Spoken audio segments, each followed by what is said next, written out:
Hello, Agatoki. Good to see you.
Hey Pieta, thank you for tuning in, man. I know that you're in the middle of your classes right now. Hope you're having a decent school day.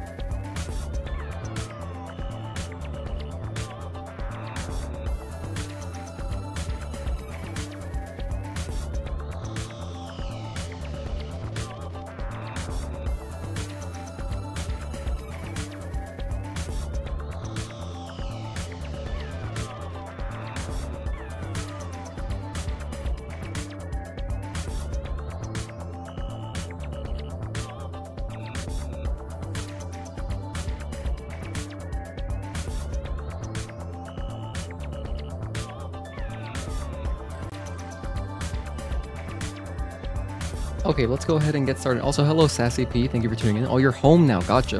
4K monitor? No, it's a 1440p monitor.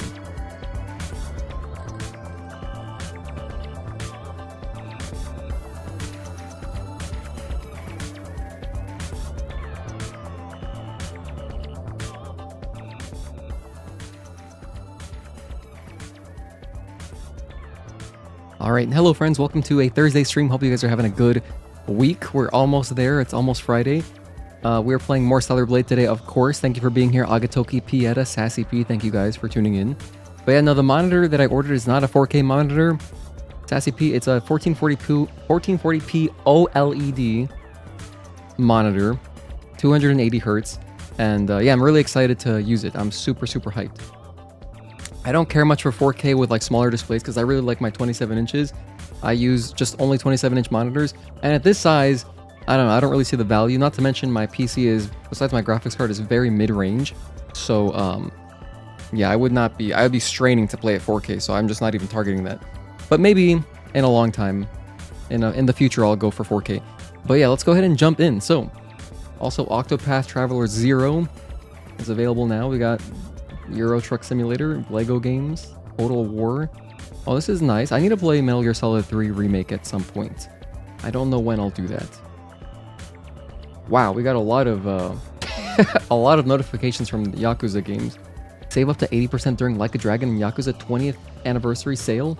Nice. Highly recommend Yakuza 0. You don't even got to play the director's cut. Just if you can get the original really cheap, that game is a great way to start the franchise. It's so good. Don't want to see this. I'm gonna go ahead and get rid of all of these. That's just too many. Every single Yakuza game I own gives me the same update, so that's amazing.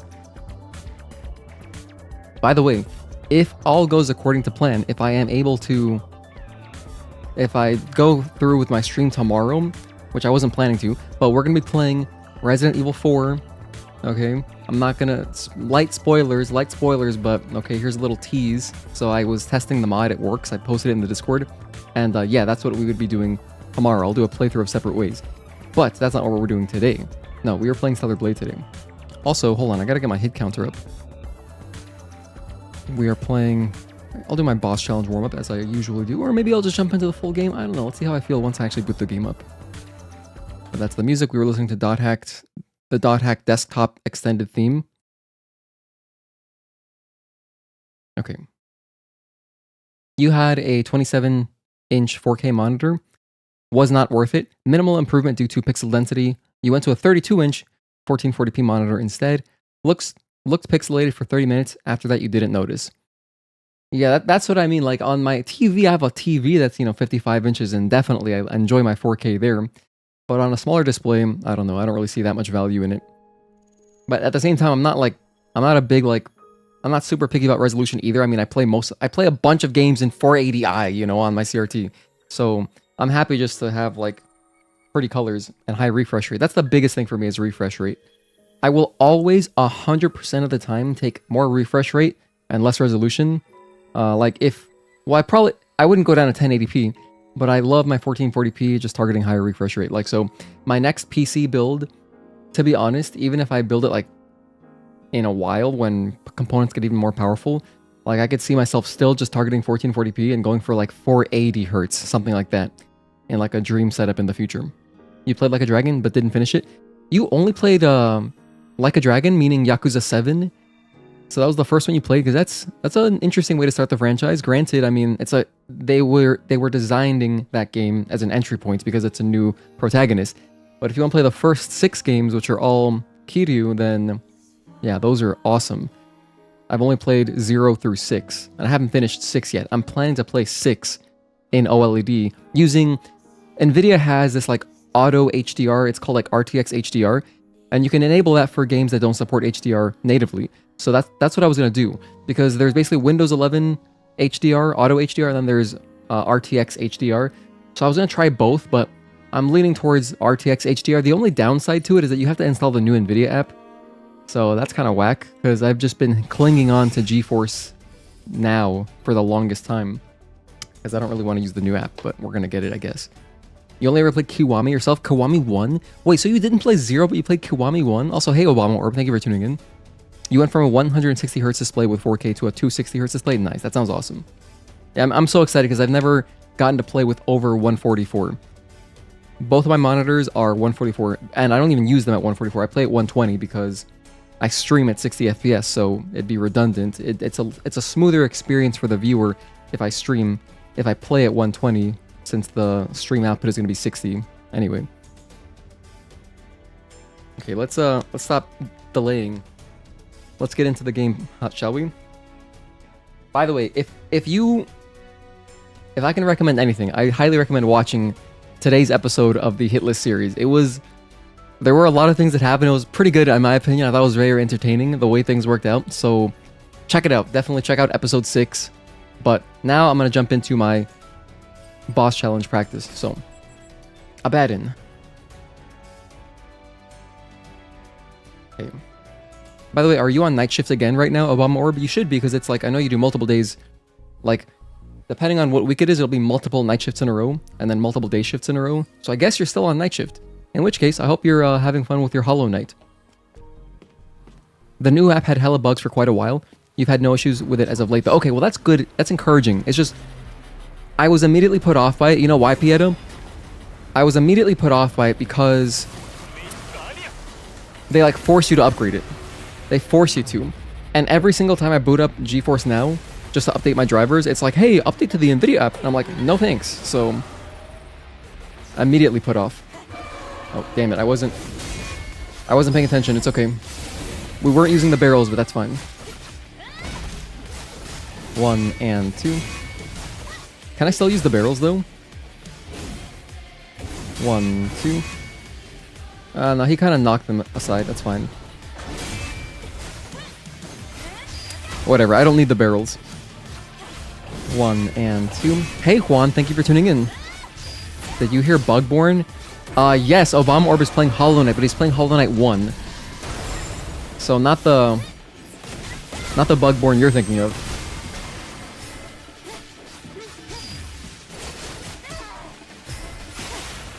That's a bad one. That should kill. It did kill. Nice. And there go my frames on the top right. Down to 80. Oof. Down to 80 frames? Jeez. Oh, both games are Bugborn? Oh, so both of them are insects. Okay, I wasn't sure. I haven't played Hollow Knight yet. Hey, do you guys think Hollow Knight would be a semi-entertaining game for me to play on stream? I was playing around with the idea in my head, because I've done this a little bit early on in my streaming career, where I would start with Stellar Blade and then transition to a different game. So we did that with like Demon Souls, for example. The start of my Demon Souls playthrough, the first few worlds were tacked on to the end of Stellar Blade streams, but I could do like, you know, a little bit of Hollow Knight at the end of my streams. I'm not sure, because otherwise, I don't know when the hell I would play that game, but like it does look cool. I know it's like really hard, so 1 and 2, 3. Can I stream from my Stream Deck? No. I mean, I could capture my Stream Deck. I could do that if we wanted to just play in lower quality. So I could, if I could do a Stellar Blade playthrough that way.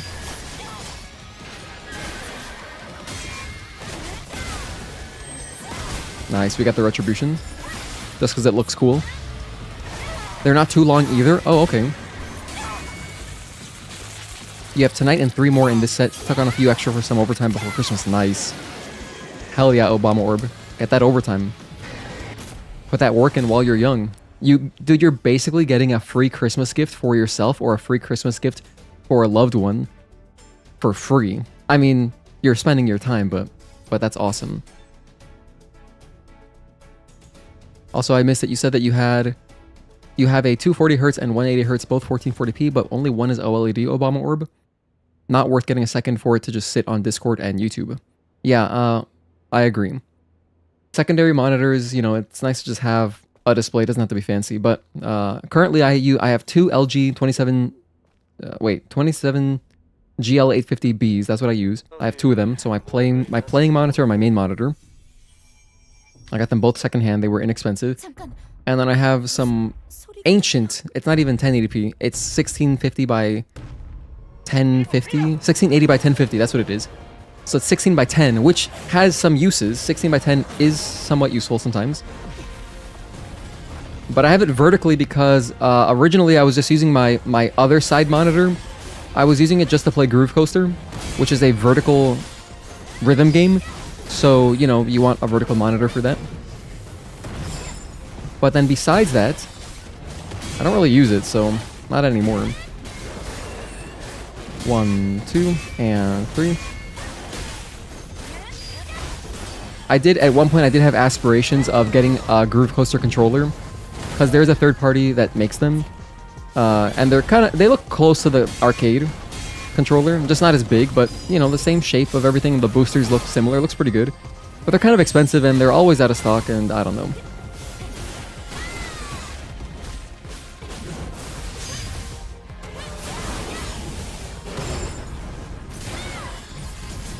Anyway, that's Gigas. So, once I get my brand new OLED monitor from LG, which will be arriving on Wednesday, unless it comes faster, I will move it. That's gonna be my playing monitor, and then I'll move this one here, and then I'll move this one here, or I'll just move this one to the side, if I can even fit it. I might have to go in and grab my old desk mount 3-arm monitor setup, which I used to use when I was living with my friend. So in that setup, I'm at home now, so I have my wall mounts, which one of them fell. I made a YouTube short about it. It's quite funny. The middle one fell, so that my middle monitor is now on its original stand. But they used to all be wall mounted. But I might just get rid of that and just use my old arm mounts, because I still have it somewhere. And the nice thing about that is that it's just, you know, obviously they're never gonna fall. They're never gonna fall out of my wall. But What's maddening about the wall mounts is that if you set them up, well, because I mean, I just use inexpensive ones. Maybe fancier ones you can adjust the height. But I've set them up for certain size monitors, and then as I change monitors over time, the tops of them don't line up anymore. Oh, damn, that's not what I meant to do. So now they're uneven, which is really bothersome just looking at it visually. Wow, I didn't break his shield. Somehow that's not a shield break. Huh. That's interesting. Maybe clashes are able to get around shield breaks. I don't know. Hey Anata, thank you for tuning in.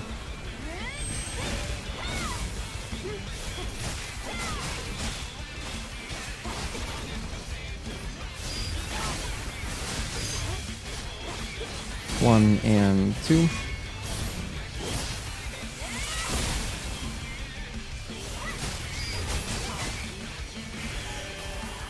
One, two, three, and 4, 5.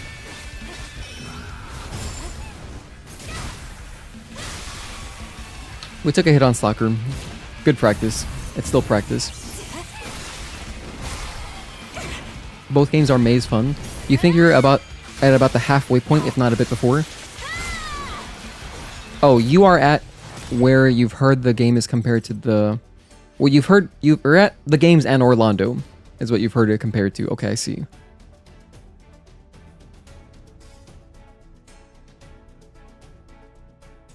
On to Juggernaut. You have your secondary monitor as vertical regardless. It's just nice to have for side apps. It feels like they fit more naturally. Oh yeah, depending on the desk space perhaps, but for me, if I had space and if I wasn't playing Groove Coaster, which I'm not really anymore, I would have them all horizontally.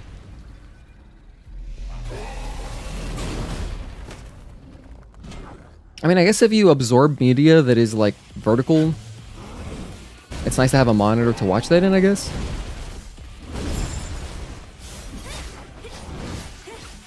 And if you do use Discord a lot, it is better for Discord if it's horizontal. I can see that since, you know, the chat scrolls that way, right?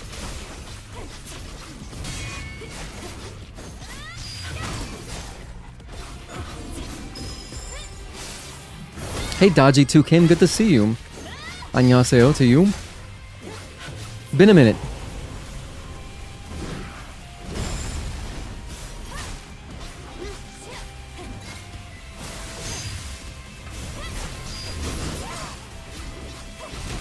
Ow.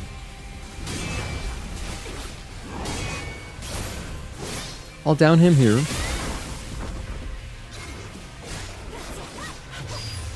Big jump. Dodge.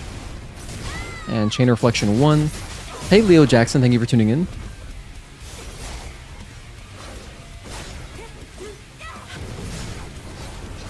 Big overhead. 1 and 2 and dodge. Yo, what's up AP? Good to see you, Mr. Arrhythmic Pulse. Shout out to Canada. You know what I just learned? I'm so ignorant. Oh no, I'm perpetuating this notion that Americans are just really bad at geography. But I did not know there was an Ontario, California. I thought it was just a city, a province in Canada. But it's also a city in California. Can you believe that shit? So that's where my monitor is coming from. This is why I know. But yeah. LG, it's shipping from Ontario, Canada. I truly had no idea. I thought it was just Canada. Or Ontario, California, sorry. It's in the US. You got your hands full with Where Winds Meet? Ah, okay. I know we had some folks in the Discord. I know that Trudy is enjoying that. She's always posting pictures of it in our Discord. Don't worry, you're dumb as nails when it comes to geography. Hell yeah. High five. Ignorant high five. Akatogi says, I mean, have you seen our American public schools? Yes, unfortunately, I also lived through that, but... Although now it's even, you know, I love listening to teachers' testimonies and stuff. I love listening to teachers because I love teachers. So, you know, hearing about how tough it is teaching now to like the technology era, it you know, it's concerning, and especially because teachers are already so underpaid, and now their jobs are even harder than they've ever been. It's brutal. I do feel for them. I really empathize. You know, I wanted to be a teacher a little bit before I started streaming.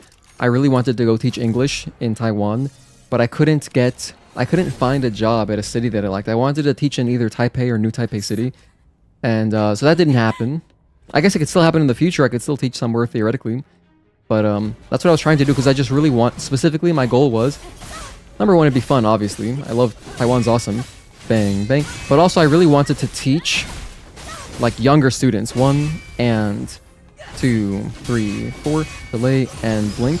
Because my thinking was that if you can be a positive influence earlier, before they get like, you know, like if you catch it early and instill good values early, then maybe they won't come out, you know, like stupid. You know what I mean?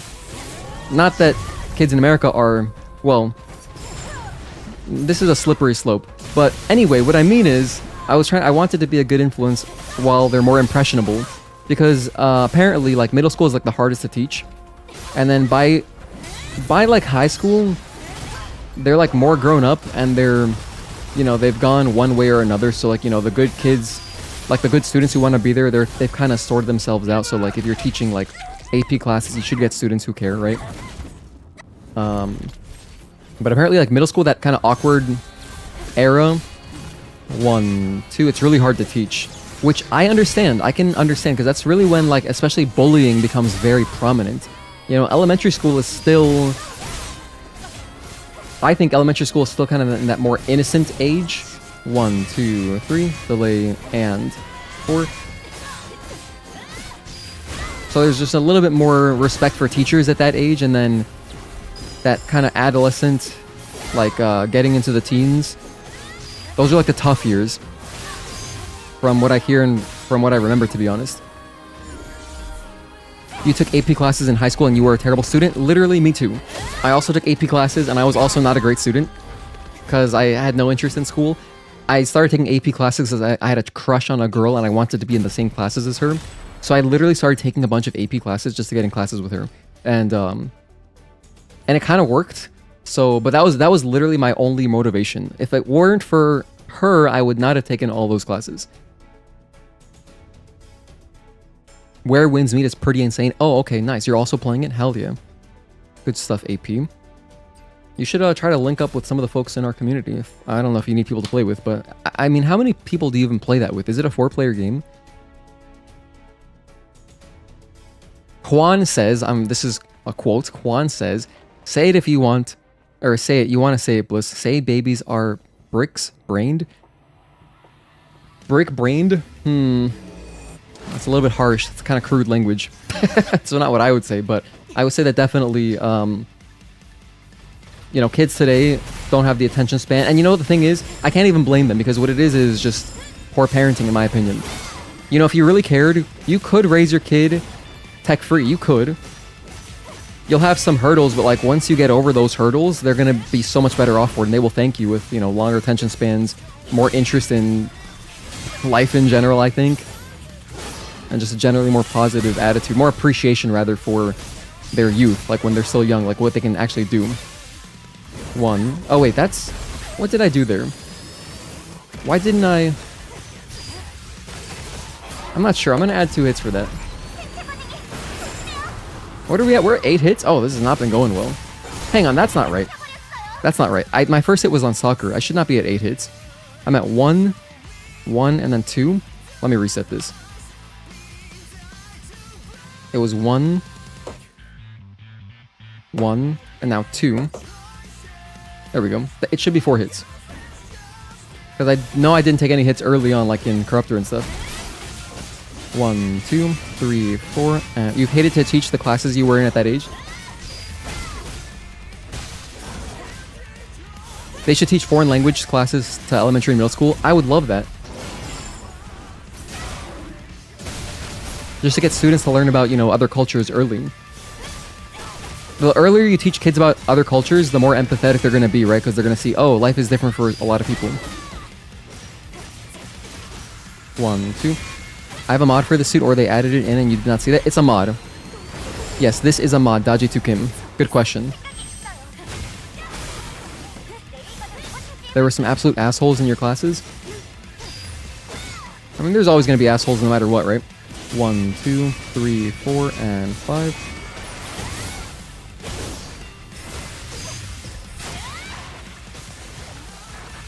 Whoa. Juan, what is this? Read. Is this like a dyslexia test? There.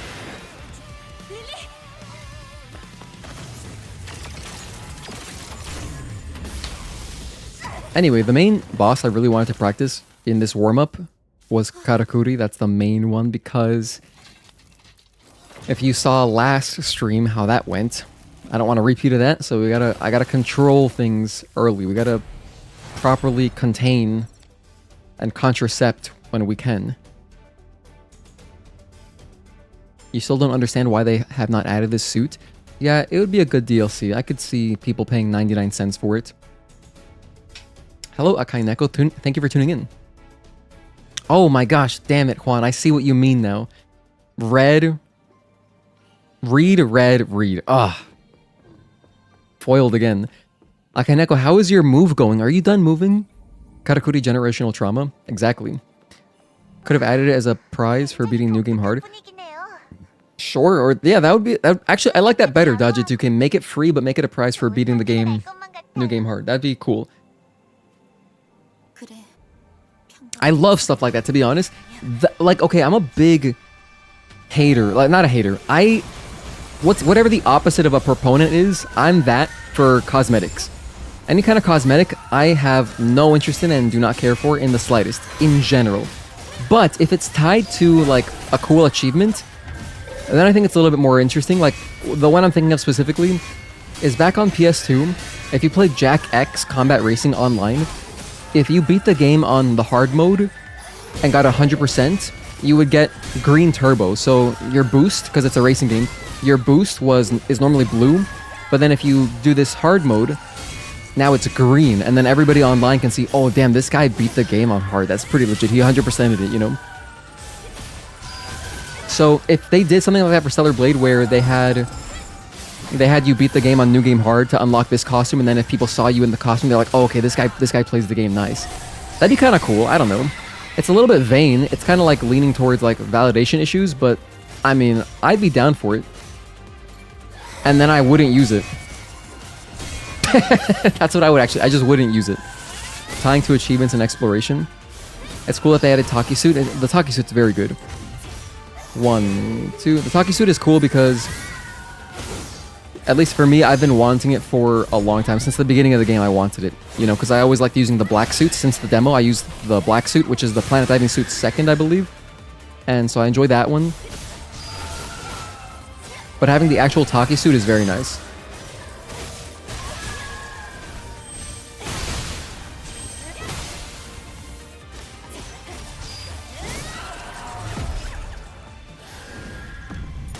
Nice. We are past Karakuri. Reminds you of the Oblivion Keyblade being a reward for beating critical mode in KH3. Oh, I didn't know that. Tying cosmetics to achievements is the way. Or you know what? No, everyone wins. You know what they could do? Make this suit, instead of having them modded in, make a reward for beating the game on New Game Hard. Okay. Or, if you want, just pay 99 cents. So give people the option.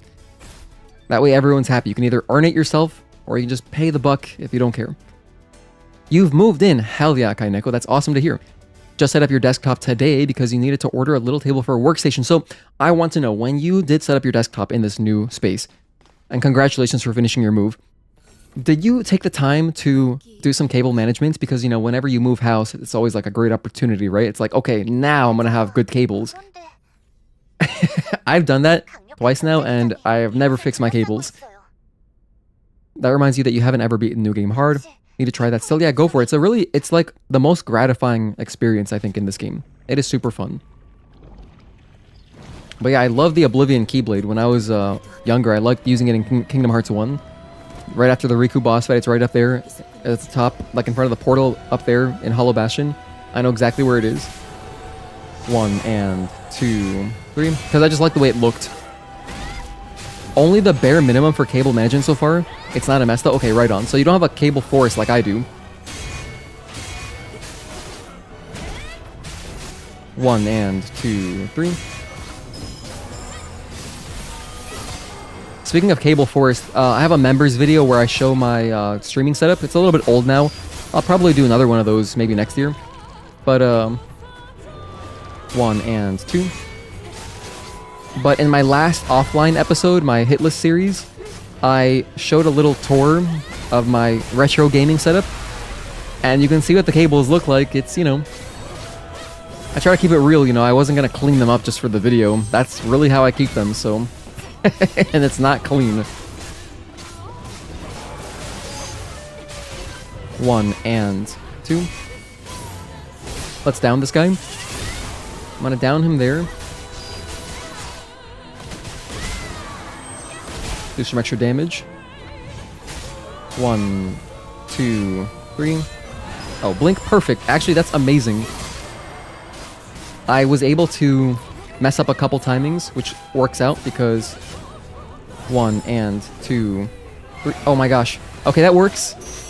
I didn't realize it was a 3-string. I was highly concerned about not wasting the retribution, so I just started dodging. Luckily that worked out. Better lucky than good, right? Better lucky than good. Apparently Crypt of the Necrodancer is the hardest platinum trophy to earn on PlayStation. Really? I know it's like a rhythm game.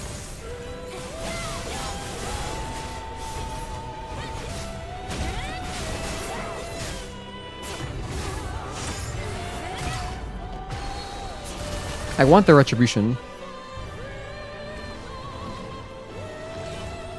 1. Because I want to read chat. Karakuri was so easy today. Yeah. She went... It was a lot smoother this time. GG, thank you. Dodgy Tukim, you think that the game needs weapon skins?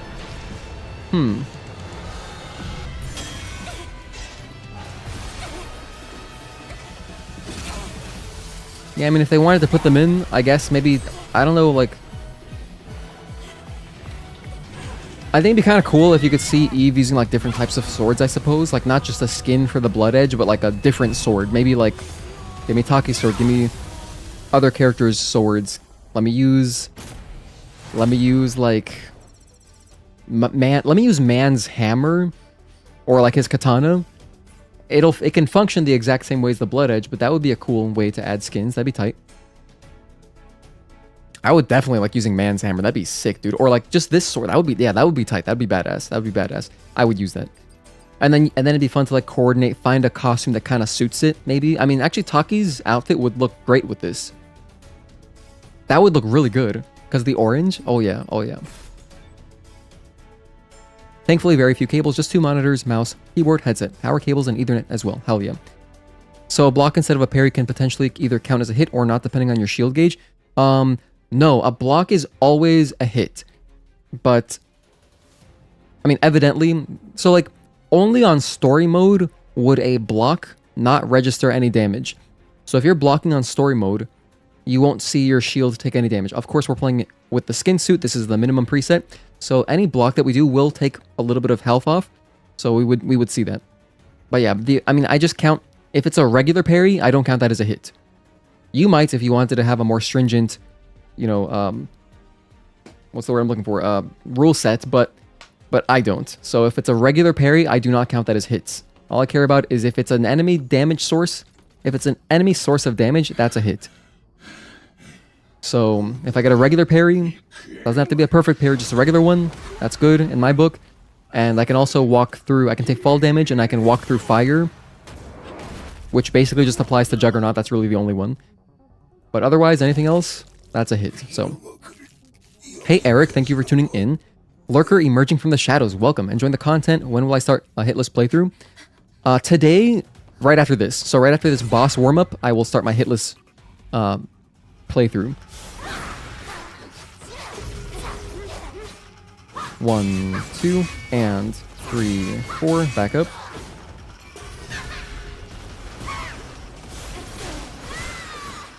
One, back up. Honestly, all I really wanted to practice was Karakuri, to be honest. That was the main thing I was trying to practice. Damn, that didn't connect. Unfortunate. Here's the 3-string. 1, 2, 3. Hey, Box Guy TV. Thank you for tuning in. Oh, whoops. I was not paying attention. Luckily, I did not get punished. 1, 2, and 3. Delay 4, and overhead. Okay.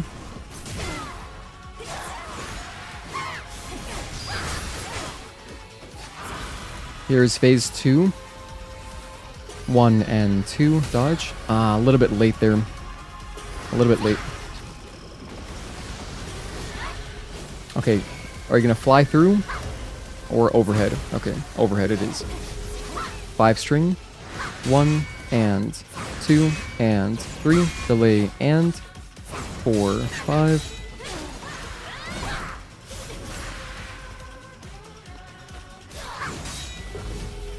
Nice. 1, 2, 3.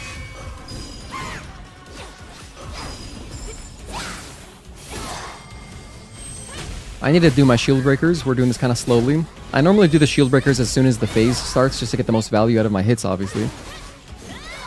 I'm feeling she's about to do a 7-string. 1, 2. That works for me. Starting to get in the mood for some Stellar Blade again? Hell yeah. Blocks do damage when your shield is gone. Normal and hard, I think they do a minor amount of damage and then hit a bit more without your shield.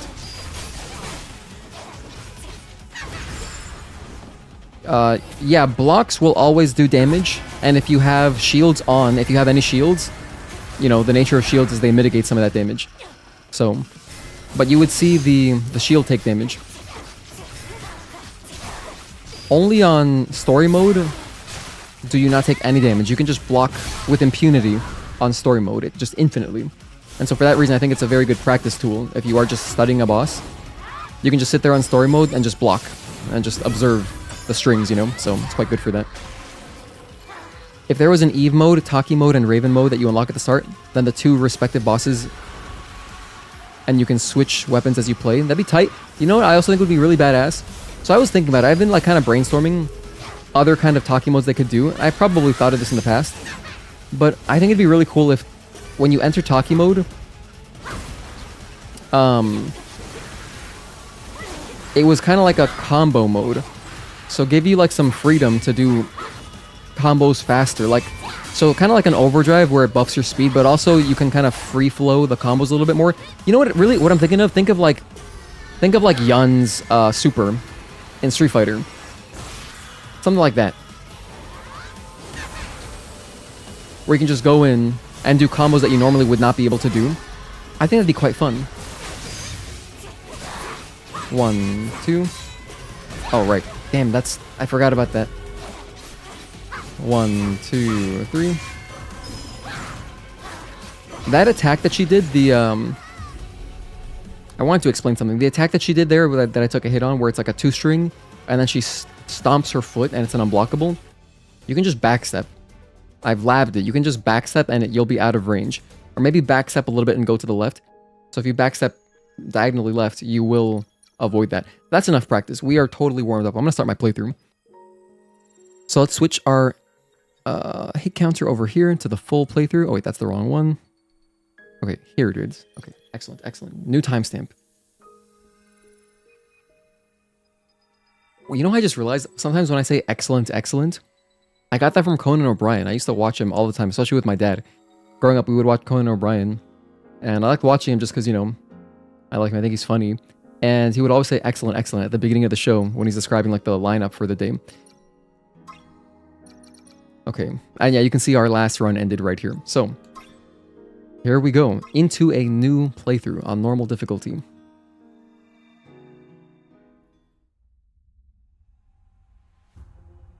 You have it on PlayStation, not on PC. Oh, the PC version is quite good. I recommend it. You can play with mods too. It scales really well.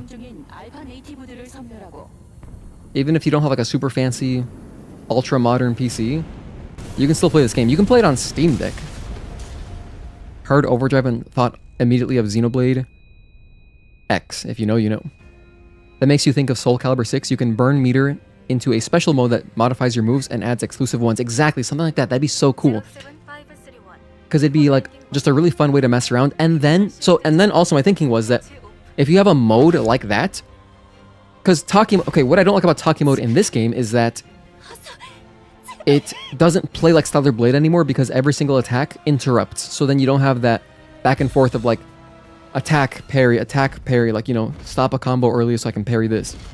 It's just full assault, which I guess I understand their logic because, you know, it's a limited time that you have to use this Taki mode because the gauge is always running out.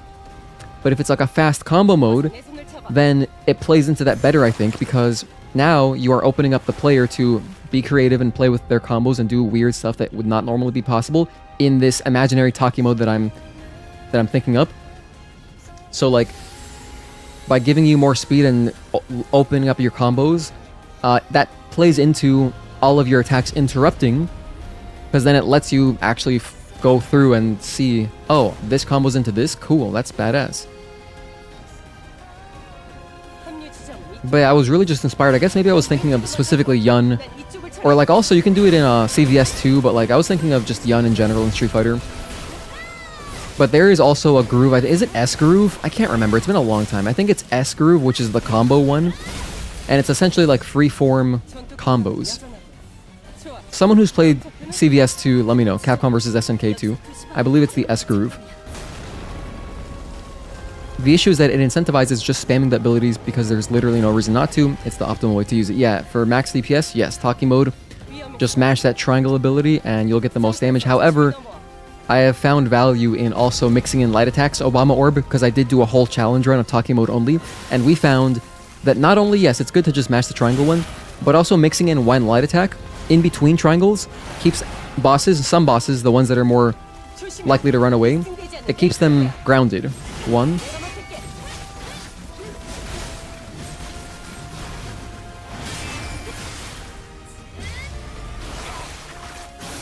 You really want to get a physical copy of the PlayStation version? Oh, of Stellar Blade? Yeah, do it.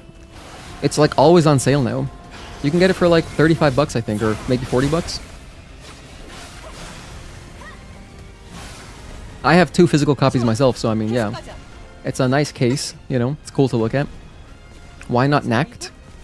I'm not sure what you're referring to, Anata. You have an unboxed, sealed copy, Daji Tukim? What are you doing with that? You know, inside of that is one of the pre-order bonus codes. So that'll eventually expire, right?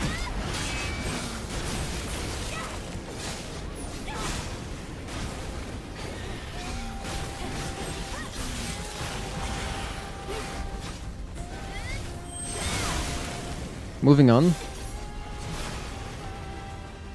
They don't make anything fancy like a steel case? No, there's no steel case or steel book or whatever. Is it a steel book or steel case? I know what you're talking about. They don't have anything like that for Stellar Blade.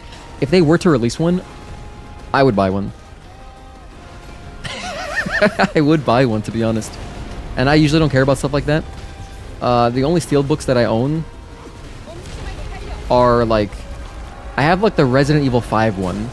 When that game came out, I got the special edition. I think that's the only one. Oh no, and Dark Souls 2. Dark Souls 2 on release, if you just pre-ordered it, it came with a steelbook. Let me show them while we have this little cutscene.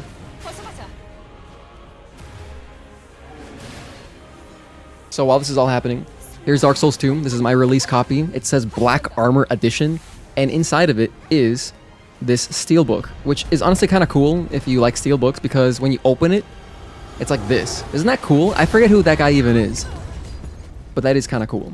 I did play this on PS3 originally. And you know, I keep it inside the slipcover just to protect the steel case because I'm ridiculous.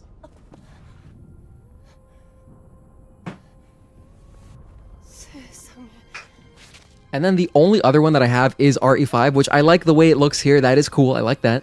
And on the back it's just Chris and Sheva. But it doesn't do a cool design when you open it.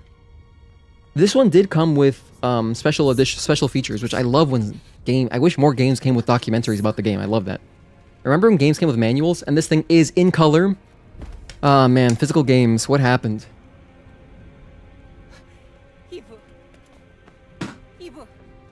But those are my only 2 steelbooks. However, I would love to own, if I could find a copy one day for a reasonable price, I would love to own the Resident Evil 4 on PS2 Steelbook Edition. That is so cool. Just because I love RE4, it's one of my favorite games ever. And that would just be badass to own. And you know, why not? I have already bought so many copies of Resident Evil 4. I own it on PS2, on GameCube. I bought the PS3 digital version. I bought the HD whatever on PC. I bought it on Switch too. Why not a 6th copy? I think those are all the versions that I own. I don't own it on Wii because I don't have a Wii. But I have played the Wii version at my friend's house. And it's pretty cool, to be honest. It's like a fun way to play the game. So if you have a Wii, it does feel cool aiming with it. And it looks good because it's like based off of the GameCube version, which is like the best old way to play the game. But I like all the PC versions. That's what I mostly play these days.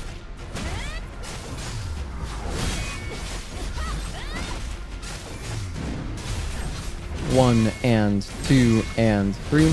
But yeah, what Steelbooks do you guys have? Do you guys have a bunch of Steelbooks? Oh, I just tried to do a beta chain there. I don't know why I tried to do that. Gotta run away from this because we don't have a dodge yet.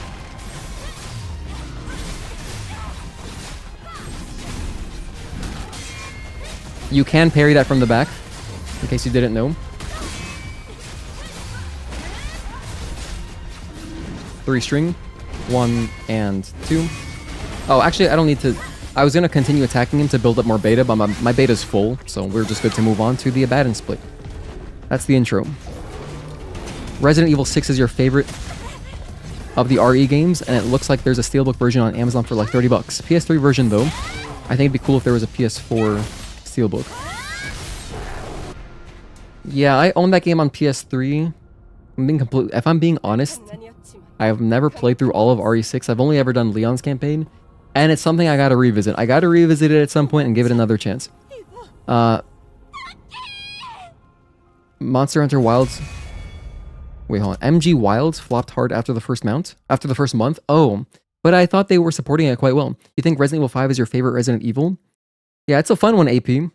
It's a fun one for sure. I mean, the co-op is just excellent. I played through that game a bunch of times with all... Like, I played through it in co-op with, like, 5 different friends when it came out. It was so much fun. I could not get enough of it. You have the same one? The statue of the homie, too. Oh, yeah, the statue of Chris, and then the necklace with Africa that I feel like I'm not allowed to wear. Definitely cool stuff. I still have that Chris inside the little plastic. And, oh, it also came with the BCAA bag. Or the BSAA bag. What was I thinking of? I was thinking of branched chain amino acids. No. The BSAA bag, it comes with, it's like a little, not messenger bag, but like a, it's kind of like a messenger, I guess. I'm not sure what you would call it. Comes with that. Your cousin used to have the Halo 2 Steelbook. Oh, that's cool. Yeah, like old, if it's like from before 7th generation, if it's a Steelbook, I think that's actually very cool. But I just remember there was a lot of them in that 7th gen, you know, for PS3 and 360. I remember seeing, like, I know more of them came out, I didn't get many of them, so. Oh wait, I'm lying. I think I have one for Gears of War 2 as well. Is that a Steelbook?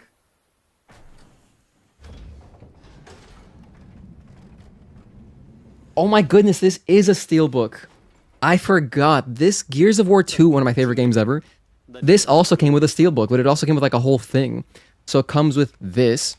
So this is the Lancer, which, you know, I guess what they were going for, you know, they couldn't really get it to like, it doesn't open up in a cool way. So far, Dark Souls 2 has the coolest opening Steelbook, but it comes with, again, bonus content. We need more of this in games. Color manual. Sick. I got this in the midnight release. I remember I went to go watch with my parents. We watched Watchmen in theaters, and then I got this right after at the midnight release. It was quite fun. One of the last few midnight releases that I went to. This is actually a pretty cool case. It even has like stuff on the side. Anyway, it's just the Lancer on the outside as well, but that's Gear Steel. Okay, so I lied. I have 3 Steelbooks. I forgot about this one. Completely forgot about it. I gotta get this back. And it also comes with an art book. It comes with an art book, and inside of that art book is Dom's picture of his wife.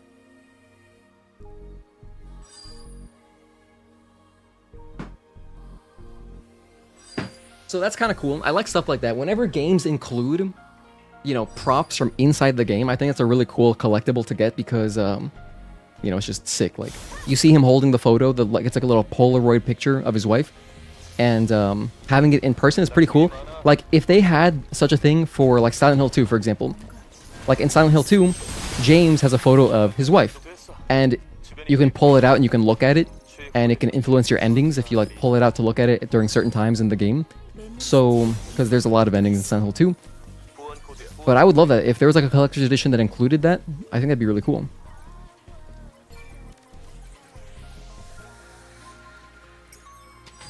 Because if it's just like a... Especially if it's just like cosmetics, I don't care at all. If it's, as far as like what comes with the deluxe edition, if it's cosmetics, I don't care. If it is like a big statue, I mean, you know, I don't collect statues. I don't want to display them. But if it's like little things like that, or like a bag, oh, you know, it was a great one. GTA 4 came with a duffel bag, and it was like a pretty nice duffel bag. The inside was all lined with like Rockstar logos. That thing was sick. I used that for years until I very naively lent it to a friend I should have realized isn't like as careful with stuff. And once I lent it to him, it didn't last very long. So very sad that I lost that bag because it was just completely useless. It was destroyed. And I was even thinking like, man, I should heal my inner child and get another one of those bags. I mean, I've seen them on eBay. I don't know. I don't think it's really worth buying one for like how much they cost. But I don't know. If I see a good deal on one, it's a cool bag from GTA 4. The password there was Roa Roa. At least that's how I remember it. Oh, I forgot to put on the skin suit. I'll put it on now. Yeah, I normally... Yes, it's true. I got that mod to do minimum preset stuff in boss challenge, but when we're practicing hitless, I can just wear it because, you know, I'm playing with the mentality that I'm not going to get hit anyway, so it shouldn't matter. You also call it Roa Roa. There you go. Bliss doesn't want to display statues while having 2 cardboard cutouts in the background. That is very funny. That is a good observation, Agatoki. This is true. This is true. I do have these insane cutouts behind me, but... Yeah.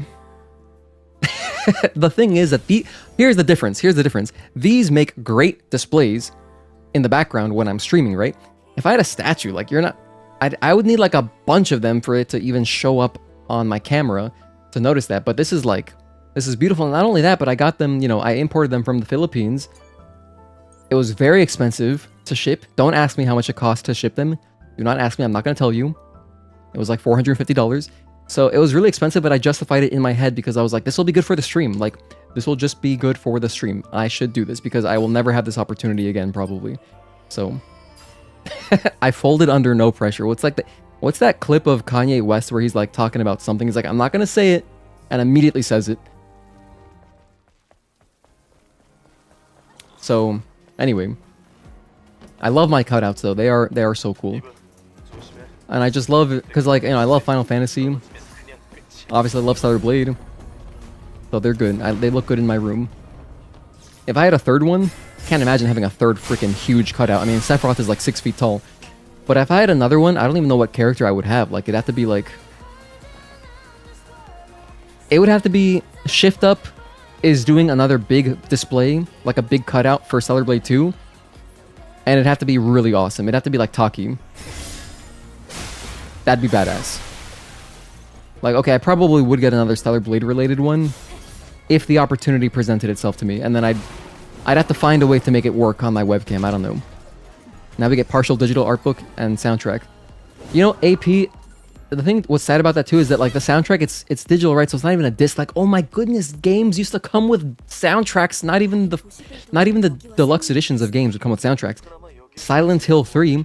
I just remember this because I pulled it out for when I was doing a...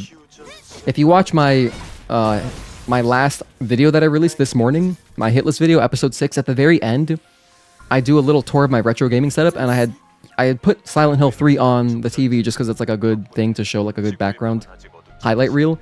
And I forgot that it actually comes with a soundtrack on disc, just included with the game. That's amazing. Now, can you imagine a video game today coming out with a soundtrack for free on disc? That would like never happen. Unless it was part of a deluxe edition. That would never happen. I'm sure other games did this as well. I mean, other games like God of War 2 comes with 2 discs. It comes with a bunch of bonus content for free included in the normal version. Oh my gosh, that's not what I wanted. That's not what I wanted. Well, it worked out. It worked out, it's all good.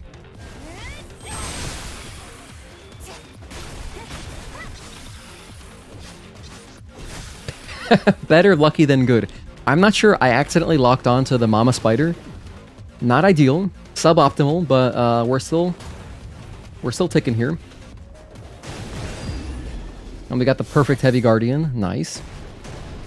Even the disc mini soundtracks piss you off? Aw, man. What's an example of one? A Rhythmic Pulse? Like, are you thinking of like maybe... Oh my gosh, no, what am I thinking of? Final Fantasy 13 2. That also came with a soundtrack, and I don't believe that was even a special edition. Actually, no, it probably was. I'd have to look. These games are all beside me, so I can just pull them out, because now my curiosity is bothering me. Oh, that's definitely a special edition. Never mind. I forgot that I guess I got that for Final Fantasy 13 2. So that did come with a soundtrack. It was a good soundtrack. Obviously, any Final Fantasy soundtrack is going to be great, but yeah, 13, those games have great music. Oh my gosh, we're talking about the same thing. I literally own the same OSC that you were talking about, a Rhythmic Pulse. I was thinking of 13 too, yeah. Insane soundtrack. This is not hyperbole, this is true. Yeah, it was a deluxe edition. You have a collection in Steam called Blades Babes? Hold on, wait, what? Hold on, I gotta read this comment. You have a collection on Steam called Blades X Babes, which has X Blades, Blades of Time, and Stellar Blade. That's kind of funny. Wait, this is... Oh, a collection. I see. I was thinking that you bought it as a package, like... Because, you know, sometimes Steam will offer games in packages. But usually those are tied to, like, oh, they're all from the same publisher, they're all from the same developer. But you created a collection. Okay, I get it. Actually, no, Blades of Time. That's the game where you can slow down time and stuff, right? I don't know what X-Blades is, though. When I think of X-Blades, you know what I think of? I think of the movie Brink. The Disney Channel original movie Brink, where it follows Andy and his friends being like, they're the good guys, and they're skating against Team X-Blades, which are like the sponsored asshole guys, which I thought were really cool. And their uniforms all black and yellow, like Wiz Khalifa, and they're called the X-Blades, and it's sick. I watched that not that long ago. I still like that movie. It holds up. It's very fun. I also thought inline skating, dude, growing up, inline skating had a moment where it was extremely cool. I still think it's cool, but it definitely can't touch skateboarding. It never will.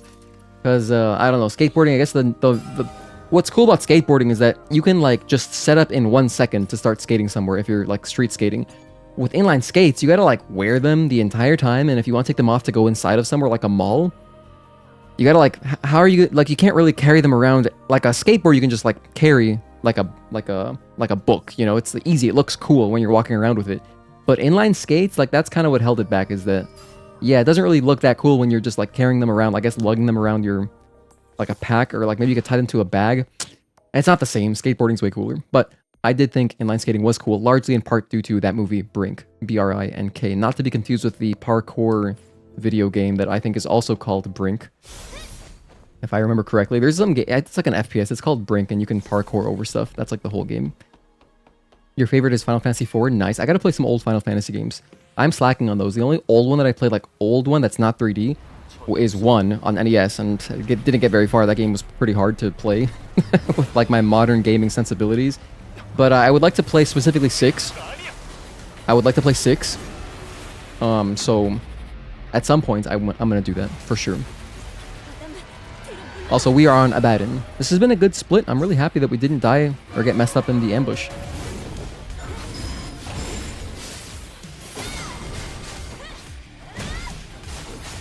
One and 2.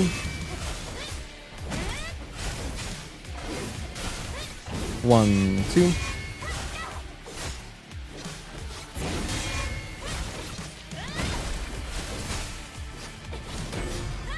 Okay, so here's phase 2. We just use triplet here because we don't have anything fancier. But it's all good. 1, 2, and 3.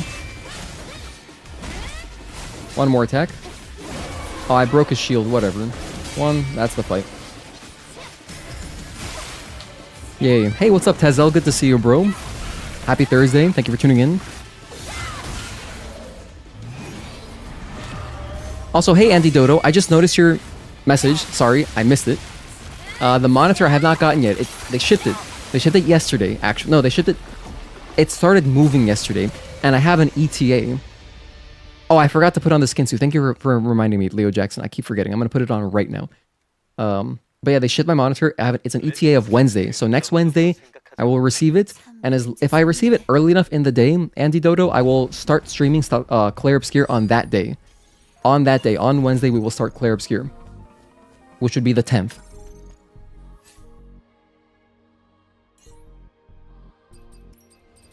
Oh, hold on. We're doing skin suit. There we go. By the way, you can see that my health isn't full because I took damage falling. I took like some fall damage. We don't count that as hits here. Also, don't forget to give the stream a like, everyone. Thank you, Akai Neko. Thank you for reminding everybody. I appreciate that. Yeah, I mean, likes are always helpful because it adds visibility. So if you appreciate the stream, especially if you've come back to watch me, like if it's not your first day, you should probably like the stream because then what it does is essentially it'll help us build our community, right? The more people find me, the more people you'll have to talk with, potential friends in the future. Oh, by the way, let's listen to Blur. That is ultimately the point of streaming, right? It's to facilitate a community. At least to me, that's the point. You completed all the side quests in Stellar Blade. Nice. That's not an easy task. That's a lot of side quests. Good stuff. But yeah, I'm very much looking forward to getting this monitor. I mean, oh, and you know what else too? Dude, next week is going to be an absolutely crazy week. I'm getting my monitor, and on Tuesday, it's scheduled to arrive my Brook PS2 adapter so I can use wireless controllers on PS2. Very excited about that. Hello 99 Nat Dog, thank you for tuning in. Cool username. Were you born in 99? But yeah, thank you for tuning into the stream. You often forget to hit that button. Yeah, it's all good. It's not even your fault because YouTube, the way that YouTube keeps changing at least the mobile app, it makes it like even harder to see the like button. So now it's like just a thumb. So they make it like harder and harder, but whatever.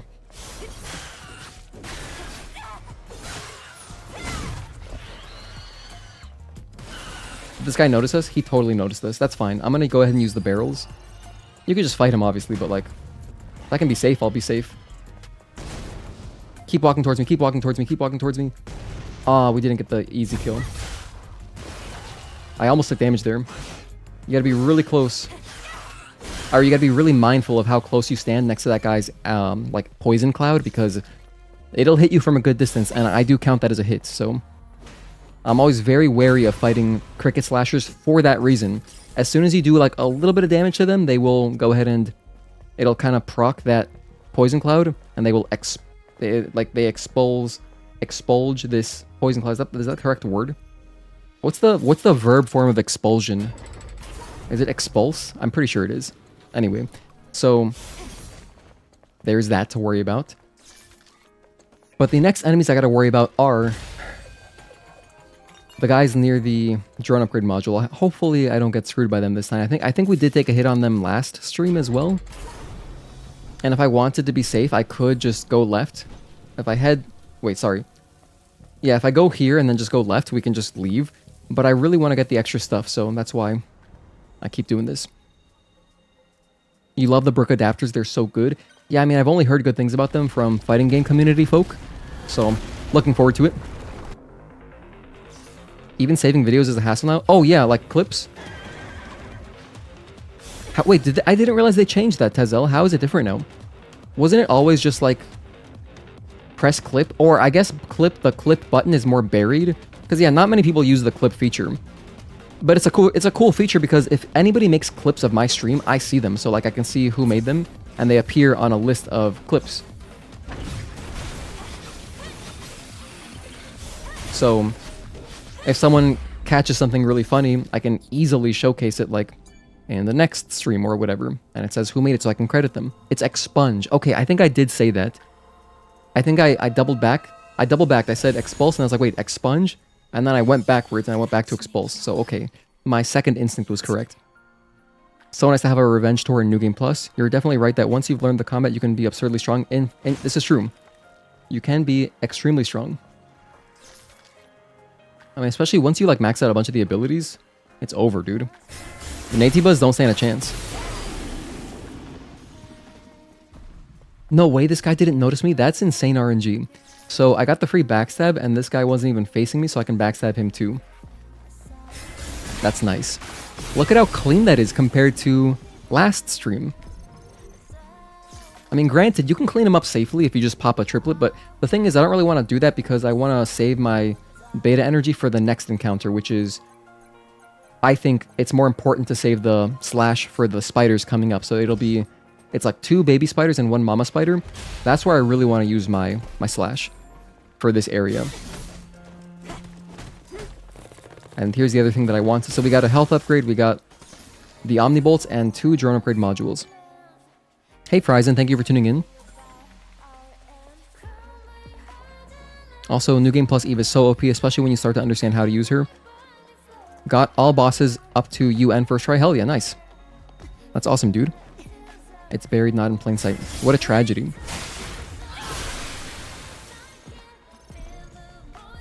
There's a guy right here, by the way. But I'm not going to fight him. If you stand close enough, that Guardian will kind of exit its petrified state and it will grab you, but... There's the dozer kill for free. If you don't get the assault kill there, it's not great. You always want to get that assault kill. You can just kind of delay your dash. You can do like a jump and then air dash, and you'll reach. You can pretty much always reach no matter where he's located. Because that dozer, it does walk around a little bit. You just remembered that you can play Bayonetta 2 around Christmas alongside Spider-Man, Miles Morales on Christmas. Nice. That sounds like fun. You know, I've been wanting to play another Spider-Man game, like to replay one. I really want to replay the original Spider-Man on PS4. I want to get these 2 spiders together.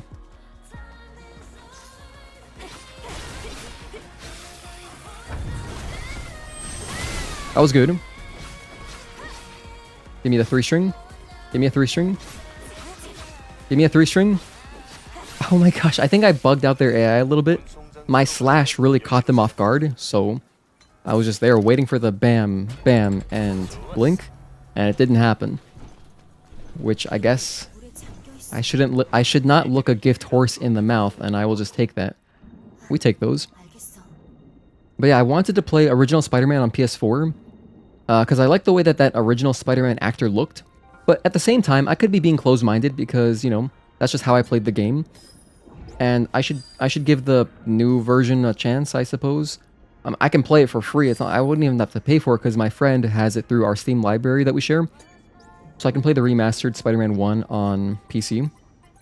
Because, you know, I didn't mind 6B. I don't mind the way the Tom Holland looking model looks in Spider-Man 2 at all.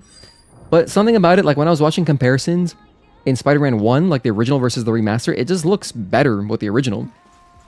Which I guess makes sense because it was made for that original face model. So it looked kind of just uncanny. Something about it was uncanny valley about the remaster where they forced Tom Holland's face. There's like a mod to restore the original face, but it's not a perfect mod. So if you can play it natively, just the PS4 version, if you wanted to play like that, it would be better. But I think maybe I should just give it a chance. I don't know. Or maybe I'll just play Miles Morales, because, you know, I love Miles Morales. That game is awesome. It's like the perfect length, too. But overall, like, my favorite Spider-Man game that I've played out of the PlayStation trilogy is the original one. I had the most fun playing 2 because me and my fiance played it, taking turns. I played as Miles, she played as Peter, and we would just take turns. So that was really fun, switching the controller, you know. But playing Spider-Man 1, that game was just really good. It had like my favorite boss fights. I thought it was just such a good game. Like the boss fights are so memorable. And I mean, the other games have memorable stuff too, but I enjoyed Miles Morales because of Miles. And it had the sickest suit-up cutscene ever. Like the suit-up cutscene is so badass. But what I don't like about Miles, and I like that it's shorter. What I don't like about Miles Morales is just the Tinkerer. I didn't really like, go for them. It didn't really, I don't know, that as an antagonist, the Tinkerer didn't really excite me. They kind of just annoyed me. But then I love the antagonists in 1 and 2. I just like playing as Miles, that's the thing.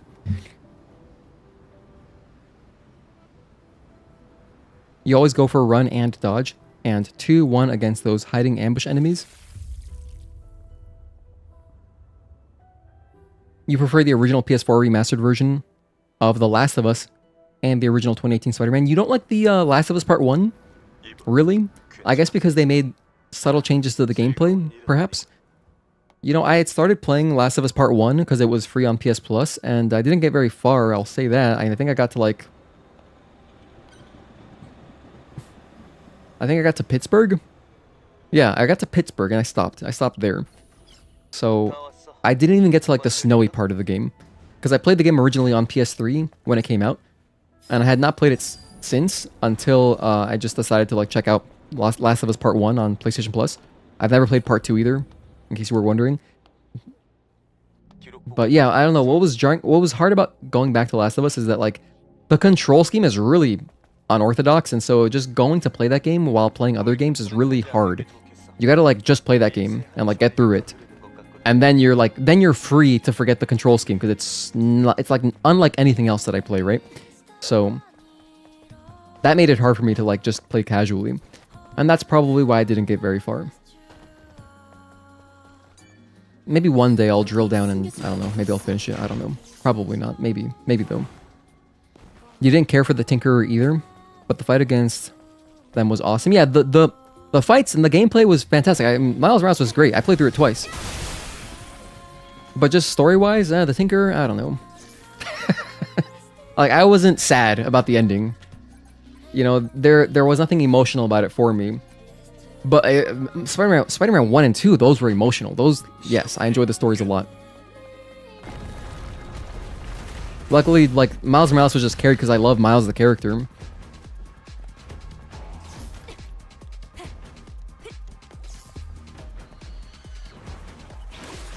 That guy tried to hit me. He wanted to end my hitless run right there. What a prick. Bloody commercial music is too good. Oh no, I fell. I did this the other time. Why does this keep happening to me? I did this the other time. I need to stop doing that. Why am I falling off of those poles? What the heck? I need like more chalk on my hands or something. I lost grip.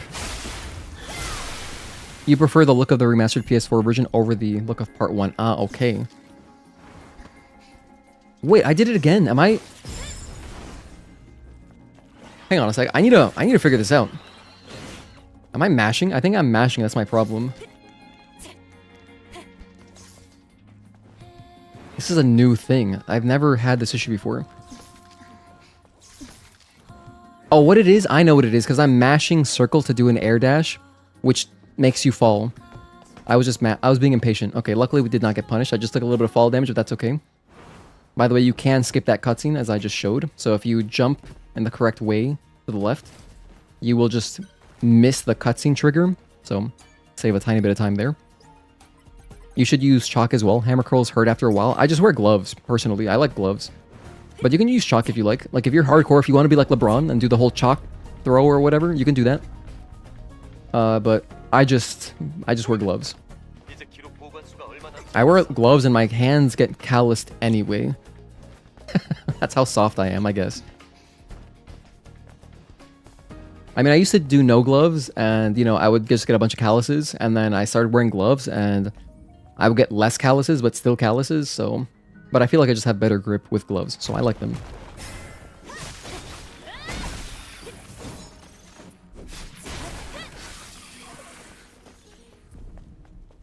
Come towards me. I wanted that guy to come towards me because I don't want the heavy guardian over there to notice us. Because we are going to give them just a quick little spontaneous enema. Get that in there. Don't worry, you get them too. And you go to the gym sparingly. Mainly work out from home. Same way. Ditto. Literally ditto.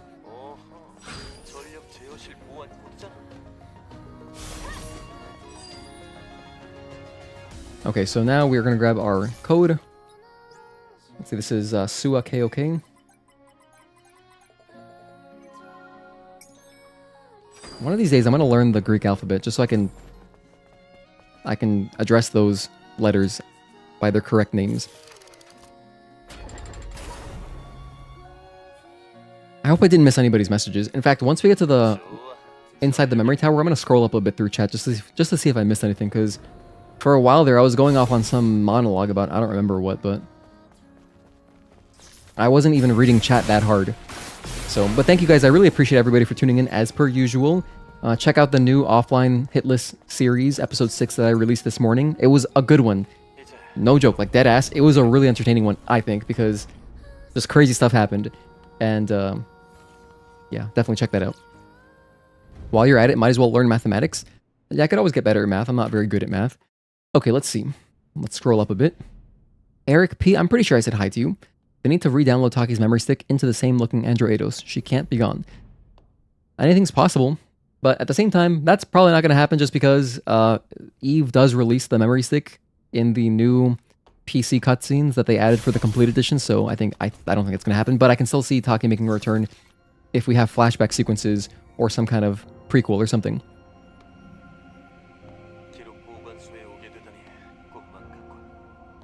Oh yeah, we were talking about Steelbooks for a while. Oh wow, Box Guy TV, I just noticed you said you were glad you got this game since you didn't enjoy the demo. Turned out very good. That's crazy. So, because the demo I think is very representative of, you know, the gameplay, right? Once you get past the intro and you can play like without the tutorial, because the way the game starts you off, like making you earn your rush, making you earn the ability to run, if you just play the game for like 2 seconds, it's going to feel extremely slow. But then once you're past the tutorial, then it's like, oh yeah, this is gas. Oh, Leo Jackson, I just saw your message. They should make it similar to Dark Jack and Light Jack from Jak 3. Like you can use the gauge to fight while invulnerable, or spend the whole gauge for a full HP or BP heal to nuke the whole room. That would be cool, yeah. I mean, the Dark Jack, Light Jack thing, I love Jak and Daxter. That's a good idea too. Maybe have 2 modes.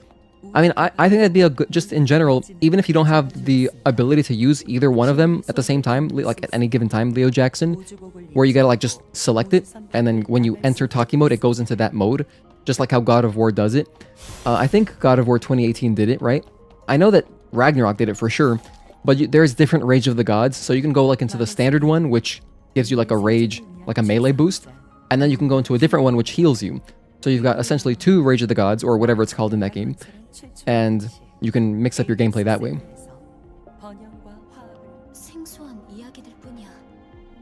I think those are the only messages I missed. You got the Steelbook of Monster Hunter Wilds because you were so excited about it. Now you have mixed feelings. You didn't like it. Oh no. You know, we have so many people. We have a handful of people in our Discord who are very high on Monster Hunter Wilds, but I have basically no experience with Monster Hunter. So I played like an hour of Monster Hunter World, so I don't really have an opinion. And by that I mean I have 0 opinion. But I do appreciate how Capcom supports the games, you know, post-release, where they just keep having events or free content updates. I mean, free content is always great. Andy Dodo, you're saying that you just finished Elden Ring last night. Nice, because I remember you beat Millennia just 2 days ago, which is sick. You just started Witcher 3. The new ray tracing visuals look amazing. Are you playing... Wait, are you playing on PS5? They have ray tracing on the PS5 version? Or are you playing it on PC? I don't remember what platform you're on. But that's cool. The Witcher series is one that I definitely want to get into because my fiance is a huge fan. You know, she loves Ciri. She's cosplayed as Ciri, and like actually when she started Elden Ring, we created Ciri in the game for her. So it wasn't originally in the game that Eve releases Taki's memory stick in space. No, that was added to the complete edition, so only when the PC version came out. 1 and 2, 3.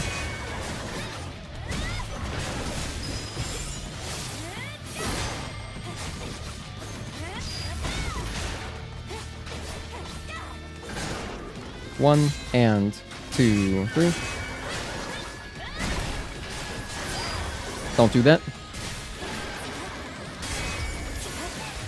They could do a thing where they take the memory stick and use that as a mainframe for resurrecting Taki like nothing happened. Yeah, I don't know. I don't know about that.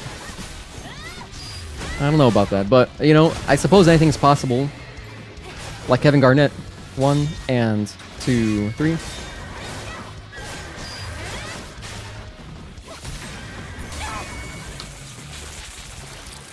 can see them using the comic as a tutorial. Make Taki an intro boss. That'd be a badass tutorial boss. That'd be sick. That'd be such a hype way to start the game. I would love that. Yes, I would love that, actually, Tezel. That'd be, you know what else? That'd be a great way to just do a tutorial section. Dude, Tezel, you're kind of a genius right now. You're surprisingly,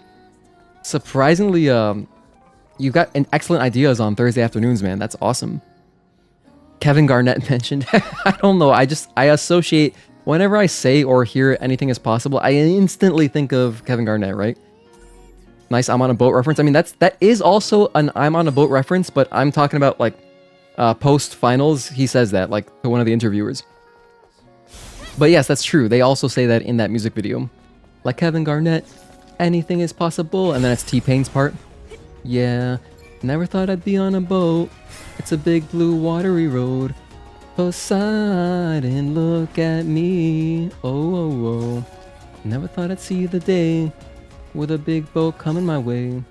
Believe me when I say I fucked a mermaid. Take a good hard look. Whatever. You guys know what I'm talking about. You've seen I'm on a boat. Anyway, there's my impromptu little T-Pain bit. Honestly, Monster Hunter Wilds is a fun game. The issue is that it doesn't have a way for you to keep playing after the story is done, or you never get the hang of the game to have a reason to play more. I don't know, because from what I understand is that it's a big like co-op community type game, like friend experience kind of game, where it's just going to be continually fun. You're going to have continually more content if you're playing with friends, right? Taki's the tutorial boss, but Eve loses control for mysterious reasons and kills her again. That'd be... Then it would sound like she wakes up from a nightmare. And then it's like, oh, now we're in the present day. I think that could happen. Ryzen. With the way you're describing it. So, Akaneko, you're saying that you did think Wilds was fun, but in their quest to streamline the series, they've streamlined things a bit too much. Okay, now it's too casual. I hear it. I hear you. Fights are absurdly fast and the challenge is so low for the most part. Okay, not hardcore enough. It's tough to please everybody, right? Because on the one hand, you want the series to grow, and if you want it to grow, you got to make it more mainstream in a way, in some ways, right? And by doing that, you could also be displeasing the core audience, I guess. So it's always a tough balance because, you know, you want your series to continue growing and finding new players because then those guys become hardcore players, and I don't know. It is tough. Hello, Detained. Thank you for tuning in. No soundtrack? That's criminal? Wait, what? No soundtrack? Wait, you can't hear the music? Or they can go full generic Kowloon romance? Make Taki look like an android and see Eve reconnect to this Taki. Bliss can sing insane. I can't sing. This is false. Stop starting rumors about me. Nice, we got the backstab. Hell yeah. Bliss sings, gets copyright. That I'd be tilted. I'd be tilted like Lupe Fiasco. I'd be tilted hardcore because that would be a really stupid way to get a copyright warning. I mean, the thing is, it doesn't matter too much. Usually, with some of these copyright strikes, not strikes, but you can get copyright notices where all that'll happen is you can't monetize your video, or you'll have the option to share revenue. So you can do revenue sharing with whoever the person you copyrighted was. So if I'm streaming Final Fantasy or like Nier Automata, this happened with as well, it'll pick up a song, because with those soundtracks, it's very finicky. I've never had an issue with Stellar Blade outside of the main menu theme. If I let the main menu theme play and I'm not talking over it, it will copyright, and then I can't run ads for myself. Which, you know, I do run ads on my Stellar Blade streams, but I don't run them on any other streams just because the viewership is so much lower when I'm playing anything besides Stellar Blade that I don't want to bother. Like, I don't want to encumber my viewers who don't have YouTube Premium. Like, if you're watching me not play Stellar Blade, I really mess with you. And so then I want to reward that with no ads. But for Stellar Blade, you know, we get decent people watching the stream, so I think it's worth it to just put ads, especially because I don't even put that many. I put one. You should only ever get an ad when you join the stream, and then you shouldn't get them again, because I have them set to manual. So if you see an ad in the middle of the stream, that's weird, and that should not be happening. Because you have lots of options to do ads on YouTube once you're partnered, and you can either do automatic, and then like within the automatic setting, there's like a conservative, an aggressive, a balanced approach to ads with how often they'll spit them out. Or you can just do manual, where I have to manually enter the ads when they happen. And what ends up happening is I just never input them. Like, because the idea was that, like, okay, if I go to the bathroom for like 2 minutes, I'll just run one ad. But I end up forgetting, and I just, like, you know, let you guys listen to music or something. You disagree to an extent. Elden Ring blew up the Souls game. Oh, hold on. Let me read what happened up here. Are you disagreeing with some of the Monster Hunter's Wild sentiments in here? Oh, here, when I was talking about making a game more mainstream to grow an audience. So you're saying, Obama Orb, you disagree to an extent. Elden Ring blew up the Souls games and that was arguably harder than the others. You think so? Do you really think so? Even though Elden Ring gave you more options as far as gameplay than any other Souls game. So there's tons of solutions to any problem, any boss, and you can also leave. If you don't want to fight any particular boss, you can just leave. There's so much to do. It's not linear. It's not like a Demon Souls or like a Dark Souls 3 where it's linear and you have to fight them in order. I don't know. I agree with the sentiment that it is probably the easiest. It's the best Souls game to get into the franchise with, in that the difficulty is very welcoming. But it's still a hard game. Like, I wouldn't call it the easiest, because it's like no Souls game is really like an easy game. If you're saying that, that's just a very incredulous statement to make. Like, that's insane. You know, the games are designed around their difficulty, right? And learning. So yeah, it's definitely not like there's very hard bosses in the game, but as far as like accessibility, just with how many options you have from an offensive perspective, I think it's really good to welcome people into the franchise. Okay, nice.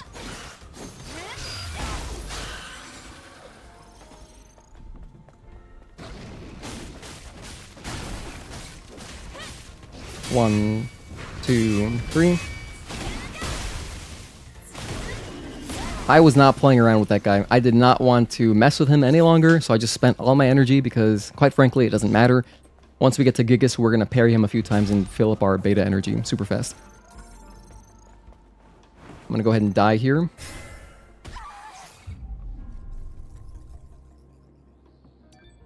You just got a notification that some Pokemon booster boxes are 180 bucks. Tempted to get one?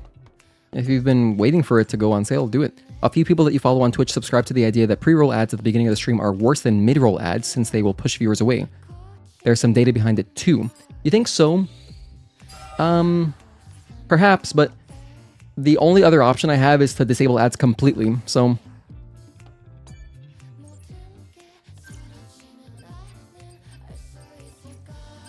That's my only other option. Which I don't really want to do, I mean, because then when would I ever turn ads on if I'm not turning them on, you know? And the thing is, I don't want to, like... I want some kind of consistency, so when I do my longer videos, like all of my offline videos, they should also... I do the same ad setup where I run one ad, and then you should... There are no ad roll breaks in the middle, which you can do. If your video's over... I think the minimum is 8 minutes. If it's over 8 minutes, you can do mid-roll ads, which is hella obnoxious. And especially if you do the automatic, like you can have YouTube automatically insert mid-roll ads, and those are so aggressive. It's really annoying. I would never do that. So I think the only video where I have mid-roll ads is my speedrun tutorial because it has decent views. But I put them in very strategic locations. I put them myself. So I put like 4 throughout the entire 3 hours.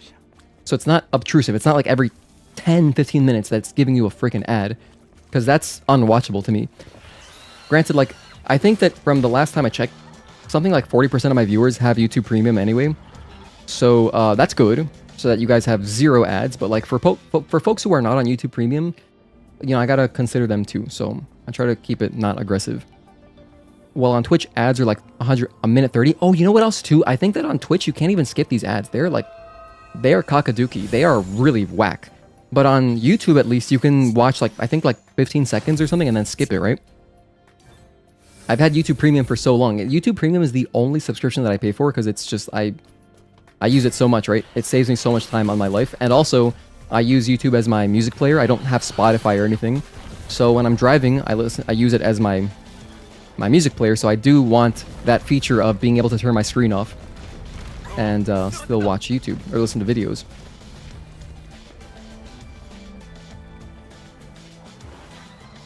And also, I just love supporting developers, like creators that I like, right? So, but I don't want to watch ads. So at least with YouTube Premium, I'm still supporting the channels that I like with ad revenue, but without having to watch them. 2 minutes is annoying. That's how Twitch gets revenue, so you get it? Yeah, that's just like... I'm not going to talk about Twitch. I have a whole video talking about Twitch, ranting about it for like half an hour, so I'm not going to get into that now, but yep, that is their model. The longest video that you've seen on YouTube was 42 hours long. Damn. That's a Jackie Robinson amount of hours. That's insane. That's a lot of hours, dude. Let's backstab this guy. YouTube Premium basically replaced Spotify for you too, because you would pay for Spotify. Why would you pay for Spotify when you can get YouTube Music for the same price and also get no ads built in on base YouTube? Yeah, that's the thing, is that the value of YouTube Premium is so much, because not only are you getting no ads on streams if you watch streams on YouTube, but also you're getting no ads on a breadth of content, a bunch of good long-form content. There's so much good stuff on YouTube. There's a lot of garbage too, but there's a lot of good stuff. And getting able to, being able to watch all that, you can watch podcasts on YouTube. There's hella podcasts if you want to watch the video formats or versions of your podcasts. Tons of music. Obviously, all of the music. There's basically... Oh, wait, whoops. I almost messed that up. Wait, no, I do jump off. I forgot. I do jump off here. Because the problem with Spotify is that the music is very limited. So, everything isn't on Spotify. There's a good amount of stuff on Spotify, but, any kind of, video game soundtrack, you're probably not going to find on Spotify, right? At least if it's anything older. So, having all that stuff on YouTube, I really value, because I listen to a lot of soundtracks. There's a bunch of stuff that I would listen to that is not on Spotify. By the way, I did mess that up a little bit. I hesitated, and I did not jump off immediately. But if you do it immediately, it would de-aggro that cricket slasher. I don't know, I had a mental lapse or something. I forgot my own routes, what I do typically. You've also had YouTube Premium since it debuted as YouTube Red. Oh, that's right, I forgot about that. I forgot it was called that.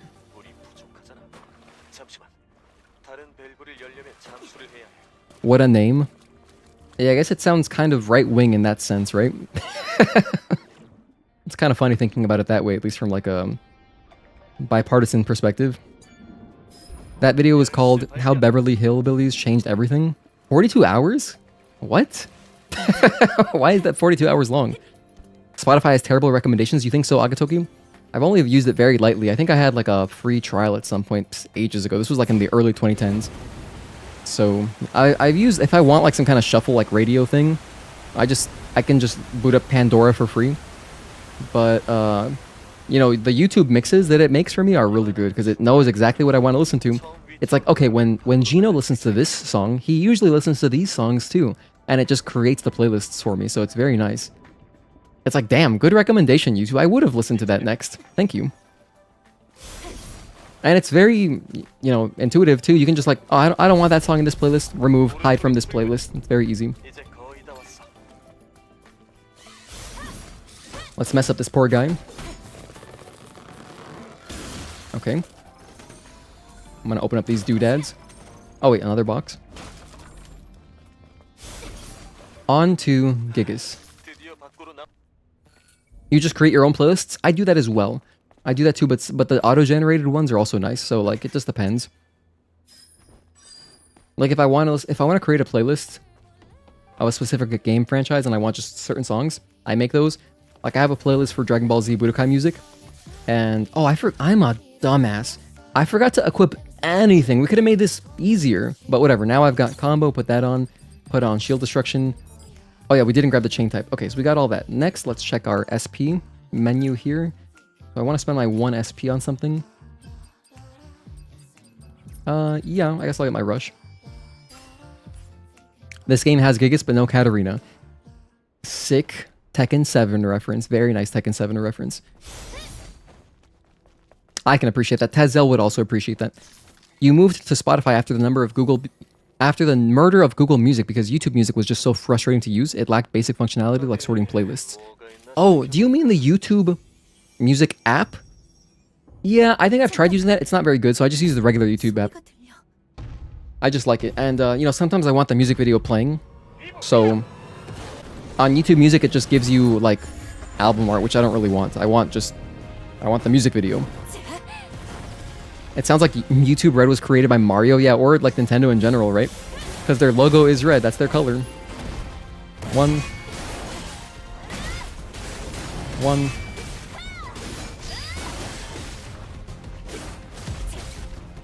1, 2, delay and blink.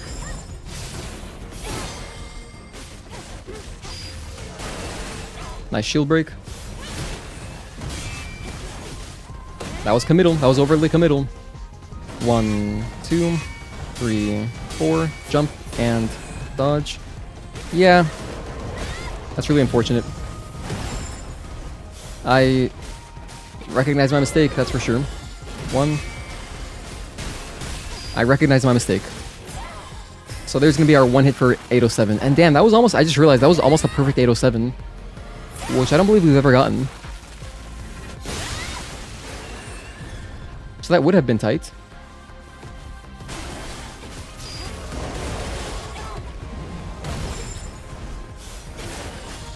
Another 5 string. 1, 2, 3, 4, jump, and 5.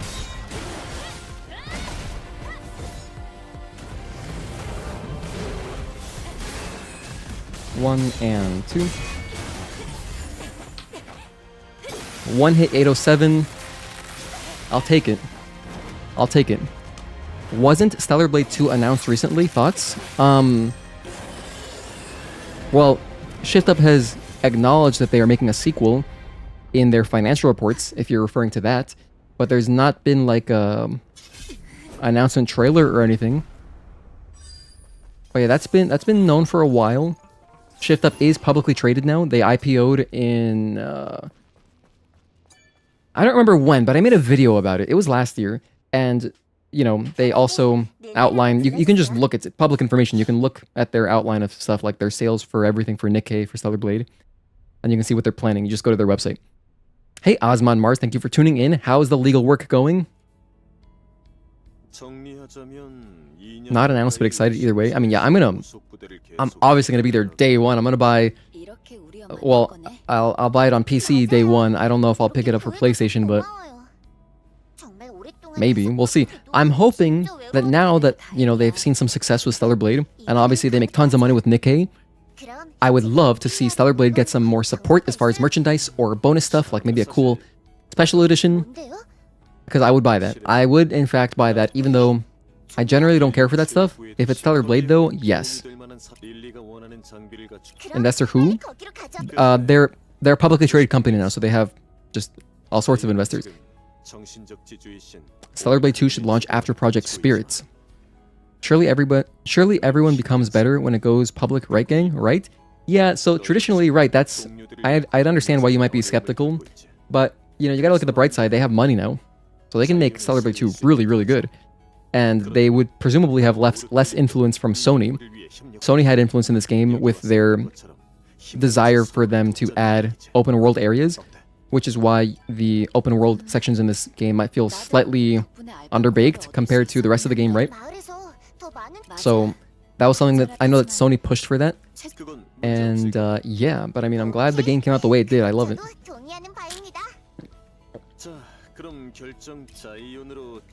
And you can also see Kim Hyung-tae, the director of the game, he mentioned that, you know, they had like started running out of money, so there was going to be more story stuff that they didn't manage to get in there. And I guess they probably, I mean, it makes sense. The cutscenes in this game are unbelievably epic, so they probably blew some of the budget there that they perhaps were going to allocate towards better presentation of the story to these amazing cutscenes. But granted, these set pieces, like the cutscenes, are very awesome. So like, you know, next game they're gonna have a lot of learnings from Stellar Blade 1 and make Stellar Blade 2 even more sick. Especially because they're, you know, I like the way they treat their employees. You guys know, remember when they gave all of their employees PS5 Pros? Like, here, we're doing well, here, gifts for everybody. Like, that is so cool. They care about their employees, and I've never heard accounts of like what it's like to work there, but I mean, I don't know, they seem pretty cool. They seem pretty cool.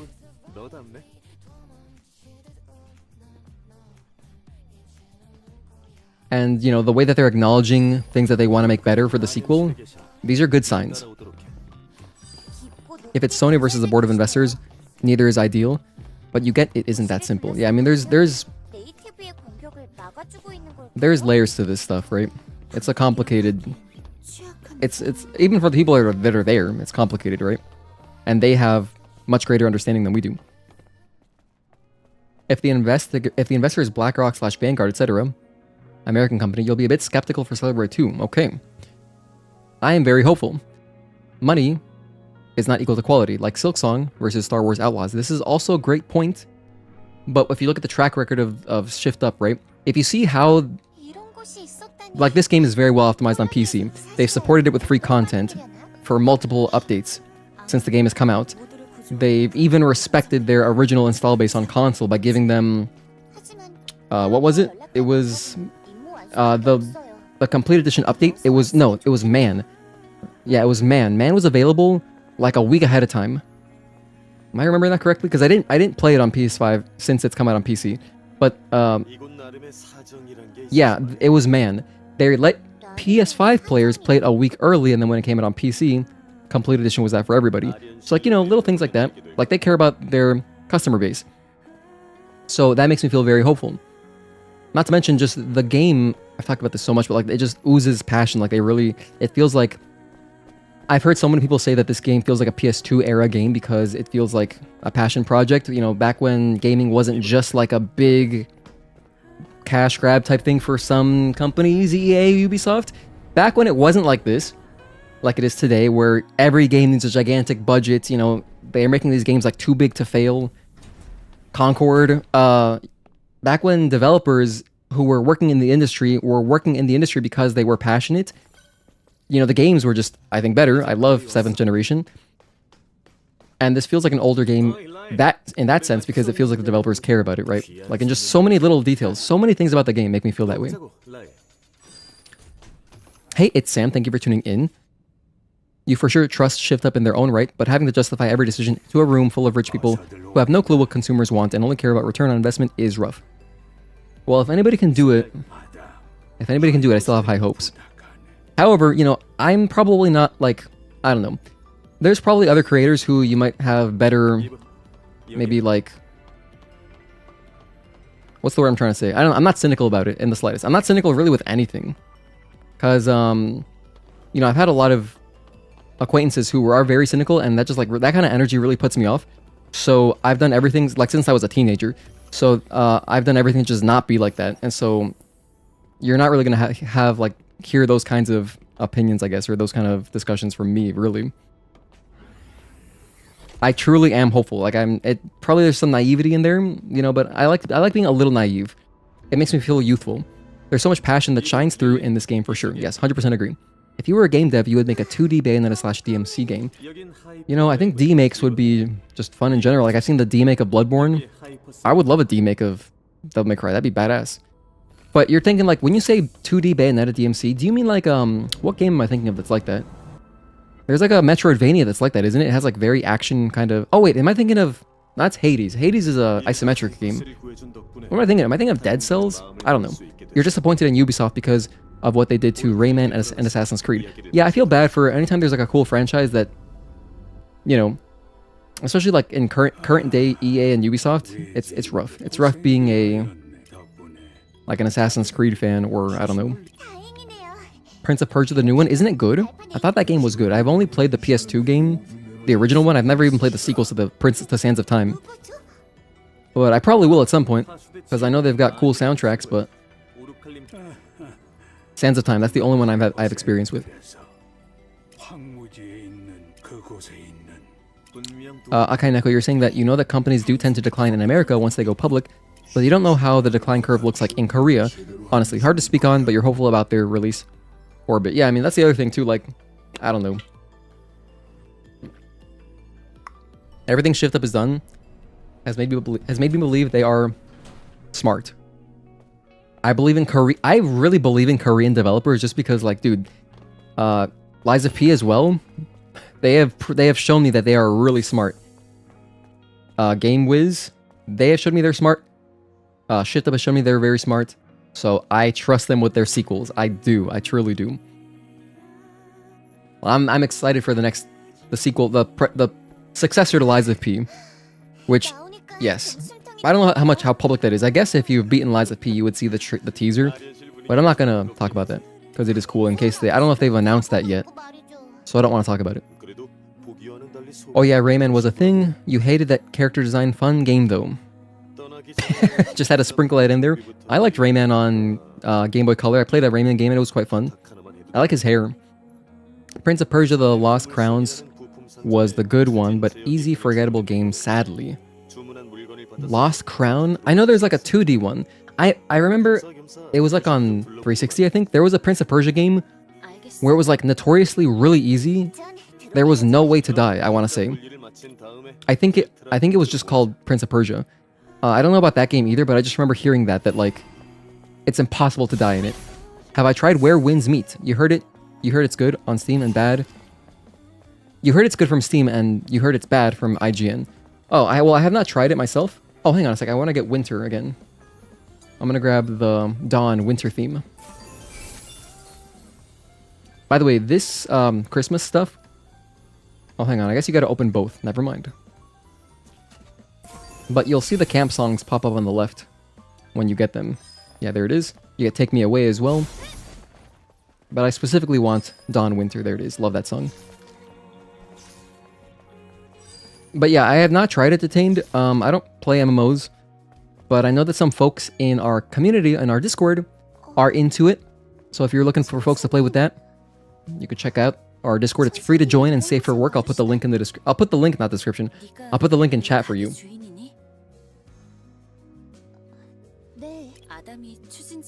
But yeah, we have a looking for a group channel. I know that Trudy is a big fan of that game. Tezel, are you still playing that game? Maybe you are. I don't remember. I don't know. Actually, I can't remember if you even tried it. But yeah, there was the Sands of Time trilogy, then the reboot that was very different and kind of repetitive, then what was basically a fourth Sands of Time game, which was fun but easy. Juan, you did not like the Lion King game, especially the monkey section? Lion King game? Like, on SNES? Are you talking about like a new one? Is there a new Lion King game? You haven't played it yet, but Trudy is keeping the guild open. There you go. The closest we got to a second Bayonetta or a 2D Bayonetta / DMC title is Streets of Rage 4. Very deep combat. Ah.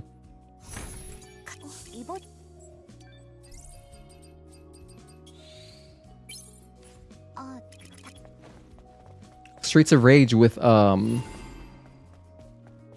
mayor.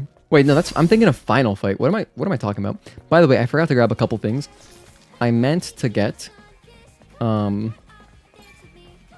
Omnibolts and some Nano Elements, so we're gonna grab that right now. Hey Adam, where are you going to? Okay, anyway.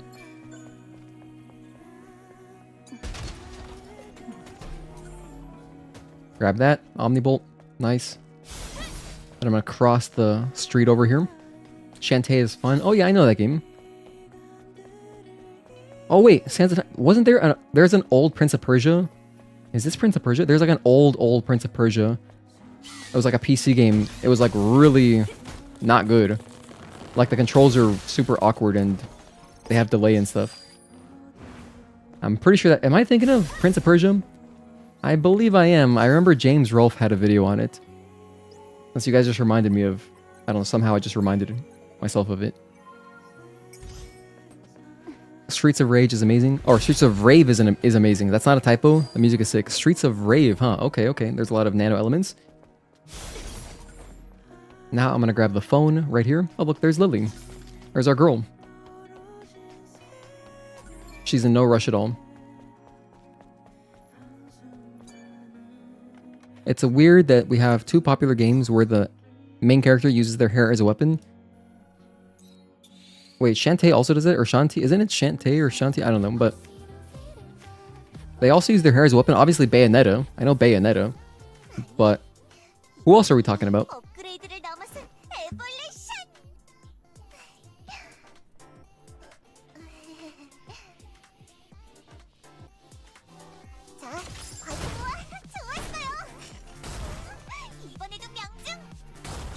I missed? No. Okay. Oh, Rayman. Their hair. I see. Wait, but no, he punches. Rayman just uses his hair as a helicopter sometimes. He can throw hands. Prince of Persia just makes you sad because Ubisoft completely left it behind to pursue their yearly Assassin's Creed games. Yep. Gotta increase profits year over year. We can't just be super rich. We need to be ultra rich. Okay, let's go ahead and upgrade our blah blah blah. I'm gonna grab some of this, and this, and this, and then finish up with this. No, this, yeah. I'll upgrade the other stuff once we get to... Right before Maelstrom, I'll upgrade all that.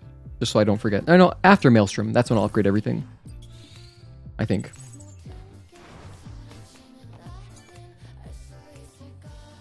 Oh, Shantae uses her hair as a whip and upgrades it with shampoo and conditioner. That is really cool. I love that. Oh, that's so cool. Imagine if you could buff Bayonetta with like shampoo and conditioner as well. That would just feel so thematic and awesome. That's such a game thing. I love that. Has anybody played Mortal Kombat Sub-Zero Mythologies? You only remember that game because the line, "You are immortal," so that means you are vulnerable to death. You are mortal. You're vulnerable to death. I have not played any Mortal Kombat game actually. That's a franchise I've never messed with. I've probably played like one of them at the arcade when I was a kid, and possibly at like a random friend's house growing up. But like, no, I never played a Mortal Kombat. Basically, since I was like maybe 12, just never played them. So I'm very ignorant on the franchise. I don't really know anything. I know like some of the characters. I know like Sub-Zero. I know Liu Kang. I know what's another one? And I know the American way to pronounce it is Liu Kang, but I just have difficulty, like, it feels disrespectful saying that. Bayonetta can buff herself with lollipops. Oh yeah, that's right, the lollipops. Which, she likes lollipops, so that's cool. But shampoo and conditioner, I love that. That sounds like Lollipop Chainsaw. That's another game I never played. Now we're good to go. Lily is walking in place. Kind of funny. Sub-Zero Myth was funny. Great game. It was funny. Wait, is there humor in these games? Next upgrade in Stellar Blade 2 will be us going to Kashim's shop to get a haircut. The haircut buffs Eve. Actually, wouldn't it be... then again, never mind. I was gonna say, wouldn't it be interesting if, like, your hairstyle... Like, depending on the hairstyle that you're using, gives you, like, a small buff. Something like, just a little something. Or maybe the hair color. But at the same time, I don't enjoy that, honestly. I prefer having my stats separate from my cosmetics, because otherwise I'll find myself just not using stuff because I don't like the way it looks. Which is how I ended up playing, like, God of War 2018 and Ragnarok. In those games, you know, some of the outfits, I don't like the way the armor looks at all. So I just stuck to the default armor for a lot of my 2018 playthrough, and then for like the Ragnarok game, I barely changed my outfits because I just didn't like the way a lot of the armor looked. So I'd prefer, if I could, just use the default armor. That's what's so awesome about Stellar Blade, is that, you know, the way they did the exospines, you know, you're essentially taking armor from a game. Like, if this was a different game, it'd be the exospine plus the costume in one unit. But they very intelligently separated them. That way you can still play from a functional standpoint, like as far as your combat goes, however you want, while also looking however you want, because fashion is passion, right? Sub-Zero Myth game has funny falling death animations. Oh, really? Okay, so it's kind of like a... What's that Spider-Man game with the funny cutscenes? What is that game? I think it's Friend or Foe. That game, if you fail QTEs, it looks insane. You can see like Peter just fall off the side of a building. It's really, really funny. I'm pretty sure it's called Friend or Foe, or maybe it's Web of Shadows? It's one of those. It's one of those. I haven't played it, but I've seen funny clips on YouTube about it. It's great. It's really good stuff. I'm sure somebody knows what I'm talking about, but... Funny that in God of War, there's an upgrade in which you can use your pecs as a reflecting shield. Really? Wait, what? Hmm.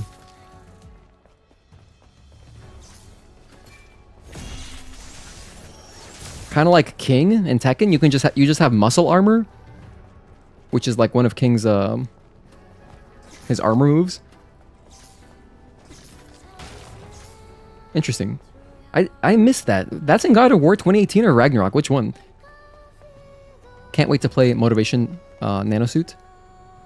The one where you faceplant the fire and the building explodes? I think so, yeah, Obama Orb. It's one of those.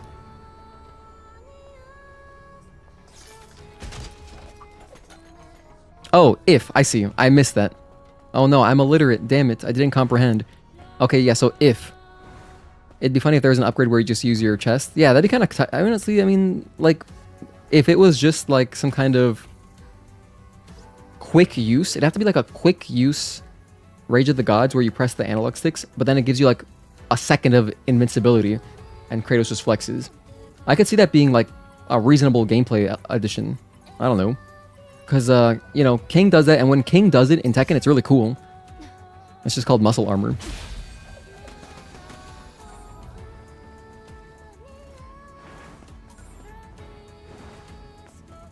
So yeah, I got a bunch of drone upgrade modules there. Those drone upgrade modules will be really handy to upgrade our laser, our explosive shells, and our slug a little bit more.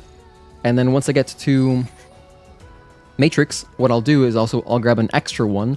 I'll grab the loose drone upgrade module, which is behind the train carts. I'll grab that, and I'll also upgrade missiles, the Stinger missiles, although I don't really use them much. It's just nice to have an extra tool in my toolbox. So, and there's one more loose module right over here. So these are the ones that I like to grab for this run specifically. And a speed run, you don't need all this stuff. This is very excessive, completely superfluous. All you really need is the shotgun and the explosive shells, that's it.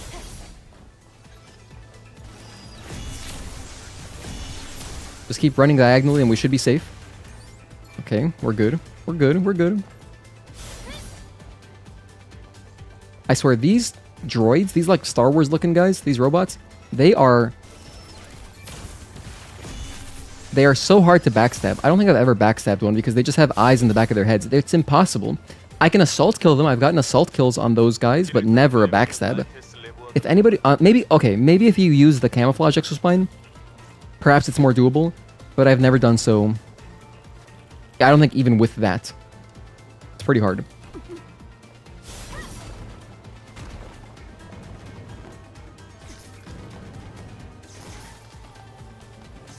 One, two.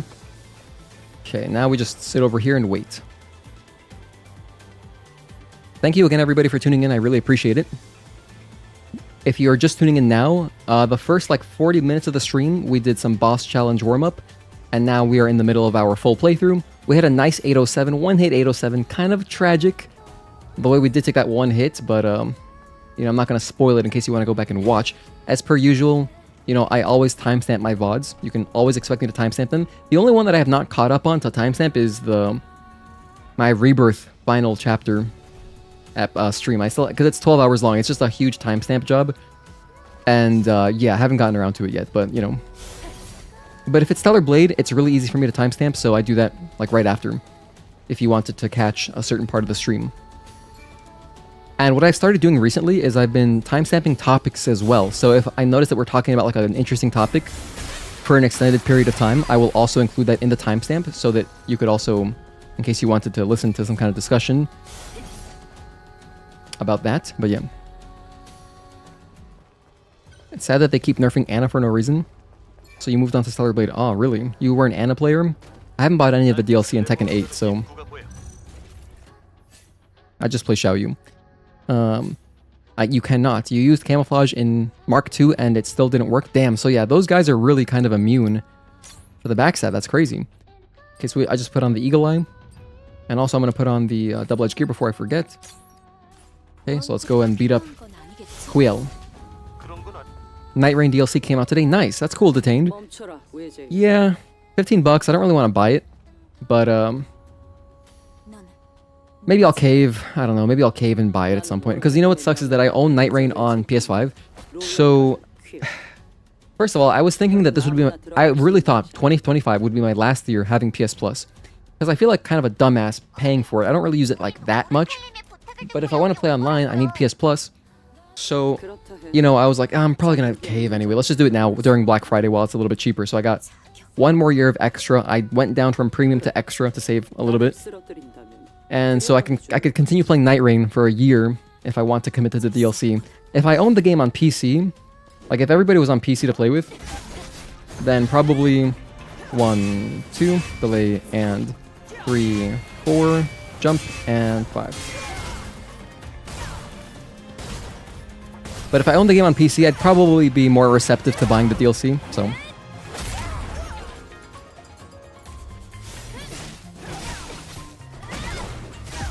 Every day's better at your Juness. It's a very catchy theme. Yeah, I gotta continue my Persona 4 journey. That game is so good. It's really, really good. And I'm in the second school year, so that's where I'm at. Like, we're past summer break. And you know, I'm probably playing it very wrong. Like, if I were streaming my Persona 4 Golden playthrough, I can already hear Juan. I know you'd be like, dude, fuse this Persona already, because it's so good or whatever. But I'm just like, I'm only using Personas that I find. I'm not even fusing anything. So the only time I fuse Personas is if I'm trying to clear up space. I have too many, because all I really care about is having a good spread to have, you know, all access to all the social links. By the way, actually, Juan, because I just joined the cultural club. Do you prefer doing cultural club drama or band? Because I joined drama.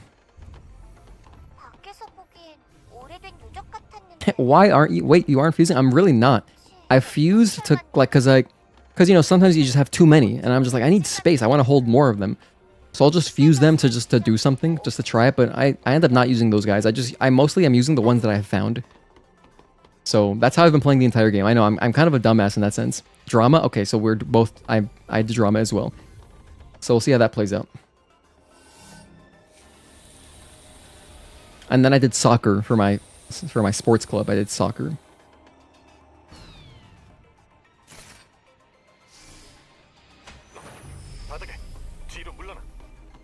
Also, I don't know if I could have gotten it earlier, but I just recently got the book for, like, reading twice as fast.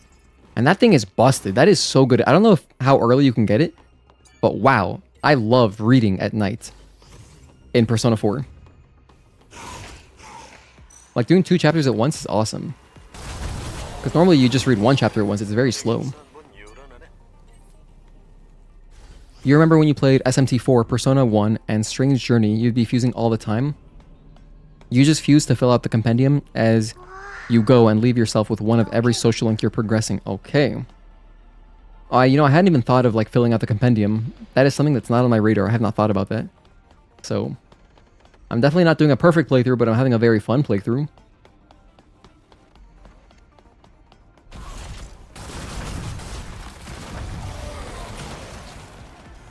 You would save scum? I've done it a few times, that's for sure. But some things I try to just let go. So, like, if I'm in a social link cutscene and I choose the wrong dialogue, or no, not even that. If it's if I get okay, if this has happened a few times. If it's saying, like, oh, you don't have the knowledge required, or you don't have the understanding or the expression required to do this option, I'm like, what? Restart, and then I go back, and then I'll just spend a few days leveling that thing up, and then I'll try it again. Because I'm like, I want to see that option. So I have delayed some things a lot just because I wanted to level up my whatever particular skill. I forgot to run, by the way. Whoops. So I have a rotation of like 5 saves at any given time.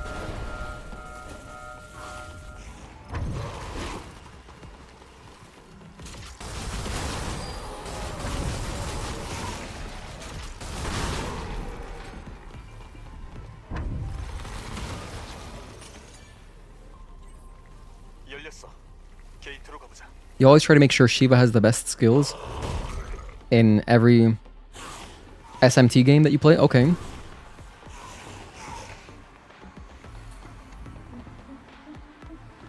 Triangle, circle, X, square. The persona that I've been using mostly is Eligor. Oh no! I fell. That's okay. It's just fall damage. I've been using Eligor and Ose a lot. Which is like a cat melee guy. And then I just have various guys for particular things, you know?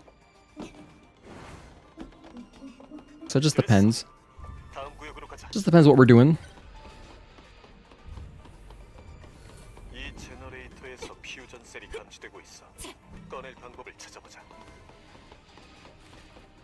And by the way, yeah, I don't count fall damage as hits, so that's why that doesn't bother me.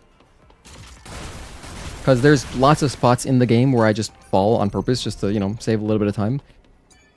So if I were counting fall damage, that would just be It'd be a little bit too much. It wouldn't be that fun. And also, I especially don't want to count fire damage.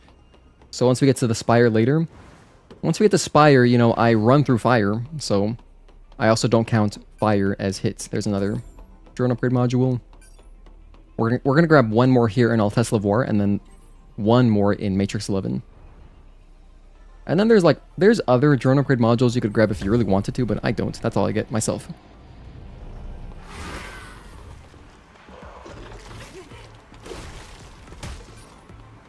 That guy shot at us. How dare you? You were so confused as to what Quiel and Xion even do. You can clearly see... Hang on a sec. I will read your message in a sec. You can clearly see this Natiwa walking from both Levoires. And they're just standing there. Yeah, they're not really guarding Natiwa's coming out, huh? And I mean, after you finish Altess and Abyss, you know, a bunch of enemies are out there walking about, right? So...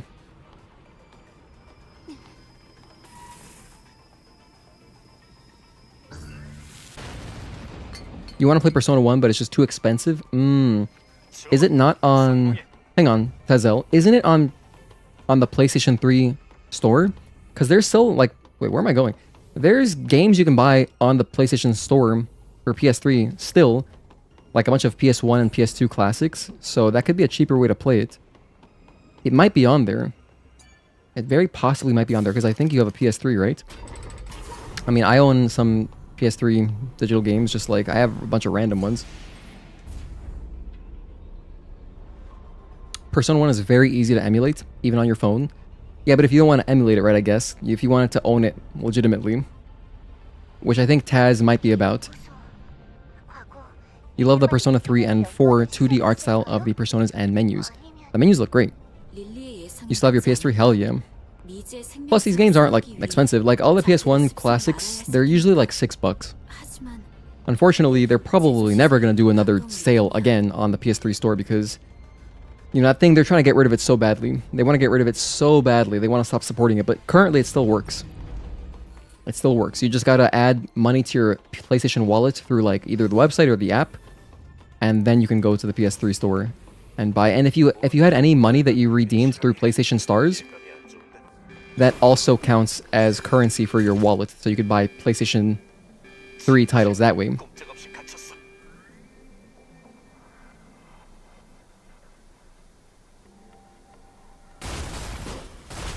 Turn around, shoot these two, shoot the wall one,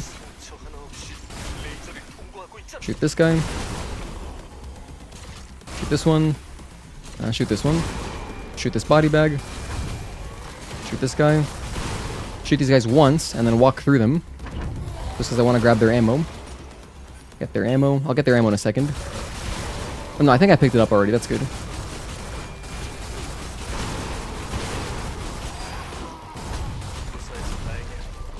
And then over there. And that should be everything. One more? No, that's everything.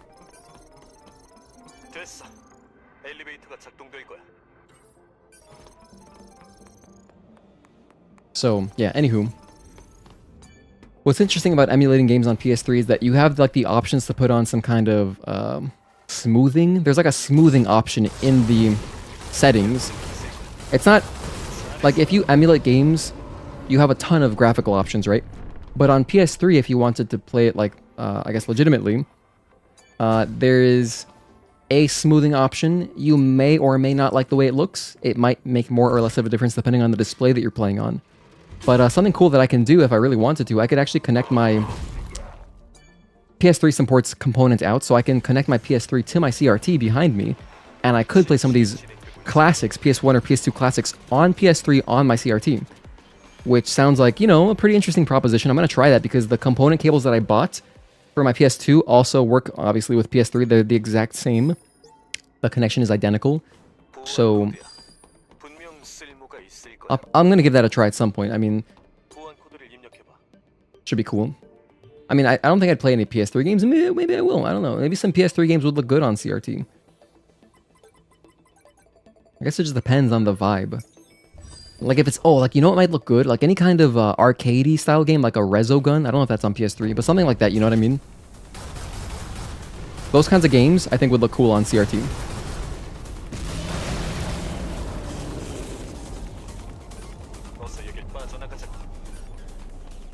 Okay, we are almost at Maelstrom. Atlas really wants you to forget about Persona 1 and 2. Are you serious? They don't like those games? Why is that, Juan? Please educate me. You want to play OG Japanese Persona 1 and the original Devil Summoner game. Why did I grab this body randomly? I don't know, but we got a little bit of experience out of it.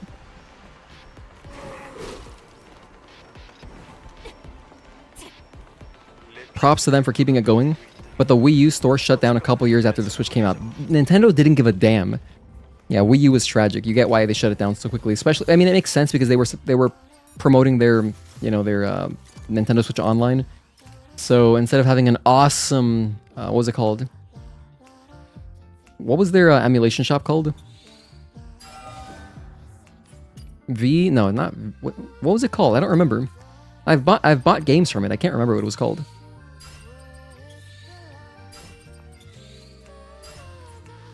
Oh my goodness, this is gonna virtual? No. Whoa, virtual console. Okay, I was close. Virtual console, there we go. Yeah, so the virtual console was really perfect, right? Get the exact games you want, you don't have to pay for a subscription, and then you just own it, instead of having to, like, resubscribe if you know, in case your subscription lapse. If it lapses, now you've lost your games, right? Did I upgrade my... Whatever, I'll just go. I'm gonna remember to upgrade my... the chain... Not the chain type. The Eagle Eye Exospine after this.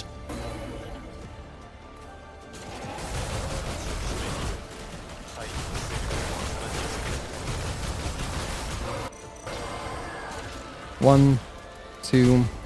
You want to be as close as possible for this. So, that's Maelstrom. Tazel, you still have your 3DS? And you're upset that they shut the store down? So you became a pirate. Well, I mean, in that case, you know, if there's no option for you to buy games legitimately, if they stop supporting the storefront, you know, it becomes less of a moral decision at that point, right? I guess. Thank you for being such a good host. Best of luck. Oh, thank you, Detained. I appreciate that.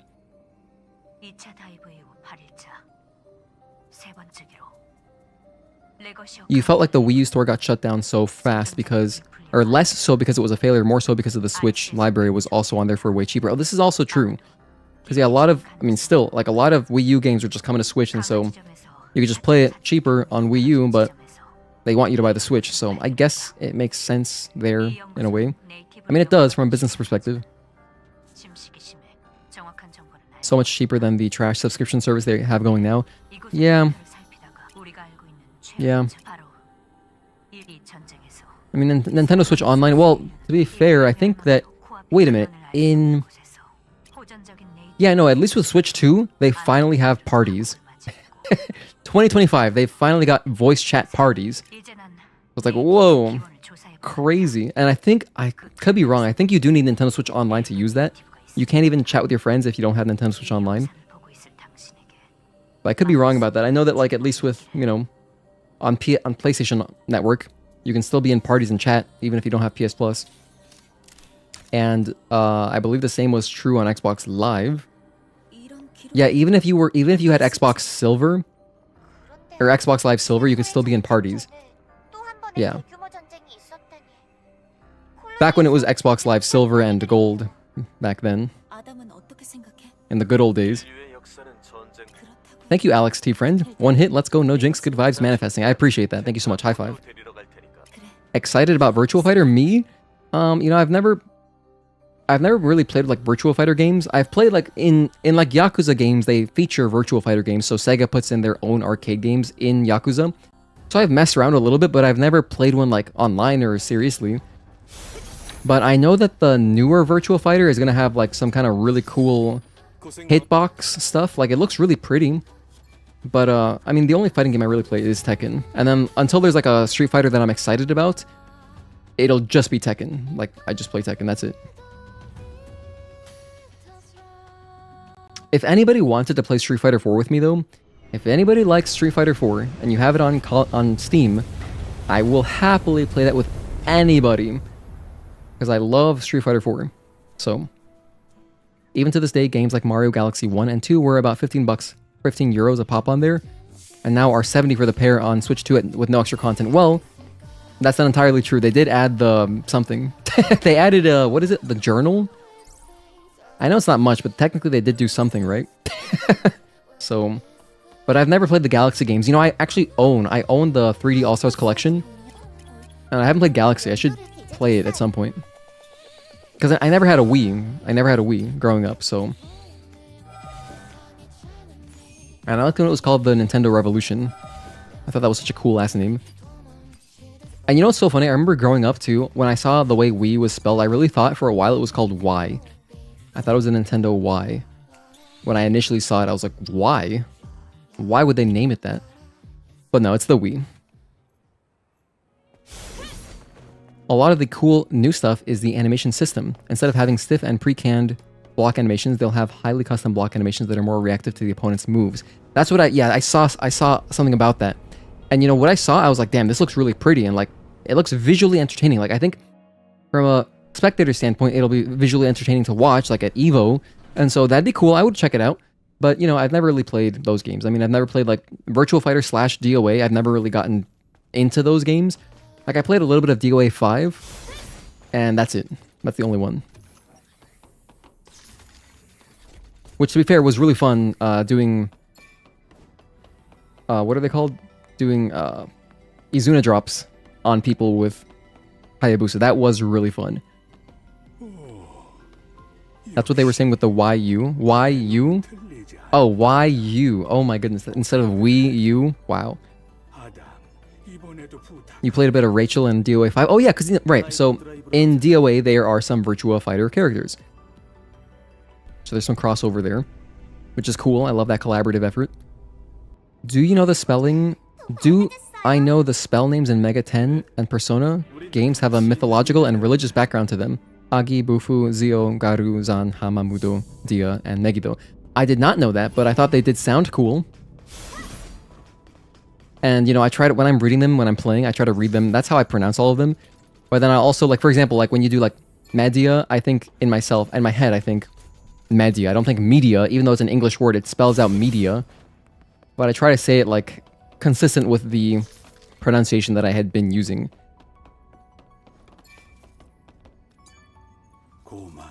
But yeah, I like the names. They're easy to understand. Similar to, like, the dot hack RPGs.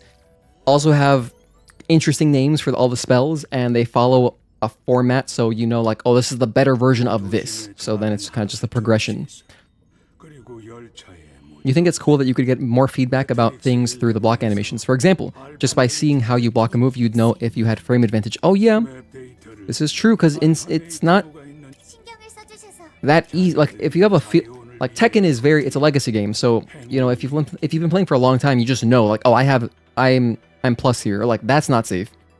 But at the same time, if there's more stuff to, even, because like the little subtle things, that doesn't bother me at all. Little subtle things like that, like the way the animation looks, to help newer players, you know, get a better gauge on, did my opponent just do an unsafe move or not?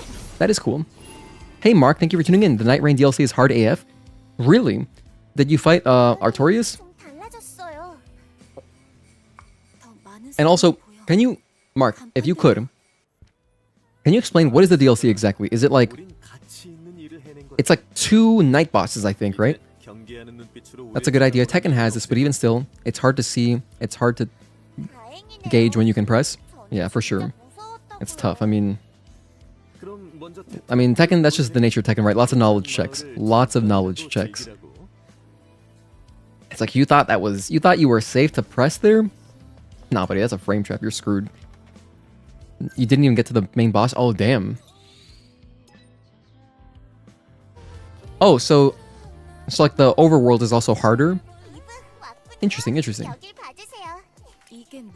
Oh, cool. We got 30 people. Thank you guys for tuning in. That's one person for each day of the month. You went back to Tekken 7, really? I don't know that I could go back to Tekken 7. I don't know. I just... Tekken 8, there's things I don't like about it.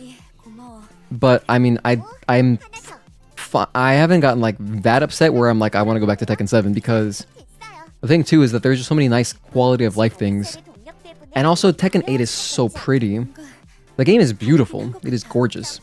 And, you know, I really like the way Xiao Yu feels in Tekken 8.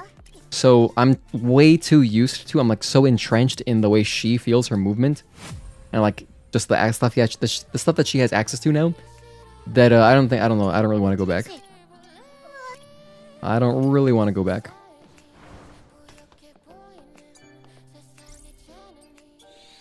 Next time I pick up Tekken 8 though, I really want to play Brian. Brian is like just the coolest character ever. I love him. And I've watched hours and hours. I've watched a lot of Tai. Tai's a really cool Brian player. I like all of his instructional videos. But I would like to learn him just to have another character. Like the characters I've always wanted to like really get into are Dragunov and Brian, because they're just cool.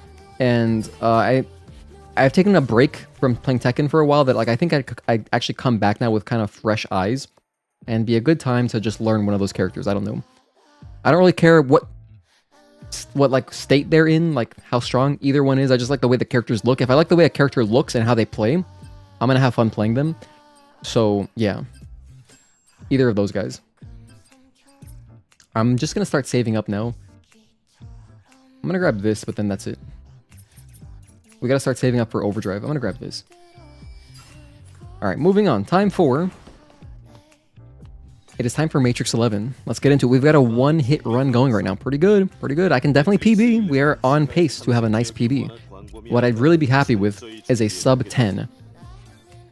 So I'm pretty generous. I'm leaving myself a lot of room to make errors, but yeah.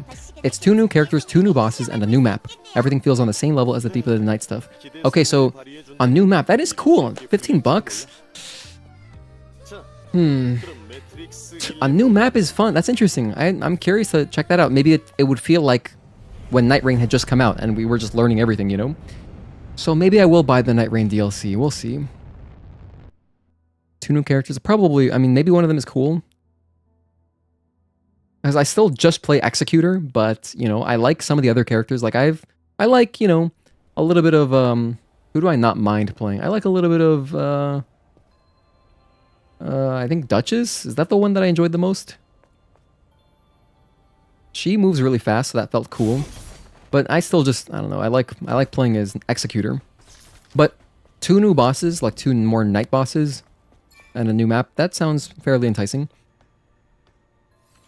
You prefer 7 over 8. Movement is better, and players at mid-ranks are much stronger than Fujin Bushin players in 8. Yes, definitely the ranks are inflated in Tekken 8 for sure. It's easier to reach blue, like significantly easier to reach blue than in Tekken 7, I think. But yeah, I don't know. I'm still having fun. I was still having fun playing Tekken 8 when I was playing it. You know, the Season 2 changes have gotten better, but I think it was definitely a step in the wrong direction, so yeah. But the movement, yes, it's like the movement is overpowered in Tekken 7, which was fun, but I also don't mind not really having it as, like, I don't really mind having it being nerfed slightly. Like, I still like the way Tekken 8 feels. I mean, that was one thing, especially towards the end of at least the competitive life cycle of Tekken 7. Towards the end, it got very, very defensive, which is fun in some ways. Like, if you're playing with your friends, it's fun, but playing online, I don't know, it was a little bit... I got a little bit tired of it, definitely towards the end. I really got tired of it. And at this point, I've played about similar hours in Tekken 8 as I did 7, I think. But I still feel like, I don't know, even with how obnoxiously offensive-minded Tekken 8 is, it still feels fresh enough where I still like it. You're just too annoyed in Tekken 8. I understand that. Trust me, I get it. I get it.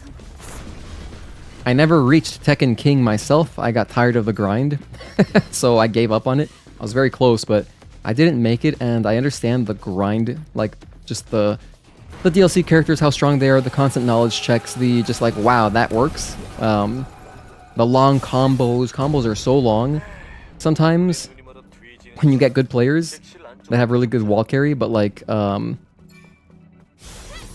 but what I really enjoy about Tekken 8 is really just the spectacle of it and how pretty it looks. I mean, it looks so good. So yeah, it's just a beautiful game. Unreal Engine 5 is really cool. I think they did a really good job.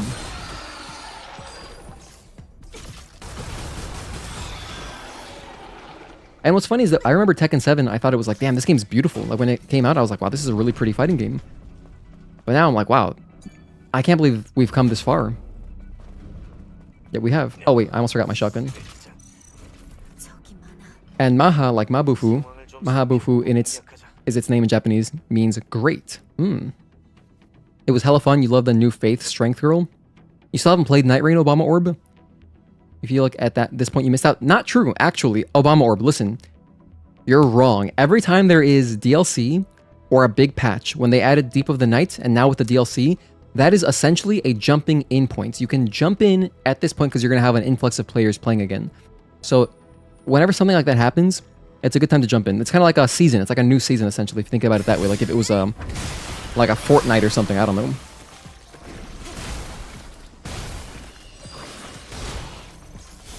Oh, I went way too far. Oh, dear.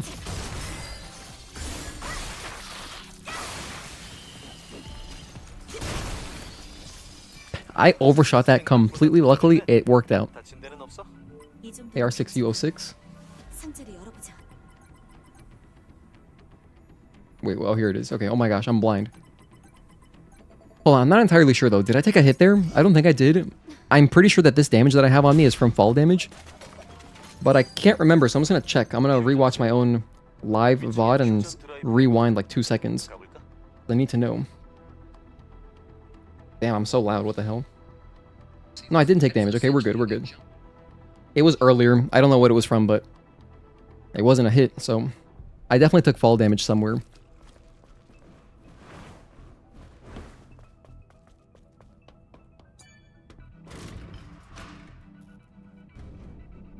They didn't tell you how to unlock the characters. The new female character feels like Duchess on crack. Oh, that's interesting. Okay, that sounds promising. Also, Anna no longer has quarter circle forward, meaning you cannot go under electric keepouts and punish with while standing too. Most satisfying ass whooping of Mishima's. You guess they do anything to baby Mishima mains. Wow.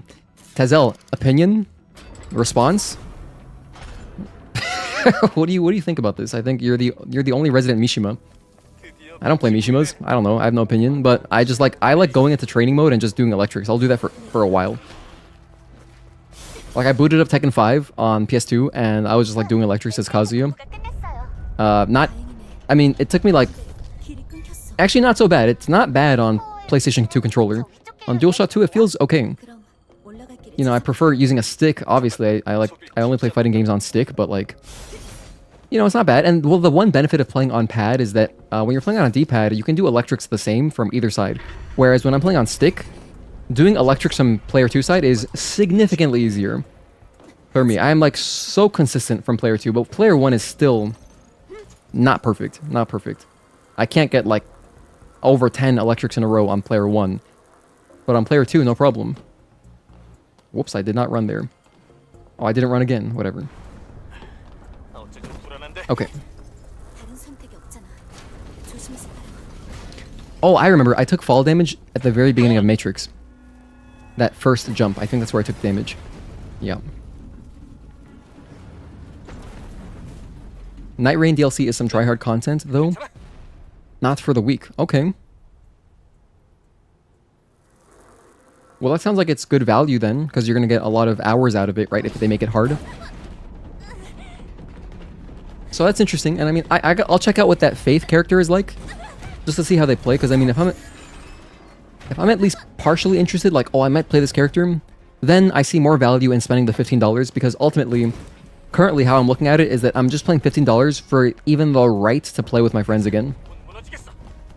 Because it's like, oh, you gotta have the DLC, you gotta have it. You are super mad about it, Anata, to that point that you just never paid another penny to Tekken Team after buying Anna DLC.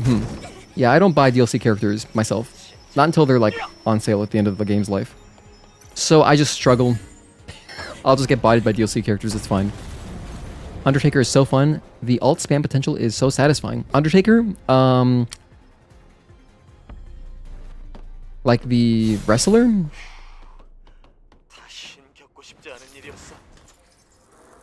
That's the guy that comes out of the coffin, right? He wears a hat. That's Undertaker, correct? This is usually why you don't play. Well, you don't like playing multiplayer games online. Oh, from Night Rain DLC. Oh my gosh. Okay, I didn't realize that was the name of the character. I don't know what the character names are. So currently, Mark just said it's the Faith Girl. Okay, I understand now. Undertaker, gotcha.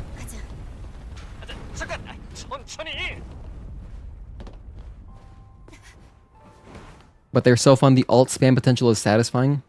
Okay, that sounds cool. Yeah, I mean, the abilities, I like playing Executor. Just because I like the beast form. And if I do decide to parry something, it does feel cool. But I don't really like using the charge. Like, once you do a few parries and you charge up his blade, like that attack itself, it's kind of underwhelming for me. So it'd be kind of cool to play a character that has more, I guess, utility out of their kit. Right here we rush. Okay, time for Stalker. Is everything still good? Yep. We're wearing all the correct things and I've got my shotgun. Hell yeah. Executor does need a little buff. Yeah, I think that just his charge, the cursed sword is a little bit weak. But... and honestly, his ultimate isn't very good, but I like using it. You love her. Her ultimate has tracking and hits pretty hard. Her ability is a buff that gives you increased damage, defense, and dodges go crazy. Okay. So she dodges quickly like Duchess. 2. 1.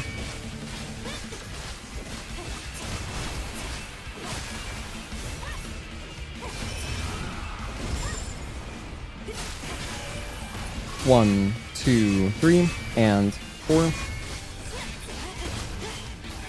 Clash is good. I like that. Free damage. You think parry should just be an ability you can use whenever you feel like without the stance? I mean, that would be really nice. But at the same time, it doesn't take like that much effort to go into the stance, so that part doesn't really bother me. I just wish he did a little bit more damage, I guess. 1 and 2. 1 and 2, 3.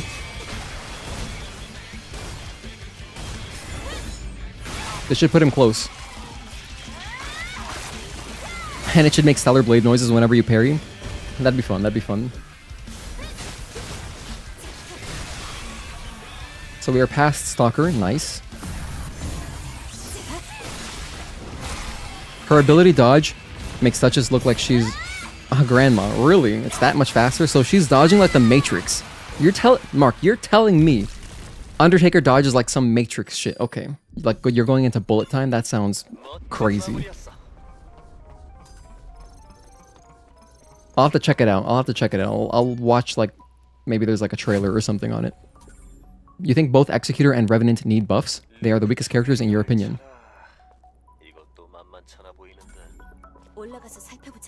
But they are both very cool. They are very cool. And also like Executor is badass because he looks like a hollow from Dark Souls, right? He looks like a hollow. And then number 2, he's isn't he a... he's just a Crucible Knight. He's like a Crucible Knight in training or something. So that's pretty sick. I like Crucible Knight. Iron Eye all day. Agatoki, we know that you're the biggest Iron Eye fan of all time. And we'll never take that away from you. Rest assured. Now we can get Overdrive. You think especially with the new Arcane guy, Executor status niche is gone. Oh wait, the other guy is Arcane? No, wait, so the other dude also does bleed and all that?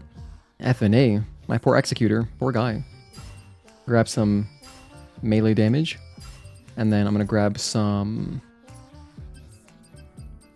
what do I want here? I guess I want... oh, I want the easy perfect dodges. Yeah, let's grab this, because I like having reflex boost for specifically Juggernaut. The sound effect when you pick up items reminds you of Wind Waker. Really? You know, Wind Waker's a game that I've always wanted to play, but I never owned it on GameCube, and I did play it a little bit on Wii U, but I didn't beat it because it was just like an ex-girlfriend's Wii U, and so like I didn't get very far, but it was really pretty. And now that I have this cool CRT setup, and my GameCube even has... I have an S video cable for my GameCube.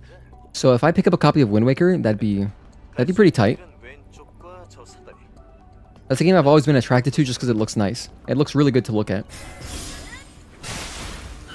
similar to like an Okami. Like Okami's also really pretty in that same sort of style, artistically. Just like the cell shaded look. It's so nice.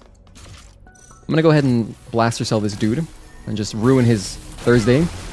Poor guy was probably looking forward to like Thursday night football and I just ruined it for him. Sorry, guy.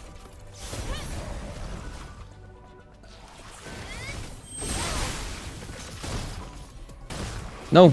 Oh, you bastard. You mother bastard. Everything was so wrong about that. Number one, I missed my shot on the sculling. Such a disappointing hit, because this room shouldn't be an issue. But I missed my shot on the sculling, or I think it might have still been in its invincibility frames, so I know better. I needed to like delay my shot a little bit more. So there's a hit. We can still get a sub 10.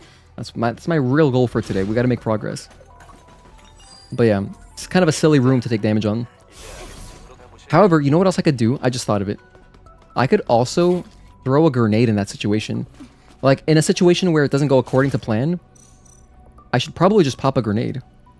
It would have downed the sculling and the other guy. That would have been the high IQ play. But evidently, my IQ is nowhere near high enough to do that in a split-second decision. The best thing about Undertaker is that her ultimate has so much stagger potential, and it has range. You remember flying to a boss that was at the edge of the arena. Wow. Interesting. Yeah, no, I'll definitely, like I said, I'll have to check out maybe a trailer or something just to see what it looks like. And then maybe I'll be sold on buying the DLC. I just don't want to spend 15 bucks. The sound effect when you pick up items, I already read that. I'm reading old messages. Whoops. Oh, you can see Undertaker being in your top 3 characters, maybe even your favorite. Okay, it doesn't sound like recency bias at all. Okay, let's make sure I don't take more damage to Skullings. I'm gonna go ahead and backstab this guy, so we'll wait a little bit. Even if they make cool characters, I just don't see myself ever playing really anything besides Executor. I'm way too attached to the character. The U in the Greek alphabet called Mu, and it's the 12th letter. It's called Mu, huh? Is that Mu or Mu? I think it's Mu, but maybe it's Moo, like just a cow. Like Moo Moo Meadows in Mario Kart. Here's 2 more guys. I'm gonna backstab them. Wait, I'm gonna shoot them down, actually. Mew. Okay, like the Pokemon. Also, you could do it that way.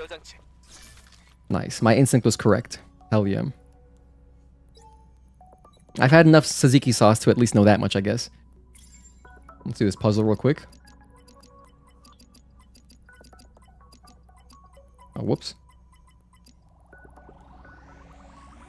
But dude, I can't tell you how excited I am to get my monitor. Like, I wanna... And I'm also considering... What do you guys think? Because I wanted to do... Tomorrow, I was going to do an extra stream on Friday. And I was going to stream the Separate Ways DLC for RE4 with the mod that I showed earlier. The Stellar Blade mod. And, you know, since my monitor is coming up soon, maybe I should just wait for that. Because it would be cooler to play RE4 on an OLED monitor. Maybe I will wait for it. And also, it's possible that the guy who made the mod will update it a little bit more, so maybe it'll get slightly better looking. Because it looks a little rough, but it's good. I'd play through the DLC with it. But I checked the posts on the Nexus mod page, and they said they could easily fix, like, some things with the hair. They said they could fix. And I think that would improve the experience a bit. Not really. You love her ultimate. Her ability is amazing. Her passive makes you spam ultimates. And of course, she has Bloodborne dodges, damage, and defense when you pop her ability. Sounds cool. Sounds cool. I'll see. I'll know what you're talking about. I'll understand by the end of the night. I'll check it out later.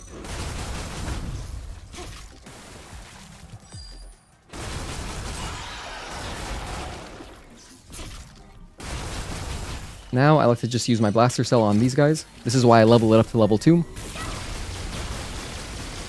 Because it cleans them up pretty efficiently, you know?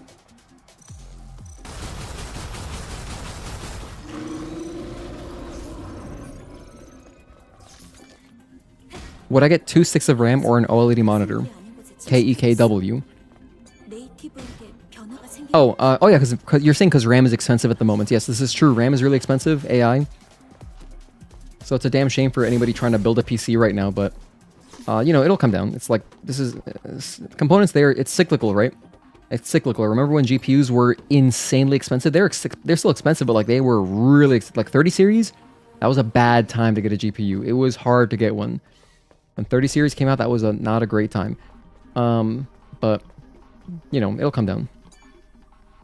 Do I want you to link me the video on Discord? Sure, if you want to DM it to me, I would appreciate it. It just saves me searching it on YouTube. We need 0 from Bayonetta in Night Rain. 0 from Bayonetta 1. Wait, 0 from... Who is 0? I can't... When you said... Oh, I forgot. Oh my gosh, what am I doing? I had a complete mental lapse. I just forgot what I was doing. So that's a shame. Add a hit. That sucks. I forgot that enemy. Completely forgot about them. We gotta put this slip behind us. I need to start using my brain. It's like I'm dissociating. I'm not focusing on the game anymore. I'm just like having fun reading chat and talking to you guys. But we had a good run going, so I kind of want to keep it going a little bit at least under 10 hits. But that's should never ever take a hit there. That might be the first time I've taken a hit there.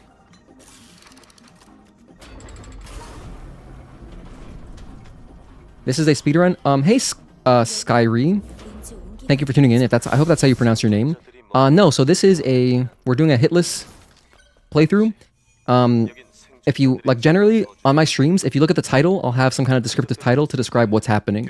But right now, what we're doing is I'm doing a practice run of a full game hitless playthrough. And what we have here on screen above me is a hit counter. So these are hit counters, as you can see. So it shows you what we have going right now, the difference between it and our PB on the rightmost. So our current PB is 15 hits, which is a lot. And I'm just trying to get better than that. So hopefully that answers your question. The upside down L, which is also Y in lowercase, is gamma, the third letter. Oh, I think I know which one that is. The upside down, I guess, which is also Y. No, you were doing so well. It's okay, Agatoki, don't worry. We're gonna do a lot more runs, so it's not like this was the only run, but yeah, it was going really, really well, especially like, it's funny because like the hits that we took here on this split, I would have never thought we would take those. That's awesome. You got hit more than 50 times during the first boss and prologue. Oh, cool. I'm glad did you beat the game? I'm glad you are enjoying it though. If you haven't beaten the game though, just be aware that we will be playing through the whole game, so, you know, spoilers and stuff. Don't want to spoil anybody, but we have bosses kind of hidden, the names of them, so we don't spoil stuff, so.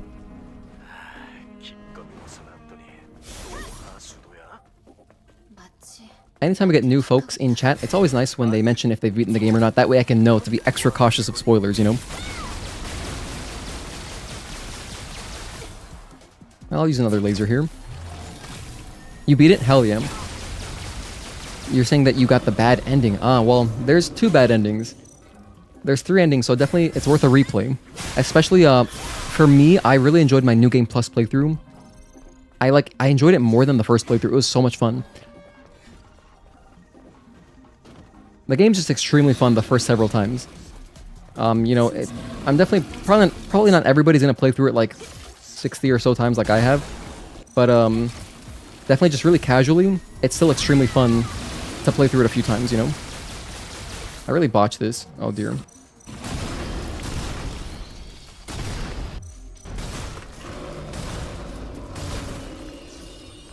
So my mistake there, I accidentally shot that hive with my shotgun to start, so that aggroed him. But what I wanted to do was charge up my blaster cell and get a nice phase 2 laser. Hit that guy with a level 2 laser and then kind of keep him stun locked, because then he dropped a sculling. That's not ideal. Also, before I forget, let me just go ahead and put my smart mines real quick, because clearly I've lost focus. We were playing really, really well in 807. Since we got to Matrix, I've completely lost focus, like 100% lost focus. But I'm going to try to stay at least a little bit on. I want to stay on a little bit, because we had such a good... We still have a good run going. We can still get something here. Once those light up, you know that they are shootable. Oh wait, I don't want to do that. I'll use my slug first. Then I'll go to this.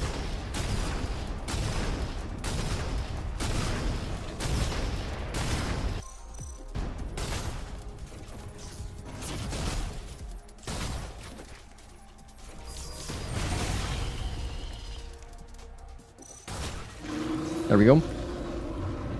He just needs that extra little nudge. Like, once you destroy the sculling that drops in, the hive is open to dying, because you can't just, like, kill them outright until that guy dies, the sculling. Triangle is delta, the 4th letter. Thank you, Leo Jackson, for the impromptu Greek alphabet lesson. I'll try to internalize some of this, but I'm probably going to forget. I probably have to read them several times to really remember. But still, I appreciate it. Let's grab some more ammunitions here. And let's see if I want anything else. You sent the video? Thank you. I'll definitely check it out after the stream. So, I have 1 SP. Nothing really that I want. Yeah, nothing really that I want. Let's get a little bit of energy from dodges. That seems good. Alright, on to our boy Juggernaut. Okay. We've taken 2 very silly hits on the way to Juggernaut. 2 very silly hits. Let's not take a hit on the boss at least. At least let's get that. No hit on the boss.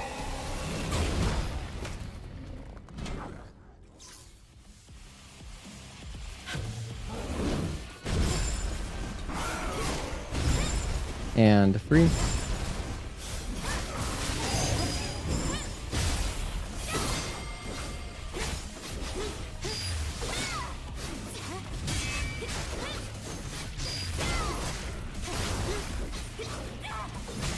One and 2 and dodge.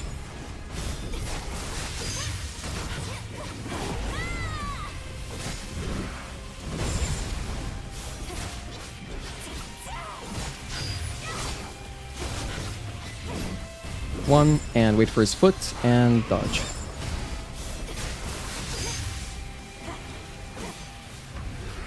One and 2 and we got a shield break there. That's nice. Oh, yeah, okay. That hit sucks. That feels terrible. I do not like taking hits from that. Feels really bad every time it happens. Big overhead. And we just died, so now I'm flustered. Alright, well, I'm gonna continue playing. It's a shame with how insanely well it was going. But I think that it's funny because, like, even missing out on... Not missing out. It's like, I feel like just losing focus in Matrix has screwed me. I feel so out of it now. I don't know. I gotta get back in somehow. I gotta break through, like, mentally. But it was perfect, man. Eidos 7 was so good. I was so happy. So happy with how we were playing, and I feel like my play has degraded exponentially. I'm not thinking correctly anymore. I'm making bad decisions. Really, really bad decisions. And also forgetting stuff. But at the same time, part of that is just because I'm having fun chatting with you guys. So at the same, I can't really be that upset about it because I'm having a good time regardless. But if I can at least separate Matrix, if I can just separate this split, if I can put Juggernaut behind us, I can still possibly get a sub 10. Otherwise, I don't know. We'll see what happens. Upside down V is Lambda, the 11th letter.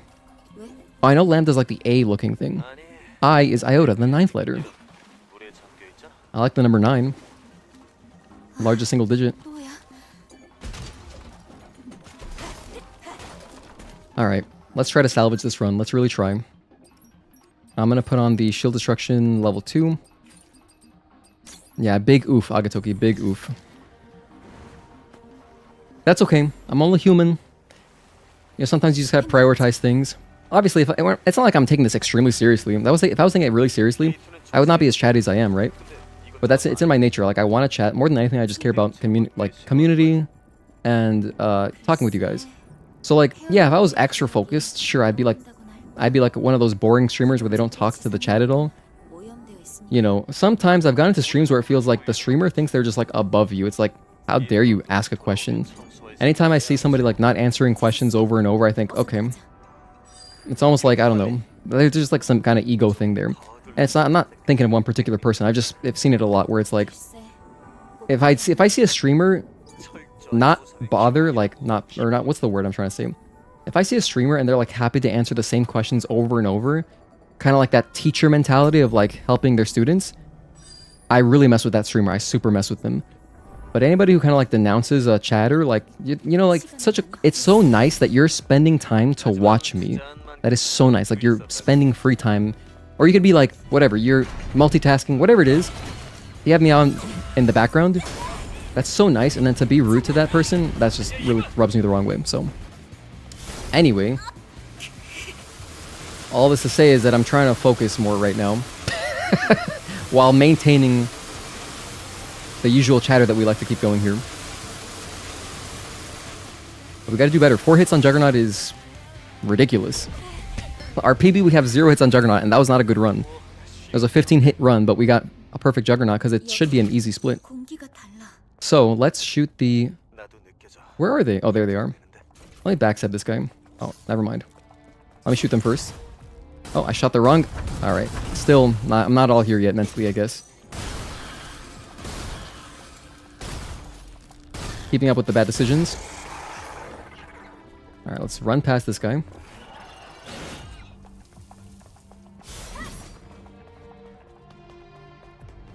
You say that now, when you are a big streamer, you will forget about all of us. If that ever happened, you should unsubscribe. If that ever happened, if I somehow changed my moral code for some reason, like if I changed my values just because like I'm making like a little bit of money online now, that's crazy. And that's like a sign that I have some serious mental issues. I can't imagine ever letting that happen.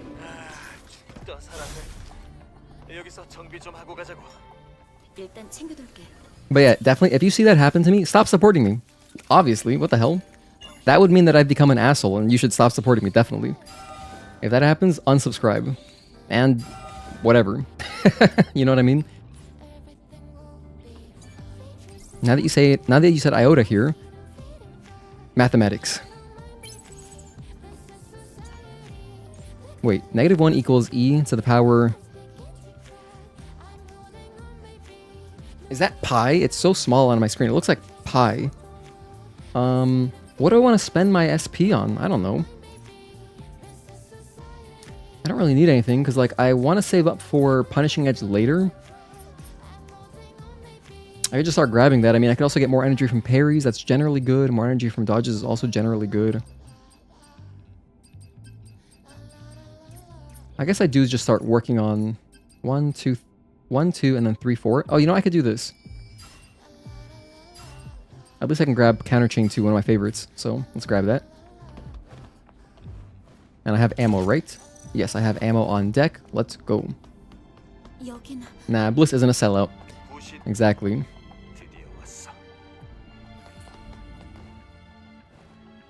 Well, to be fair, I don't think there's anything wrong with selling out. But I wouldn't change my values. That would be like a moral sellout. That's bad. But if you're just like taking sponsors, I think that's very good. I would happily take a sponsor. If I see a creator and they finally get a sponsored video, I'm so happy for them. I'm like, hell yeah. And then I just skip the ad. But like because you know, then you would have like the in-video ads that they usually want you to do. But with YouTube Premium, if you just like fast forward once, it'll say skip commonly skipped portion, and it's like amazing. But like, yeah, more money for them. Like if it helps them create content, that's fantastic. Because, you know, currently I don't make any money really on YouTube. I make like 50 bucks a month from my subscriptions, which is very nice because it helps pay for the internet. You know, I have a special internet just for streaming. And so the fact that my memberships cover that, I'm extremely grateful for. It's awesome. But like, if a creator's making like serious money just from doing ads, I'm happy for them, you know? 3? Okay. I couldn't be happier. Am I playing on PC? This is on PC. We're playing with a mod for this costume. 1.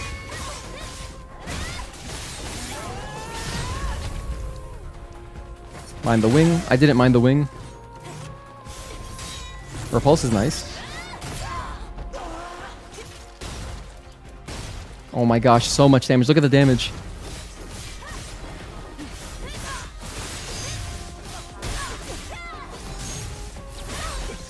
I got 2 more hits in there. I did a triangle square. 1, 2, and 3. Nice.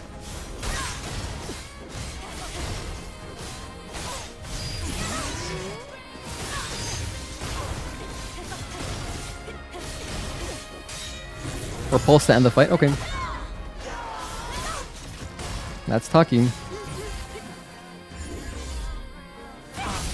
I forgot to change splits. Okay, so we're past Matrix.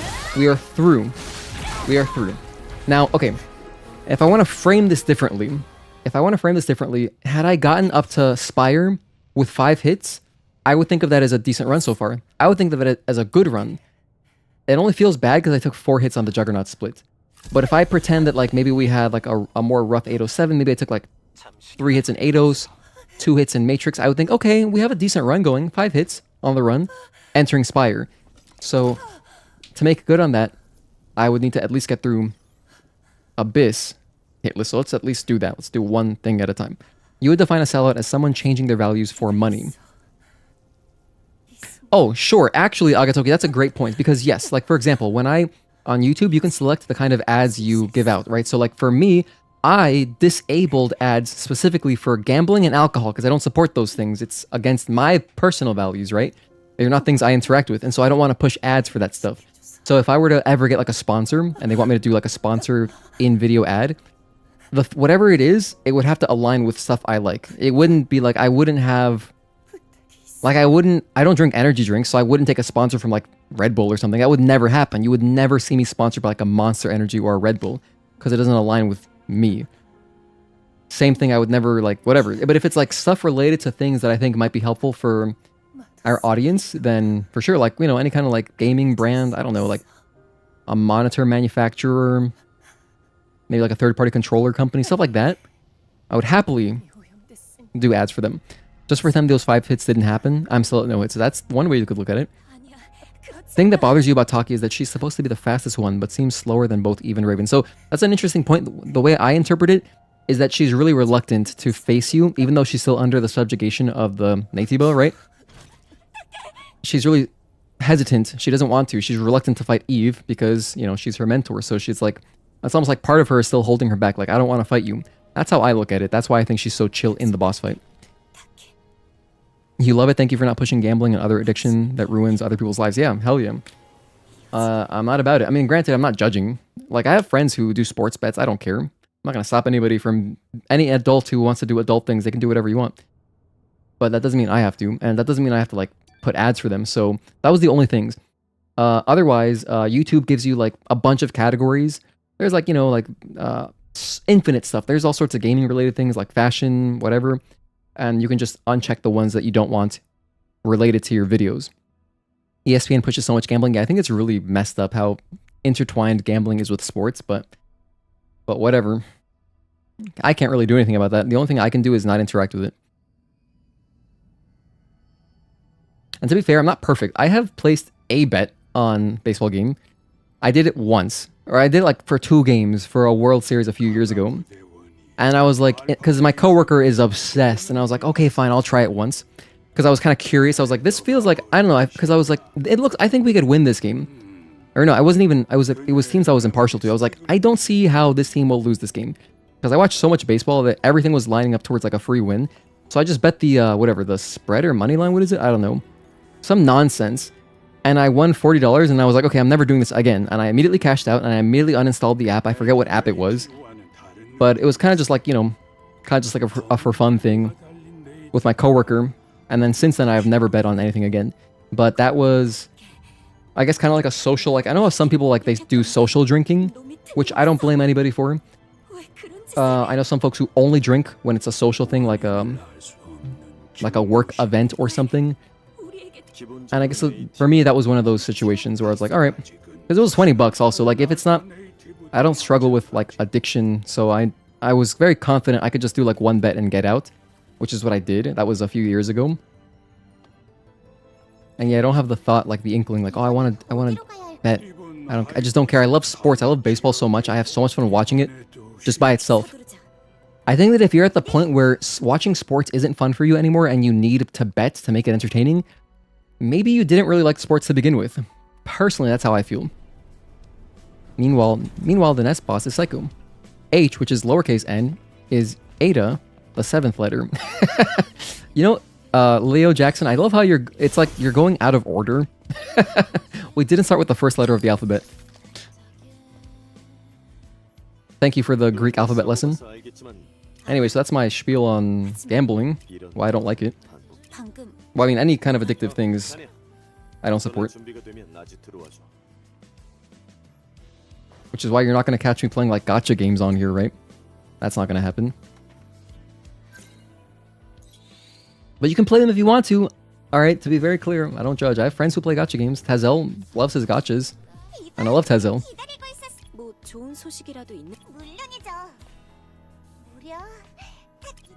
How someone chooses to spend their discretionary income is completely up to them. You play 2 gacha games and do stock, so you have a gambling problem. Okay, acknowledging it is the first step towards overcoming it, right?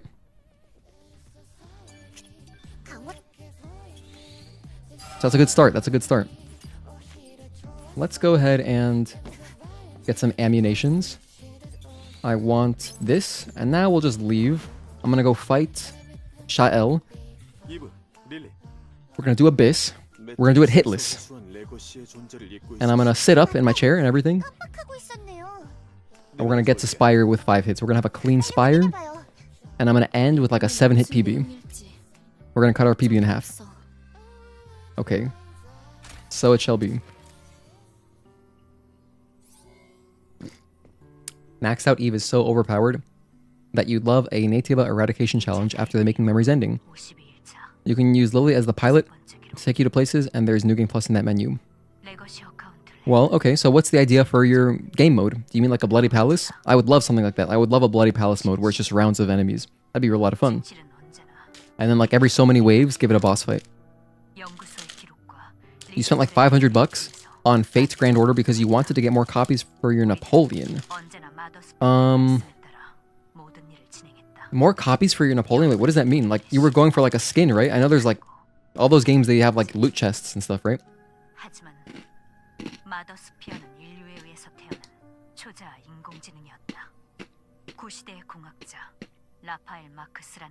But, you know, regardless of how much money you spent, don't feel bad about it. Just consider that that's part of your journey, right?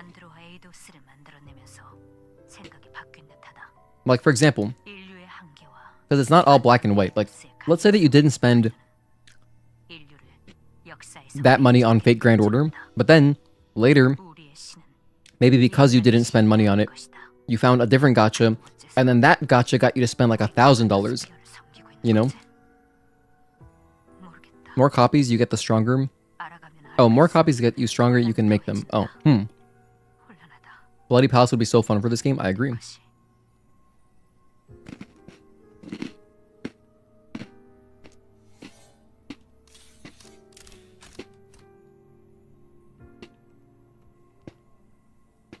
아담, 어비스 레보아를 데려가줘.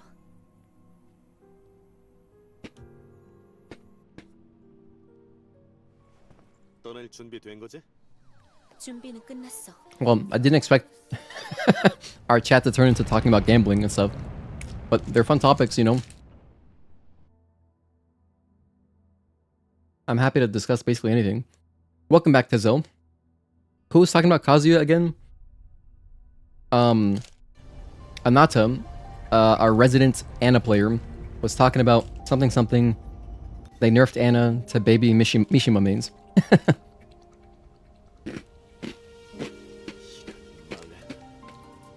You get all the maps with markers for Natibas, and you go around killing them. You're allowed to carry up to 3 WB pumps, but all camps are inactive. Oh, kind of like an endurance thing. That sounds cool.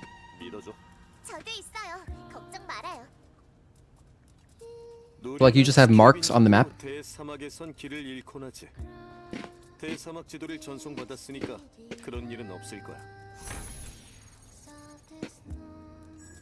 Okay. I'm done with my snack.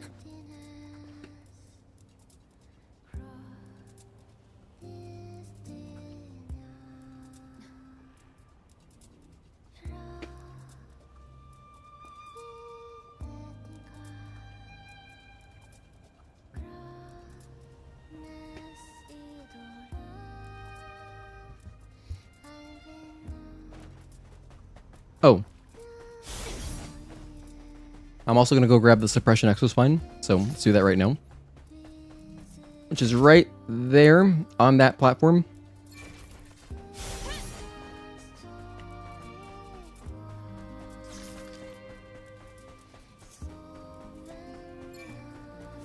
You were unlocking the new Nightfarers? Oh, nice.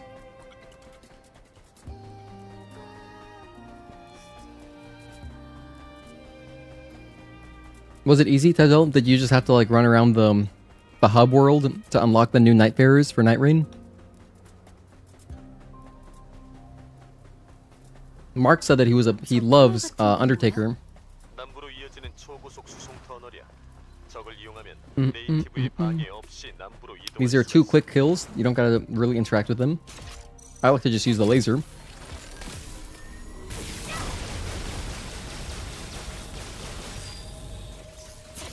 And then the other one.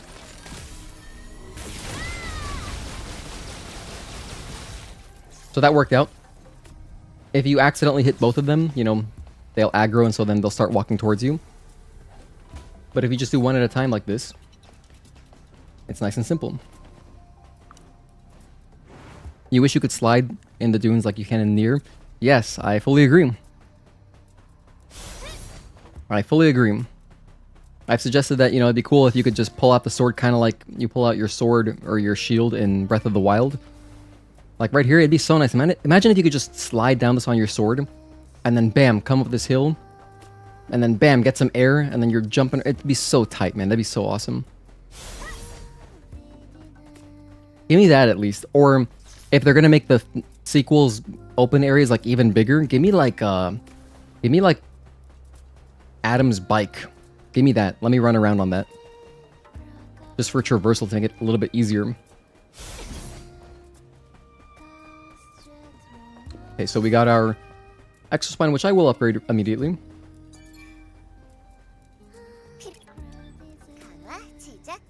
You hope they keep you hope they take away Wave Dash?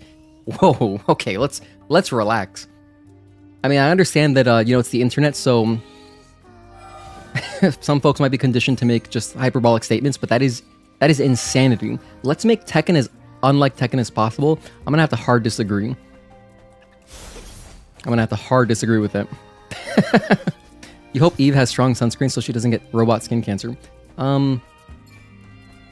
You know, I don't know if androids could develop stuff like that.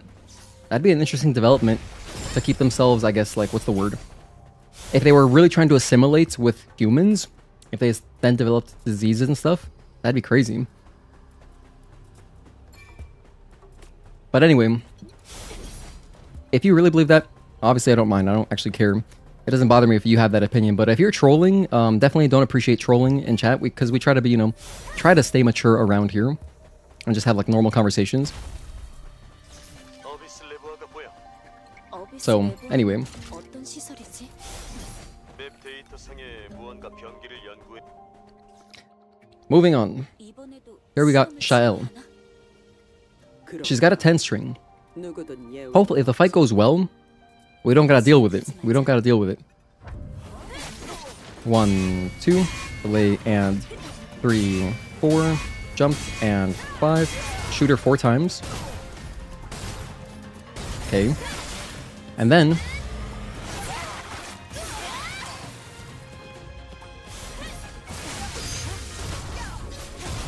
one, 2, nice. 3, 4, jump, and 5. Okay, I botched that, but I've got a backup plan. We'll just do this. That works. I was taken aback because I was not expecting her to do her normal 6 string twice. I figured she would go into her 10 string, which is scarier. But that didn't happen. We got very lucky there. That was a nice break. You just realized it's really weird to have Eve surfing, but didn't incorporate it much in these large areas. Seems like a no-brainer to you to make traversal more fun. Yeah, I agree because, you know, it would make, like, it's not like, it doesn't feel that bad running everywhere. And once you unlock all the waypoints, you can get around, but when you are still finding those waypoints, it'd be so nice. Like, give me the sword surfing. Maybe they wanted to implement it, but they didn't find a way. They ran out of time. I don't know. 아담이 올 때까지 Or they couldn't, like, 릴리. because I figure, like, if it shouldn't be that hard to get it to work where it'll only work if you're going down a slope. And then once you're on, like, flat ground, it stops working. Or maybe they have some other reason that they didn't want it in the game. Who knows? 오른쪽 어디지?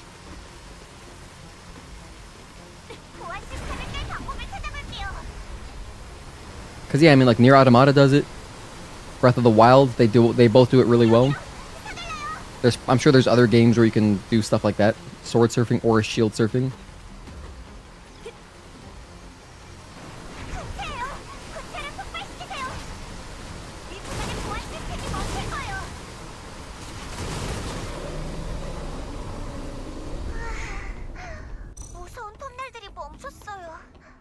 The grenade takes away balance. Yeah, the sonic grenades, that is exactly what they do.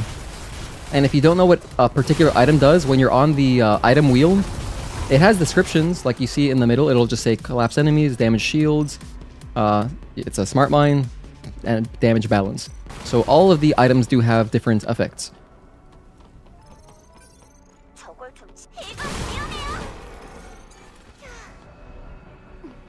You wouldn't be surprised since Mother Sphere wants her androids to be as human as possible.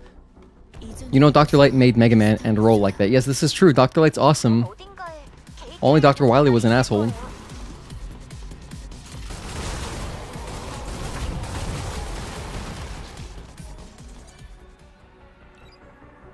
Although, Wily does have cool theme songs. But yeah, Dr. Light, what a great guy.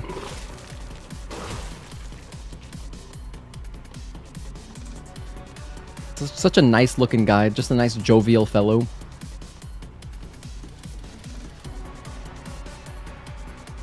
He's happy to benefit the world. Okay.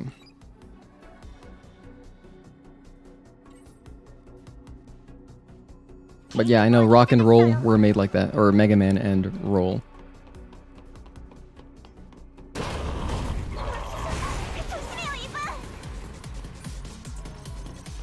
Wait, no, Raku was a boy. He was a normal boy first. Oh, I gotta watch the lore video again.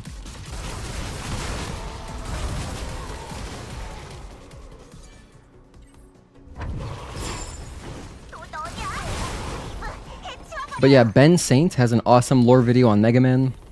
I've probably mentioned this video like a few times across all my streams because it's so good. I've watched it so many times. It's awesome.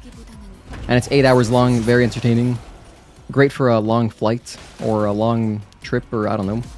You gotta do a long drive or something. Maybe you do overnight driving for your work.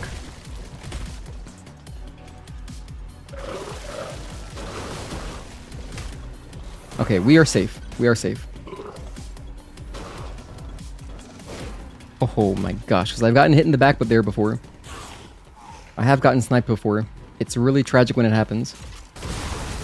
But not today. No siree. I'm on a quest for vengeance. I'm trying to get my run back. I'm trying to reclaim my run, because after how nice it started, after the collapse of Matrix, no way. We're gonna bring it back. Jump over this guy. The music here is such a jam. Jump through this. Yo, what's up, Sid? Thank you for tuning in, man. Good to see you. Gotta go. Have a good night. Take care, Agatoki. By the way, tomorrow's Agatoki's birthday, so if we don't stream tomorrow, shout out to Agatoki and happy birthday to him. Thank you as always for tuning in.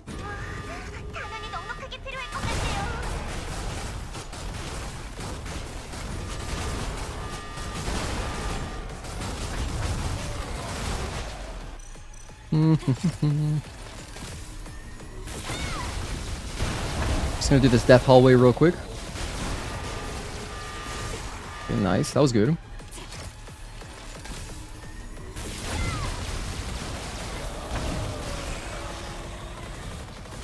Oh, the range actually isn't infinite. It's close to it, but not infinite.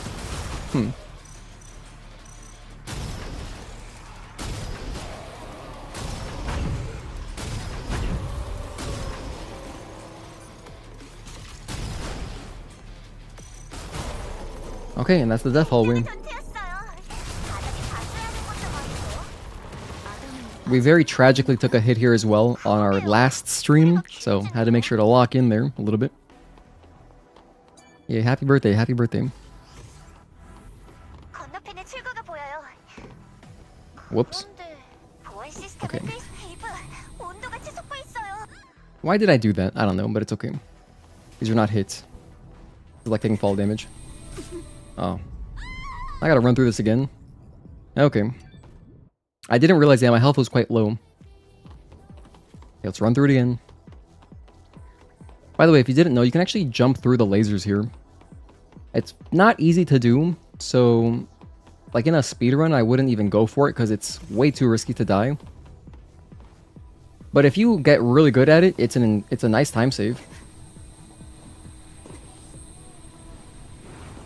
But yeah, this is just kind of the normal, slower way of doing it.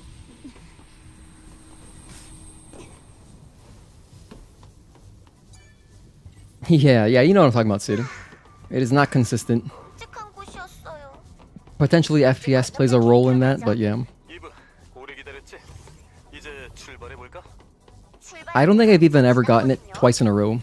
I don't think I've ever gotten that. 이런 연구동이 다 무너져 버렸는걸?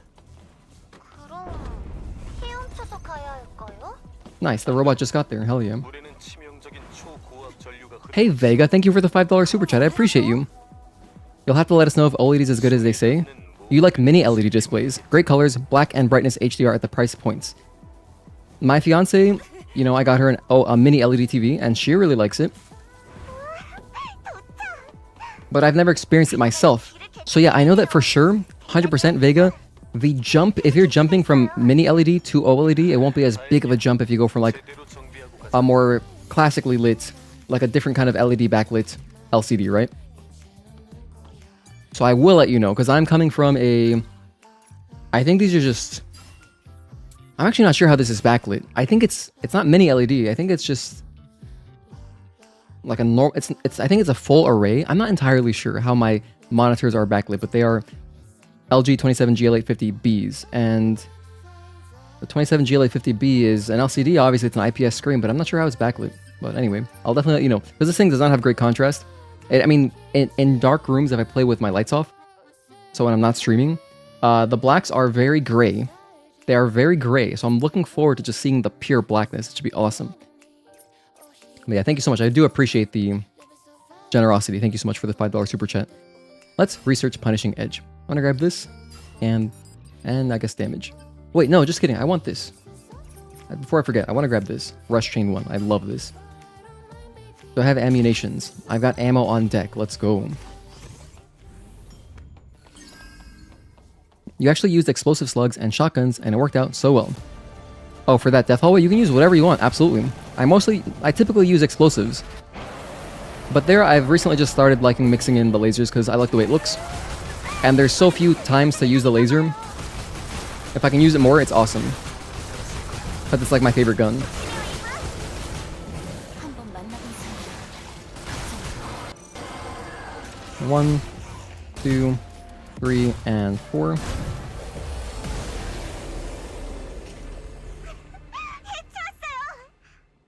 그다지 어렵지는 않았어. 잘했어. 이제 하이퍼셀을 살펴보자. Okay, so with all that out of the way, we are ready to head towards Spire. Okay, I'm keeping up on my promise. I said, and we're gonna get to Spire with 5 hits. I'm not gonna let it balloon past that. Just stay locked in for Spire. Last stream we had such a good Spire, dude. We had a perfect Belial 1 and Belial 2 splits. And then Karakuri, it fell apart. It's pretty funny, honestly. If you wanted to go back to the last stream and see how I got messed up, it's pretty comical. But the Belial 1 and 2 were perfect. So let's keep that going. Let's keep that trend going. And thanks again. I appreciate everybody for tuning in, as well as everybody lurking. If you're lurking, if you're not in chat, I'll just generally greet you. Thank you for being here. I do appreciate it.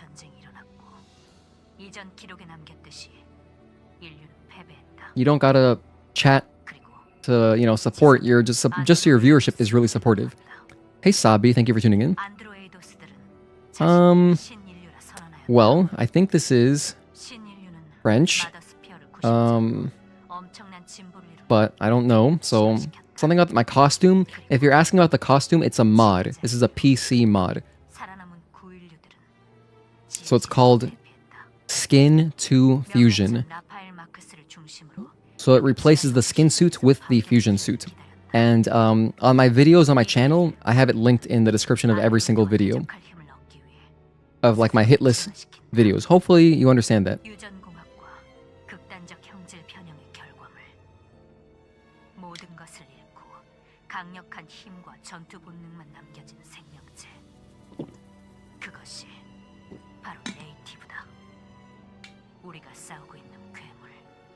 그 네이티브인 것이다.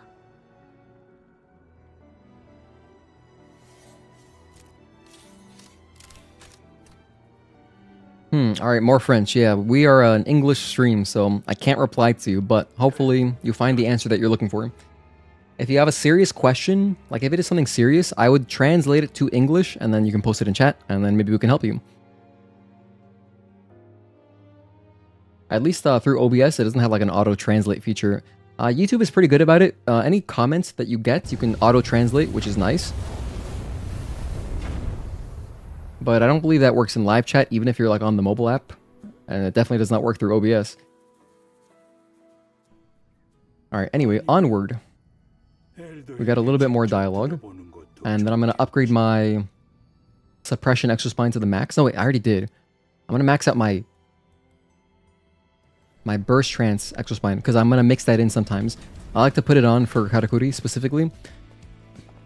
I'll put it on for her, since obviously the Eagle Eye doesn't do anything during that fight.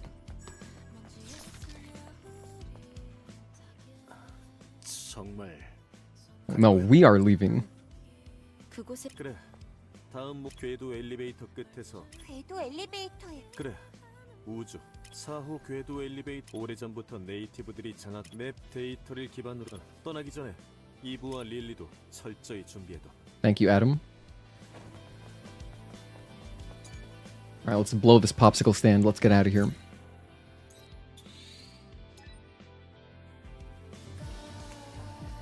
Here we get our second extra spine slot. 릴리. Shout out to Lily. She's like our Bulma, basically, just our genius. 이브, 아디셀의 출력에 좀 더 부담이 되겠지만 전투에 큰 도움이 될 거야. 바로 작업해줘, 릴리. 네, 잠시만요. 자, 다 됐어요.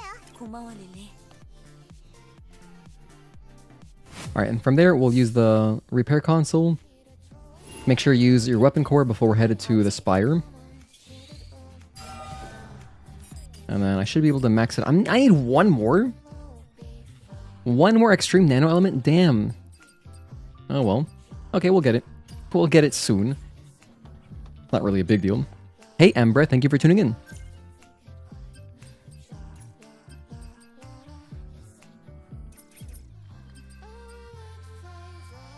Get that. And then we'll work on the damage later. Okay. I'm happy with my skill tree, the way it looks. Max out our ammo. We still have one WB pump in case of an emergency, so that's good. We got that for free in Matrix 11. 벌써 떠날 준비가 된 거야? Sessun mod, quel mod? Oh, okay, I understand that. That's like Italian. 릴리 너 That word is basically the same in Italian, so I'm going to go ahead and post it. Here, let me just post it for you. 머릿속이 Just so that we don't have 복잡하게 생각할 any confusion here. 어차피 우주로 So, 가는 건 이브잖아. 우린 Fusion. 테트라포드에 남아 있을 거고. Okay. 그렇긴 하지만 뭐 시야가 공유되니까 Alright, here you go. 물리적 거리는 의미가 없긴 하지. So there is the mod. Okay. 출발하도록 하자. 이브, I should make that a macro. And just have it on one button so I can post it in case anybody else asks, because I often forget to put it in the description of my streams. I always have it in my video descriptions, 모두 탑승하도록 like 해. the offline Hitless series videos, but I usually forget to put it in the stream one. You have a friend named Wendy, who is from New Zealand, and she's your Lily / Bulma. Okay, that's cool. Wendy, I like red velvet, so that's cool. I don't like the fast food chain. It looks good except for the feet. 실력 발휘 좀 해볼까요? Yeah, the Harpy Lady Sister feet. Yep, my Valentine would love it though. 상태 좀 체크할게요. 감도 어때요? Google Translate is so stiff, you just need to learn French. 오케이, 컷. Do it. It's pretty romantic, right? Oh my gosh. Stop. Google, stop. Stop. Okay. I said the G word, and my phone was like, you need something? No, I'm fine, thank you. 조심하세요.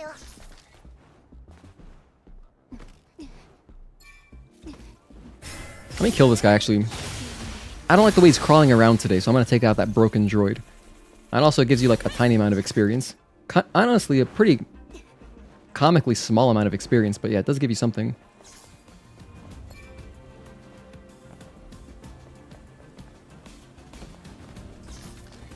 So we're coming up to a big room. Do you use the G word? I don't know what that word is. What's the G word? What bad word starts with a G? What the hell? Now I'm curious. Is this like in another language? If it's not in English, I'm trying to think of what it could possibly be. You've been dabbling into it. Just need to lock in like Deb be saying. Oh, yes. Okay, right. I forgot what I was just talking about. Google. Okay, my phone didn't activate. Right. 댐이 가로막고 있네요. Hell yeah. 침착해. 우선 스캔해보자. I'm gonna backstab this guy, so we're just gonna wait a little bit. Just relax. But yeah, if I say... Even if I say okay... Sometimes my phone will activate and it'll be like, yes. And Google Assistant, you know, I love Google Assistant. I use it all the time for setting reminders and alarms and stuff. But, you know, I have it set so that it only picks up on my voice. And then I also... You know, normally it would work where it only happens... It only activates after you say the whole phrase. Like, okay, 아까 그 네이티브 얘기 and then the G word. But in recent times, it just activates like whenever I say okay by itself. Now I'm paranoid that it's going to activate because, yeah, I don't want it like doing some kind of prompt while I'm streaming. 1, 2.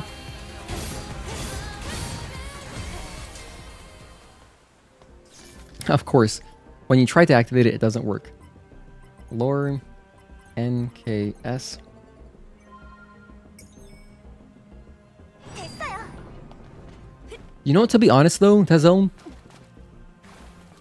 with how much of a meme AI can be, when it's used when it's used for what it should be used for, which is like as a tool for productivity, if you use it to like help learn languages, like if you can, I'm sure there's like an AI model where you can start like practicing. Because the thing with languages is that it requires a lot of dedication, and it becomes a lot easier when you have someone to practice with.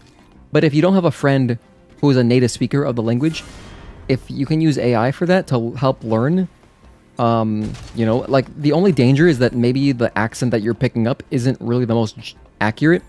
But if it's like a good AI model, that could be nice. That could be a nice use of AI.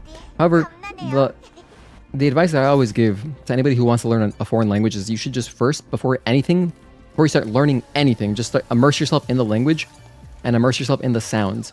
So absorb a lot of media from that country and listen to a lot of things so you can pick up on just the natural accents and pick up on sentence patterns like, oh, usually after hearing this word, they say this word.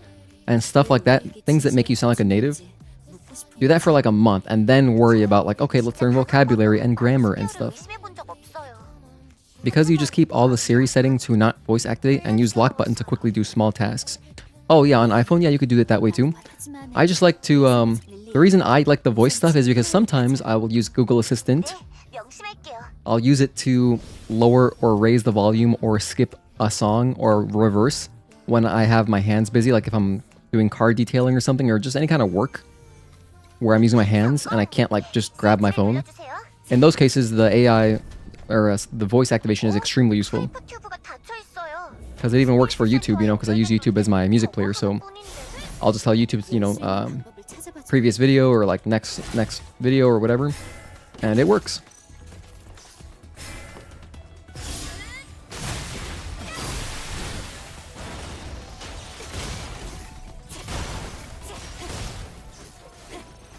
Alright, moving on.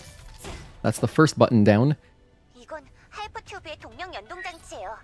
이곳에 있는 연동 장치를 모두 작동시키면 하이퍼튜브로 동력을 보낼 수가 있어요. Thank you, Lily. 내게 맡겨.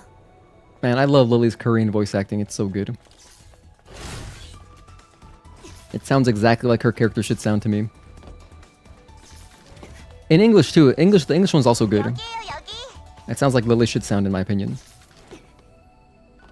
But then, like in Japanese, she sounds way more mature, and it's like it feels like a different character. Wow. All right, Wow. All right. I don't even have words for that. That was just me, for no reason, walking forward over the stairs. I know better than that. That's just a geometry thing. I had no reason to do that. I could have just sat back. And now I have really hamstrung myself. I'm gonna kill this guy because now I'm not in the mood. I've really hamstrung myself. It's gonna be super hard to get a sub 10 hit PB now. You're watching this Brazilian TV show called O Negocio because you're learning Portuguese and it's kind of awkward watching it. Different from Chinese dramas and K-dramas. Okay. That's cool, Leo Jackson. You know, when I was learning Korean, I watched a lot of Running Man. I probably have seen like the first... I've seen like the first 200 episodes of Running Man. I don't keep up with it anymore. Oh my gosh, not like this. But I love Running Man. I like that they're still going too. I'm gonna hide down here. Now we just wait, relax. Relax, he should turn around. He should still turn around, I think. Maybe this isn't safe after all. But it's worked in the past. Alright, you know what? Well, we can reset this in a different way. I can just go over here. Damn, and I swear, we practiced this room like 5 times in a row, and that strategy for me was decently consistent, but it's not really working anymore. I'm messing it up somehow, but like I used to be able to run up. I used to be able to run up, shoot the aid bot, and then go back down the stairs, hide underneath the stairs. And I guess what's happening is that battle droid is way too close to the stairs when I'm shooting the aid bot, and so they're already walking towards me, so they're able to catch up faster. I think that when it worked out for me, I was doing it in a certain way where, like, I guess they were always far away. In fact, I don't even gotta kill him. I can just press the button. Never even considered that. Alright, now we're speaking French in chat. I've got no way to read that. Yeah, English is the only supported language here.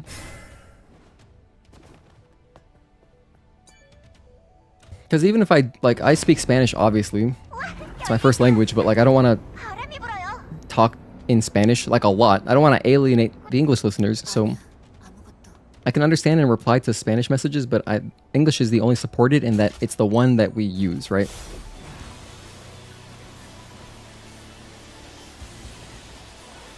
Because I don't want to alienate anybody. Anyway, here's Hypertube.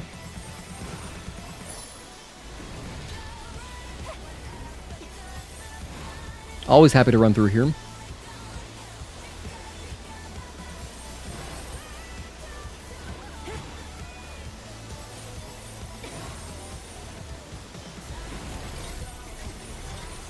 One and two. Oh, okay. If you look at my inputs, I don't even know what I was thinking. I pressed my left analog stick, and I always preach that second jump, you never have to touch the analog stick. It lines it up for you. So that's how you know I'm tilted. I'm gone, dude. I'm gone mentally. I can try to bounce back, but like clearly I'm out of it now. Started really well. We are gone. We are so far past the point of like any kind of intelligent play. Not to say that I'm like generally intelligent, but like normally our play is a little bit smarter than that. Why did I do that? Anyway, let's move on. Just do Belial. Finish the run out. Still get the practice in. I'm Colombian. I am Colombian Italian, yes. For anybody newer, yeah, my name is Gino, which is a very Italian name. So I'm part Italian, part Colombian. You are intelligent. Thank you, Tezo. Thank you for the compliment. Alright, let's go 5-string. 1, 2, 3, 4, and 5.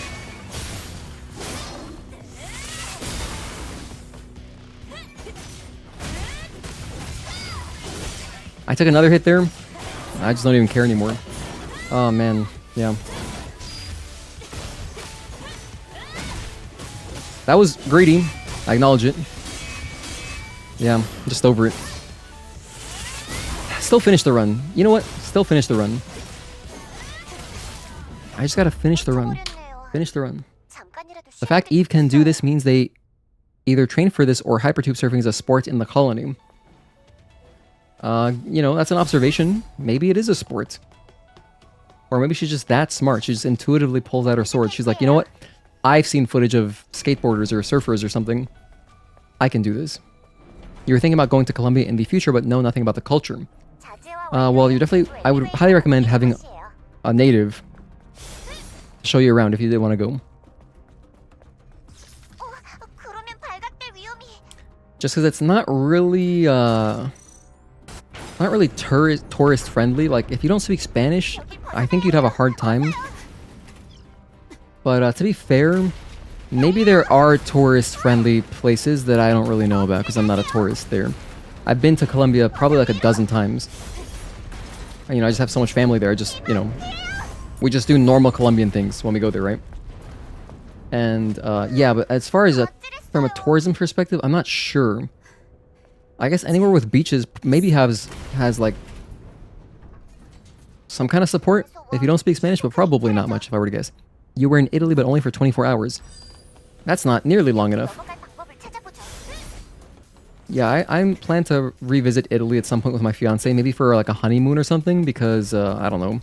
She's never been. I've only gone to Italy once to visit my cousins who live there, and you know, I would like to go back because that was when I was much younger. I was like a kid, you know, I wasn't even a teenager yet. I'm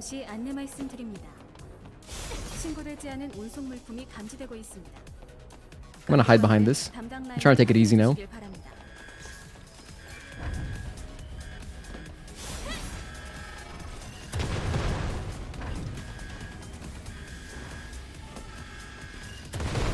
Oh, nice. Everything is in sync, like the boy band. Hell yeah. Oh, wait. Why did I... Yeah. I'm not even sure what I was thinking there. I figured, like, I have time to reach this box. We're at 10 hits. Yeah, okay, what I'll do here... Here's what I'll do. I'll do it like last time. I'm gonna finish out the split just to practice it. Oh, I also forgot to put this on. But, oh, and I forgot to put this on a long time ago. Wow, I completely forgot about that. I had a third gear slot the whole time. But, after we get to Karakuri, I will just fight the bosses in boss challenge to finish out the run, essentially. Just to save myself on, like, watching the cutscenes, because for me, the run is over. So, next time, though, next time. I have faith. We will get this hitless run, rest assured. We might even get it this month, because I feel like we get closer every time. It's just like, stay locked in. That's always hard for me, right?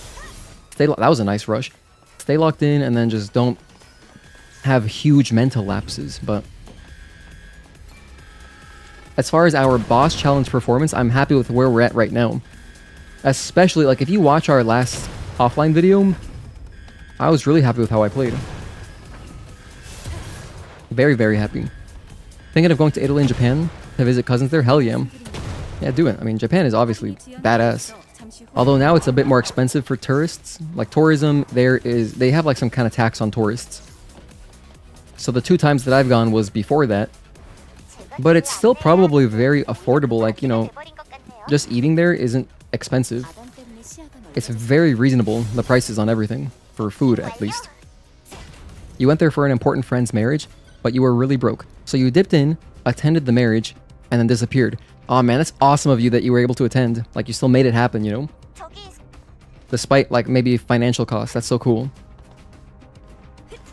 You're a good friend. What was that skip on that light? Oh, that's just the classic light skip.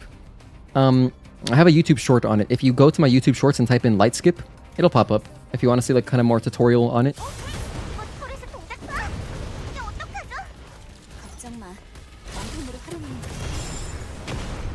So my movement there wasn't great. So I was kind of stuck with dodging. Luckily I was watching, so I was paying attention at least.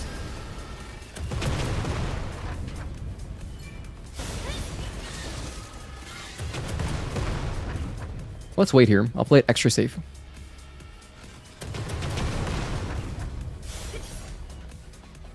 Okay, we're into the Raphael Space Sensor, the RSC, if you will.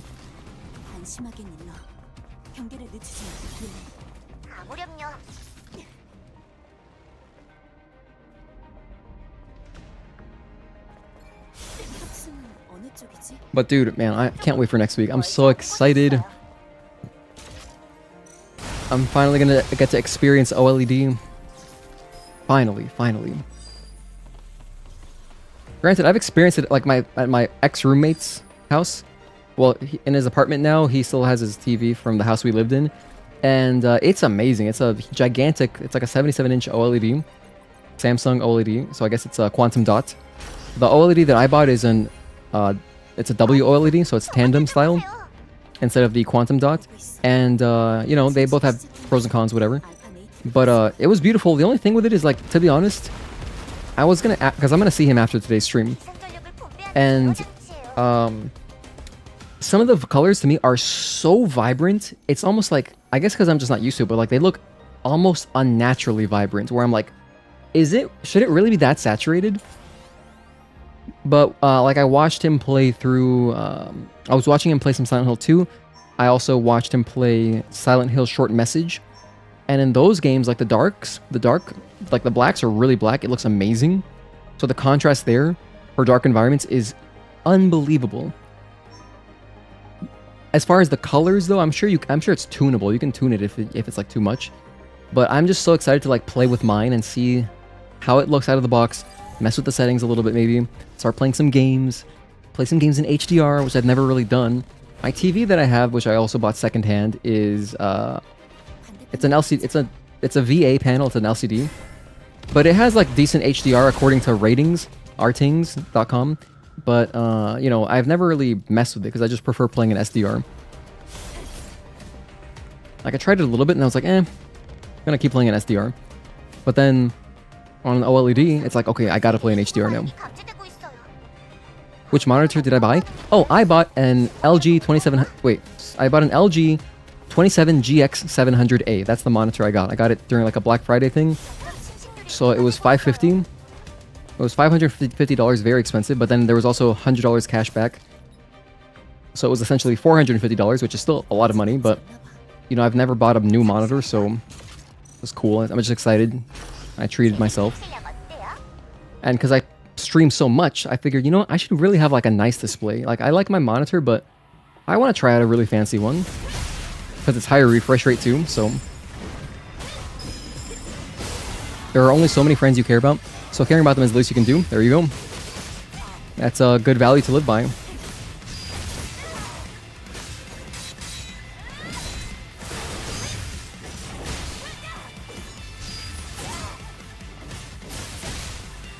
One and dodge. Oh, whoops. I forgot I don't have Chain Reflection 1. 1, 2.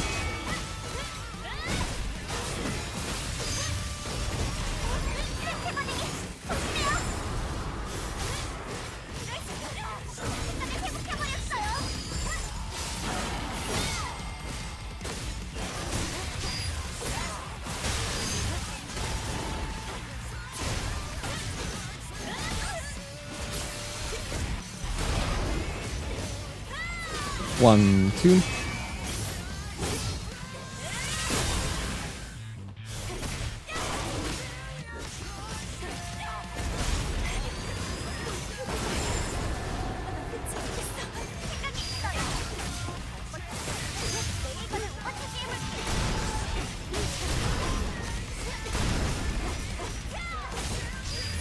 Oh, we almost traded.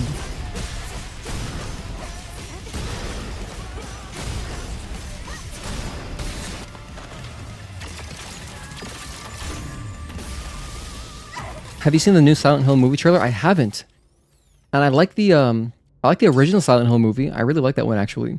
I watched the other one as well, the one with Alessa. It was like whatever. But the first one I thought was a pretty good movie. Especially LG likes to oversaturate. HDR is supposed to fix the saturation that SDR has. Well, my ex-roommate's TV that he has, it's a Samsung. So it's a Samsung whatever, I don't know what the name is.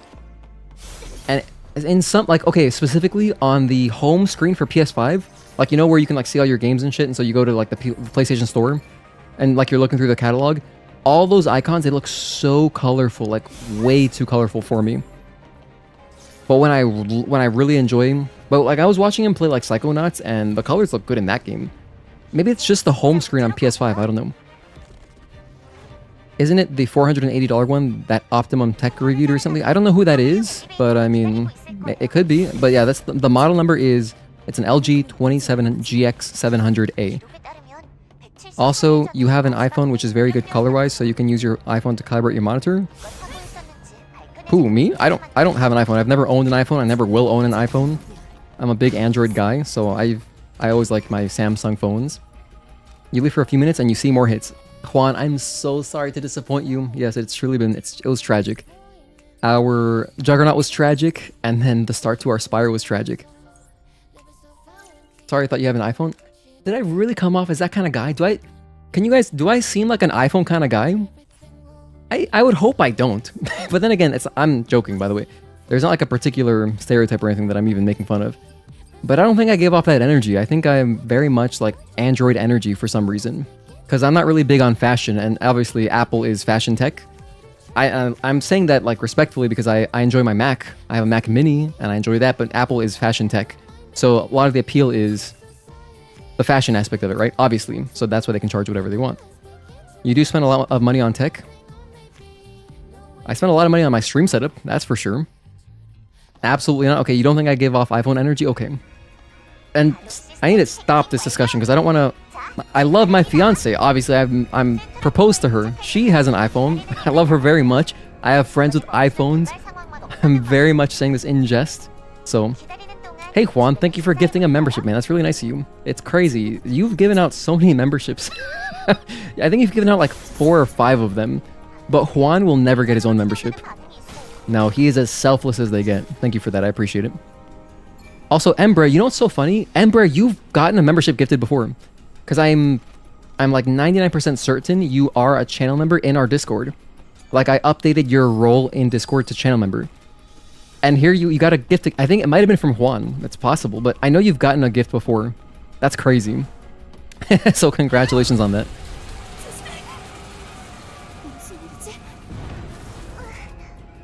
Funny how that works out again. But yeah, as soon as we get past Karakuri, I will go ahead and just drop the run, and I'll go into boss challenge to finish it off just to save myself time.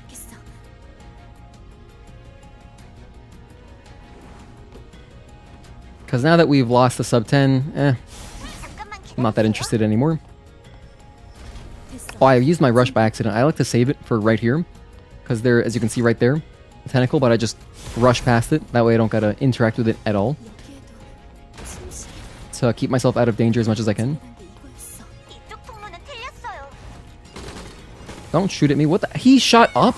I didn't know he could do that. That would have been really bad if he hit me. That man shot up. Diagonally up. I have never seen him do that. Wow, I'm glad I didn't take a hit there, but... Damn. Juan, how can you gift back? Can you specifically select you? No, so YouTube doesn't do that. With YouTube, if you gift a membership, first of all, I'm pretty sure there's no way to even choose the tier. It only lets you gift $5 subs or memberships. So like I have 2 membership tiers. I have the $2 tier for anybody who just wants the emojis, and then I have the $5 tier if like you want to be extra generous, if you want to support the stream a lot with $5 a month. But you can't choose the $2 tier. You can only do $5 memberships, and it doesn't let you select. So it gifts it to someone randomly in chat. And it's not even like... To be honest, I would like it if they made it so that only active people could get it, because we've gotten a lot of memberships gifted in the past to lurkers, which I appreciate, but lurkers who probably might not even realize they got it. But at least if somebody's in chat, they probably are, they're more likely to realize and like see it, right? So I think it'd be nice if they at least made it gifted randomly to people in chat. But the way it works is it's just anybody in the stream who's watching. So yeah, that's how that works. And so usually when it happens, I like to read them out, because maybe on the off chance, maybe one of those folks lurking who I appreciate, maybe if they hear me saying their username, they'll be like, oh, I got a membership. Okay, cool. But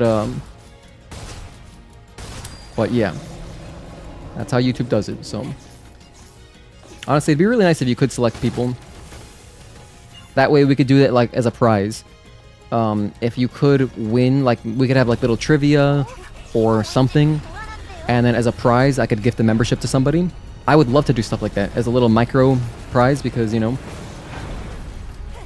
I like to give back whenever I can. 승객용 엘리베이터와 이어지는 길을 부탁했어요. Android keeps dying in your hand, so you switched to iPhone in 2016 and never looked back. Only about 2 of them till date. Okay. I'm a big fan of Samsung cameras, so that's why I'm like, I first of all, my first smartphone that I got was a Galaxy Note, the original one. So I got my first smartphone really late. I think I was 17 or 18 when I finally got it, right? That was my first smartphone. And then, I really liked it, and I've only ever had Samsung Galaxies since then. After the Note 1, I went like Galaxy S... I think I went like a Galaxy S5, I think. And then I think a 7, and then a 9. I think? Something like that. And then I got a... Currently I use an S23 Ultra. So it was a huge upgrade from the S9 Plus to the S23 Ultra, because I hung on to the S9 for a long time. It was a really good phone. So S9 Plus to S23 Ultra, it's just like, yeah, the cameras just keep getting better. And, I love my camera because I love vlogging. If I'm ever out with friends or out with my fiance, I like vlogging. I like taking videos of stuff. I like to remember a lot of things. That way, when I'm older and my memory starts to fail me, I can remember more things from youth. This is also why I really like journaling. I journal every day. I've been journaling for like 5 years now. And so I've got a ton of memories written down with pictures in there in my journals, and it's awesome. What you wanted to say is that you think about my panel... Wait, hold on. You're saying... What you wanted to say also is that you think that your panel is the same as your LG has. If you have any questions about your screen, feel free to ask. You can literally answer any display tech question. Really? Is that just a lot of personal experience, Embre? Or do you have any kind of work experience where you work with panels, like, or tech repair and stuff? Because that is really cool. I appreciate that. Yeah, definitely, I'll hit you up if I have any kind of question about it, but... I've watched like a couple of reviews on it, and it seems like it's pretty good out of the box. So I was just gonna try like default first, and then maybe, tinker with like a little bit of stuff and just see how it is first. I want to get a good feeling for how it is just raw, and then if I really want to go in and go crazy, maybe after like the first couple weeks or maybe the first month, I'll go in and make those adjustments. Personal experience. You learn out a lot as a gamer. This is true, yeah, for sure. For sure. I mean, I have a lot of knowledge now about AV stuff just from like streaming a lot of production stuff, sound, and whatever, streaming, etc. ad nauseum, OBS. Raw configs suck most of the time. Yeah, I think that on the video that like the few reviews I watched, the reviewers said that all they did was change like a couple of the main settings, and there was that. And then I know that there's also, I believe through ratings, there's like test panels you can download to mess with the colors. But the thing is, you can't really just rely on somebody else's color configuration because every panel is a little bit different, right? So you have to configure it to your panel, which is where you need some expertise and some experience. But also just trial and error. Like, if I have a good idea of what a picture should look like, then again, I don't know, maybe HDR is going to blow my mind and I'm going to be like, oh my gosh, this is what colors look like. They oversaturate by default, but the colors and brightness are actually rarely accurate. Alright, good to know, good to know.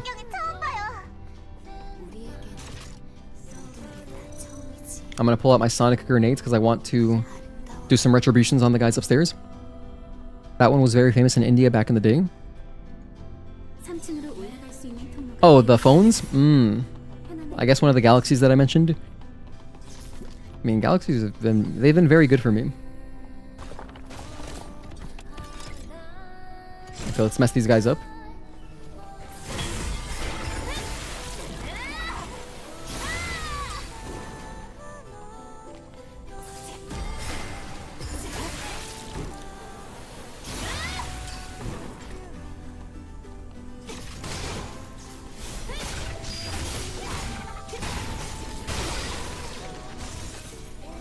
By the way, Arisa is right here. You can talk to her if you like. Let's talk to her. I haven't done so in a while.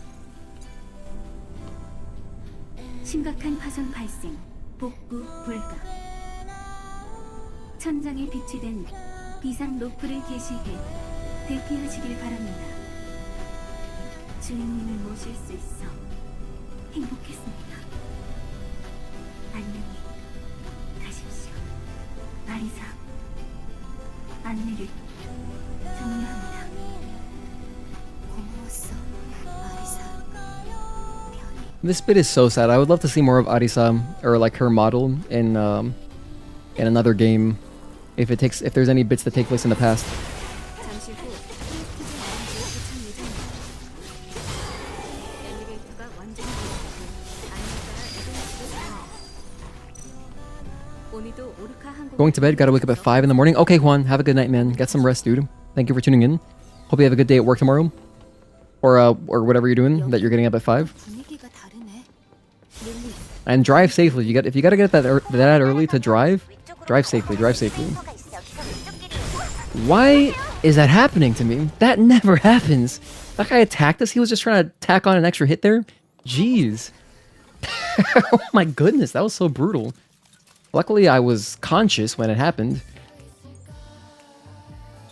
Yes, and thank you again for the sub donation. I appreciate it. Or the channel membership. Finally, we've got our burst trance, which is great timing because I'm going to go ahead and fight Karakuri right now. Buy some ammo for Democrawler. And make sure that my punishing edge is good. It is. It's maxed out. So yeah, we're good here. I'll get reflection.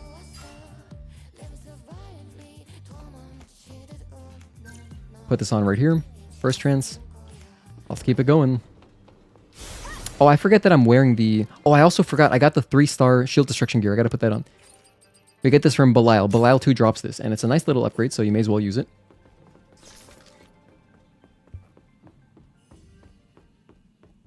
Okay, Karakuri.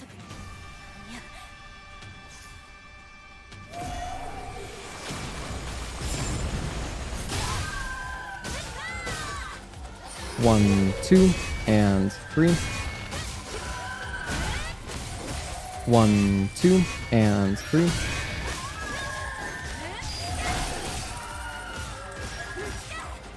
1, 2, and 3.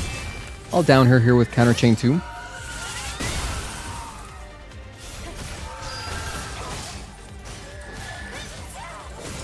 One, 2, and 3.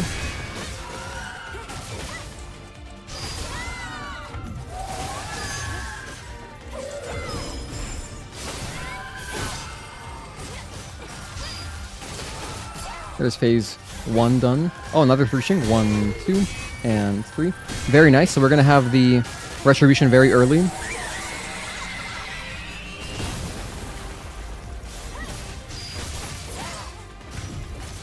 One, 2, delay, and 3, 4.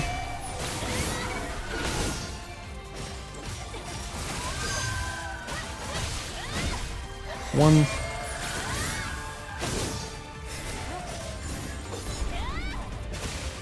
Welcome back, Agatoki.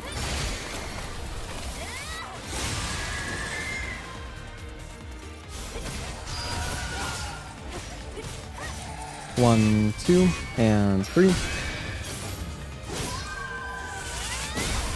And I think that a punishing edge will finish her off. Oh, a blink, even better.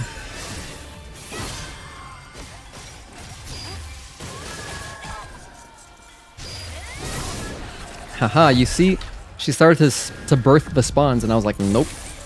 Put an end to that.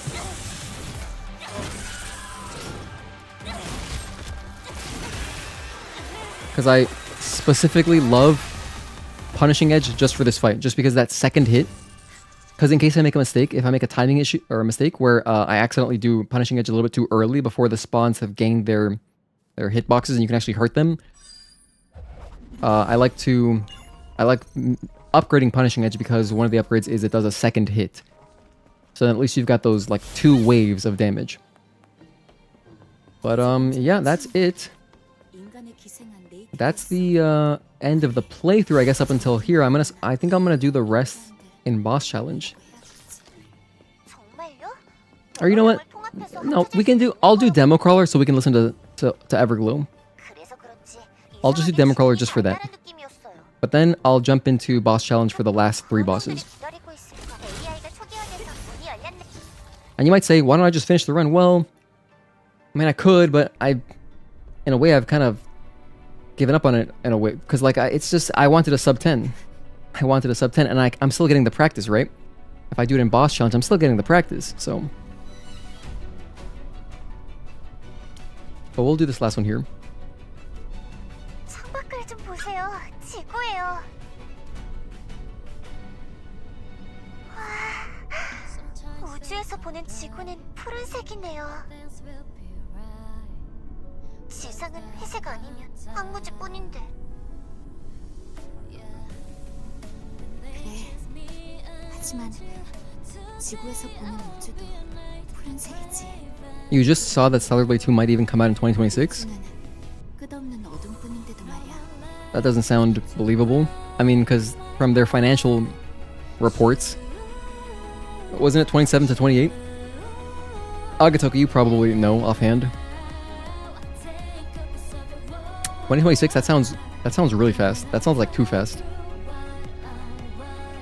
I'm all for waiting if it means the game will be better.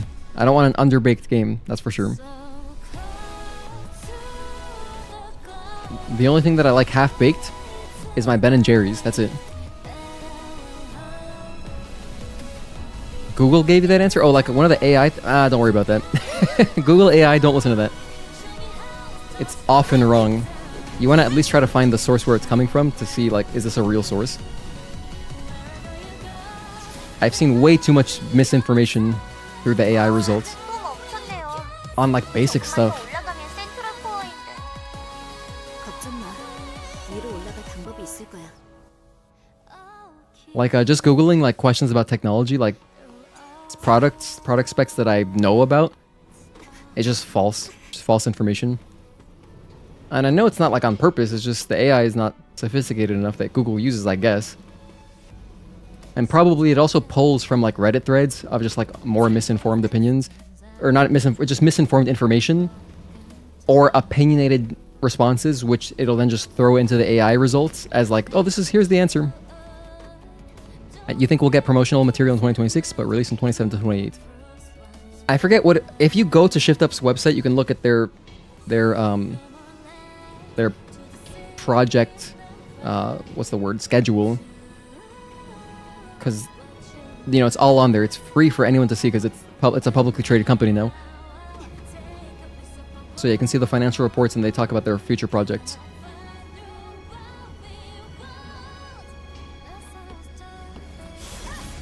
I just don't know offhand because, you know, if it's in like the distant future, I just don't really worry about it, you know? Like, I'll worry about Stellar Blade 2 coming out when it's got a release date and when it's like a few months away. When it's like 4-ish months away, I'll be like, okay, hype train is gonna start right now. Is Eve still the protagonist? I'd be surprised if she wasn't. You know, speculative conversation is always fun, but we don't know. Currently, we don't know. Grab this? Yeah, I want this. I'm gonna grab this too. Yeah, I want that. And now we are good to go. Did I get my damage upgrade? Yeah, I have not really been upgrading the speed aspect of Overdrive anymore. But I'm fine without it. So I like allocating those SP, those points into other things. I think it's worked out better for this kind of run at least.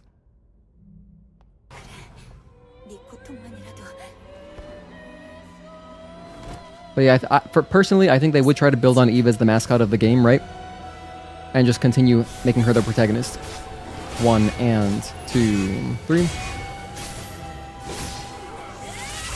Let's go ahead and down demo here.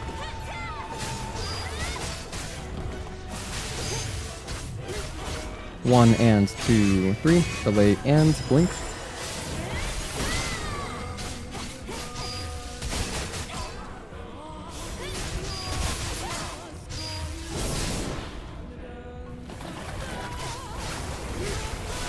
Oh, he was already in phase 2. Whoops, that was kind of a waste of a punishing edge. Oh well.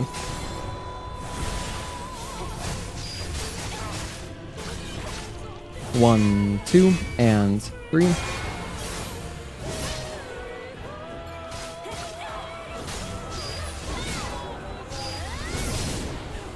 That was nice.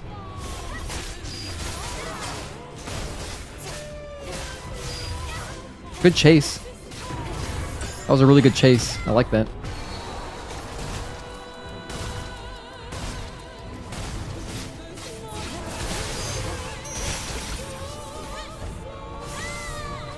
That was kind of a smooth transition, wasn't it? That looks cool. Man, this game is so sick.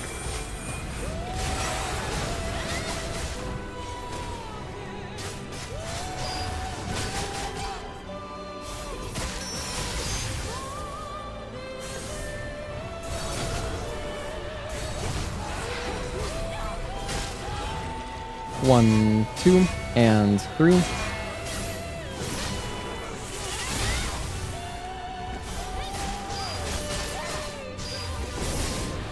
Look at the damage.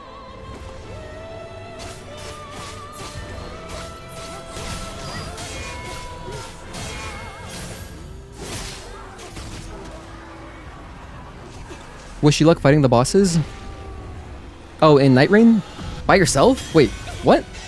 Are you crazy? That sounds hard as hell. Night Rain solo, they've patched it to make it easier, but it's still not like free. Because I'm assuming you're talking about the newer bosses, which I know the newer bosses are just hard already. The DLC ones.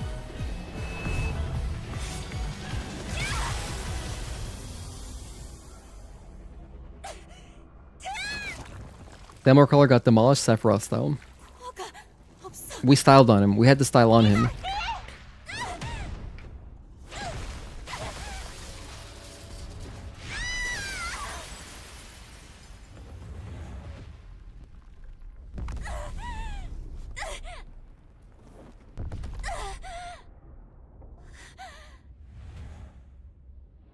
This is always a really pretty cutscene. And it looks cool with this costume on as well. Vega, another $5 super chat. Thank you. You literally bought a 5070 Ti in hopes that it'll manage Stellar Blade 2 in 4K 144 FPS with some DLSS and frame gen. Hope it's well optimized. You'll definitely get that. I mean, as long as the rest of your system is good. I have a 5070 Ti as well. And I love it. And, you know, with like a little bit of tweaking, you can get 120 frames per second. And if you're frame genning up, easy. You can do that for sure. But anyway, now let's jump into the rest of the last three bosses. I'm just going to do them here.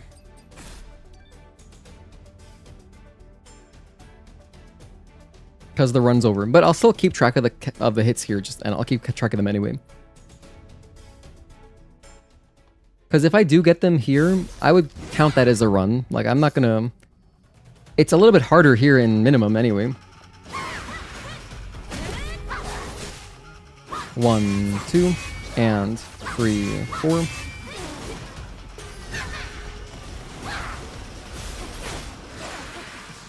One, back up. And 1, 2.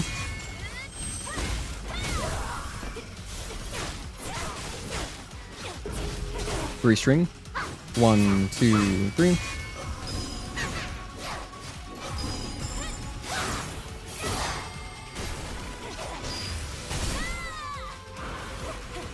Here's phase 2. 1 and 2, dodge. Nice, we got it. Clouds, are you gonna go through or over? Over.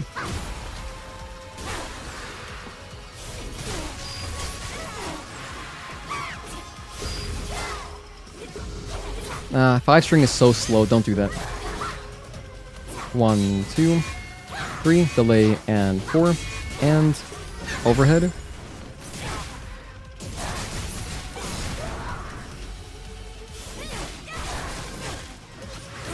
I think she's gonna do 7 string, yep.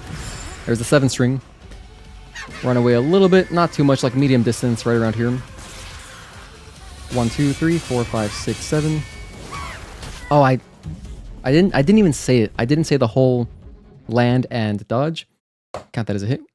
You wouldn't be, because Eve now is native Android, so making her weak again for Stellar Blade 2 doesn't make much narrative sense. Wonder how they're gonna do it. Yeah, I mean, games have been doing this for a long time, right? Where you just lose your powers from the previous game. There's tons of ways they could do it.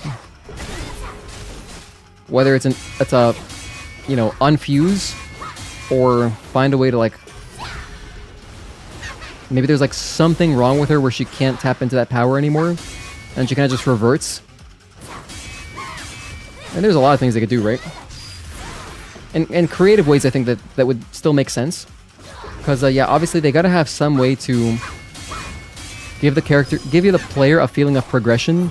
Otherwise the game would feel really boring if you were overpowered the entire time.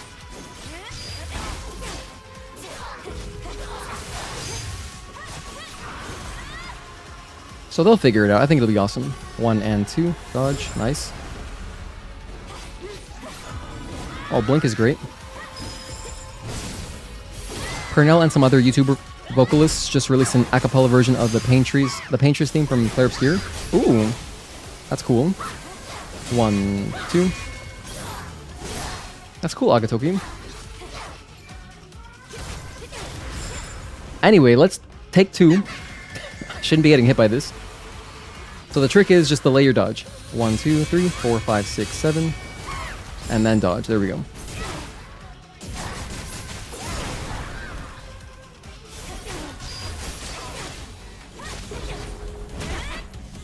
One, 2, and 3, 4.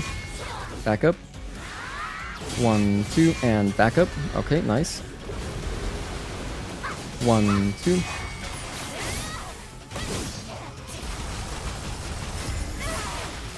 This will put us close to phase 3. Basically there.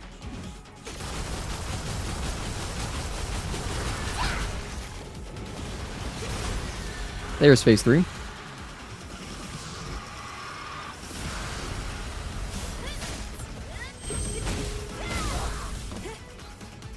I always love opening up Shield Breaker, because now our attacks have more efficacy, I guess. Shield Break. Through or over? She's going over again. I'm gonna let these clouds spread out. I'm kind of in a bad spot. 1 and 2. Delay and 3. 4 and 5. Okay. That got a little bit weird. That got a little weird for sure.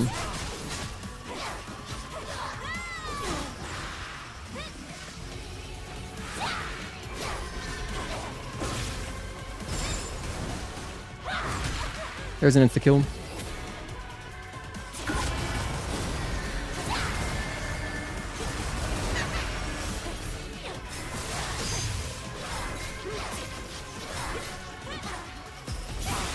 Okay. 12 hits.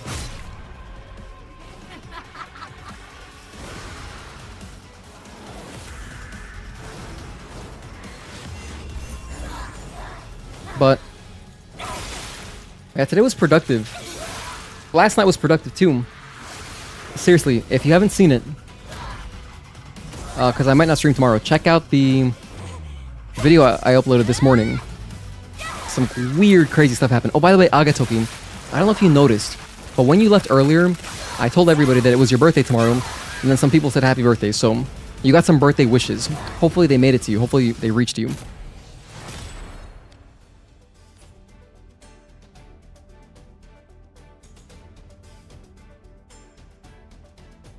On to Raven. And so if I do stream tomorrow, it'll be Resident Evil 4 Remake with a Raven mod. It's really cool. I posted it in the Discord if you wanted to go download it. It's under the mods channel. But I tested it out. It works. I'm so hyped to play through Separate Ways, because it's been a while. I haven't played through Separate Ways since, like, I think like last time I played it was the end of 2023. So it's been a while. 1 and 2. So it's not going to be blind at all, because I've played through it like 6 times or something. But it'll still be fun because it's been a minute. 1.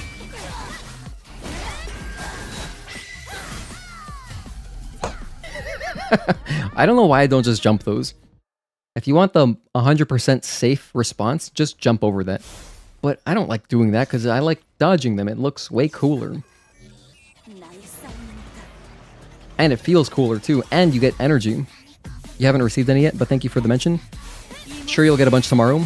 I'm sure you will. 1 and dodge.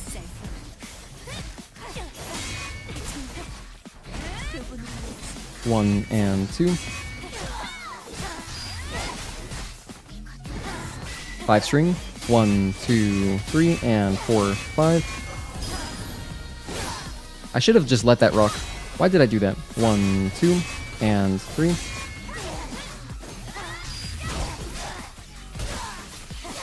One and dodge.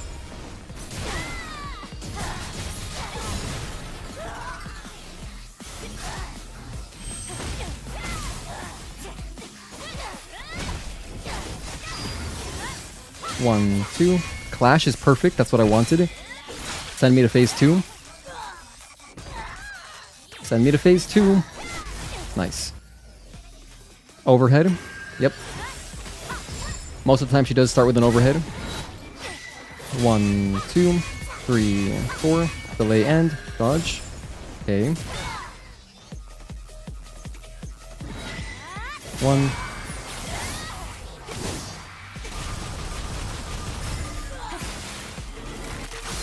Probably gonna wake up Tempest here, if I were to guess.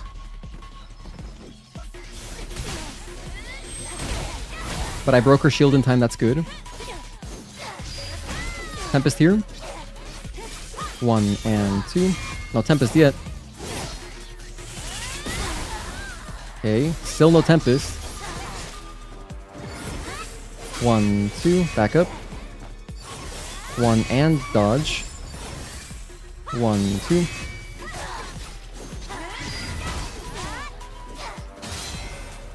One, 2, and 3.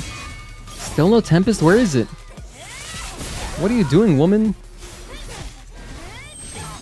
Wow, she just didn't do a Tempest that time. Very uncommon. It happens sometimes, but it's uncommon.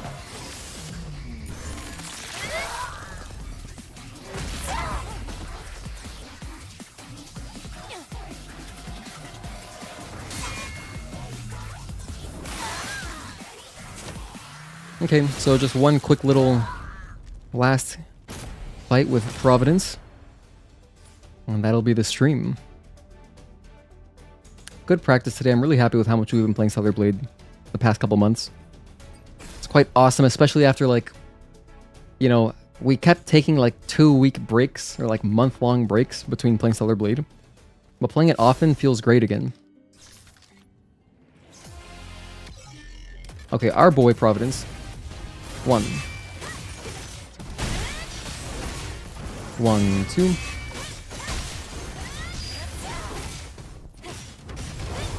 1, 2. Delay and 3 and 4.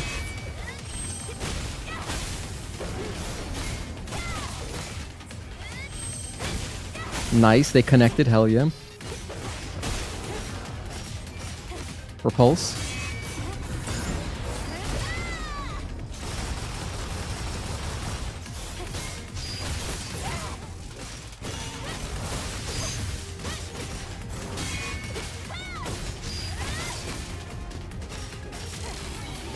One, 2. 1, 2. Delay and 3 and 4.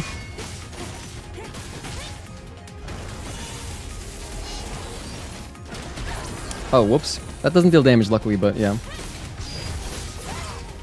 That was not far enough. 1, delay and repulse. Stop right there. Just to be safe, I want to have plenty of ammo. 1.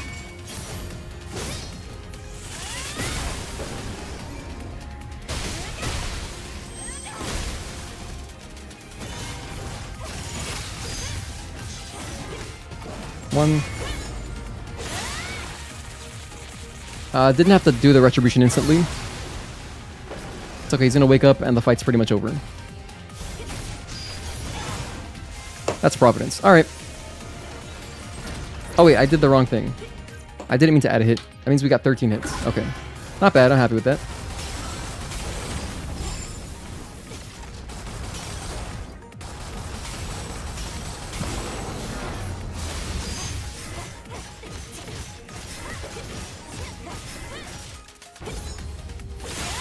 Okay. You know, it's technically a PB. I know I skipped the cutscenes at the end and I went to boss challenge, but I guess it's a PB, 13 hits. I'm gonna save this one as a PB. Because I just cannot look at that 15 anymore. when I see that 15, I think of how many times we got shot by the turret guys in Spire, and it's like, ugh. So just to see some different numbers, I'm going to save this one as a PB.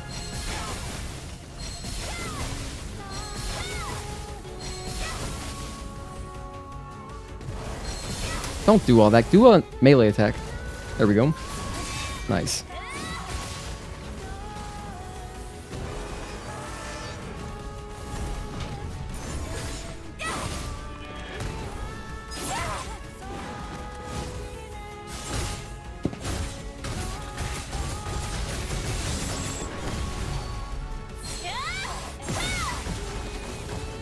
And with that, I thank you all so much for watching.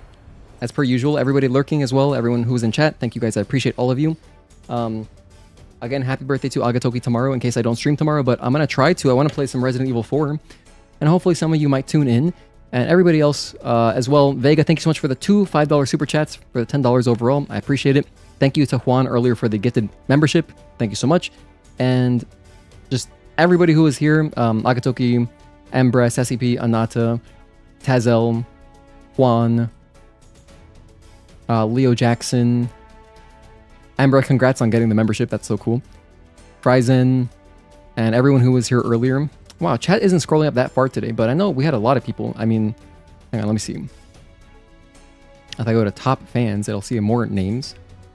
Let's see, Obama Orb, who was here earlier, Akai Neko, Eric P, Arrhythmic Pulse, Alex T. Friend, Sabi, Skyri, Osman Mars, Boxsky TV, Mark, Dajitu Kim, Pieta, Sid, Detained, Antidoto, 8Sam, 99 Nat Dog.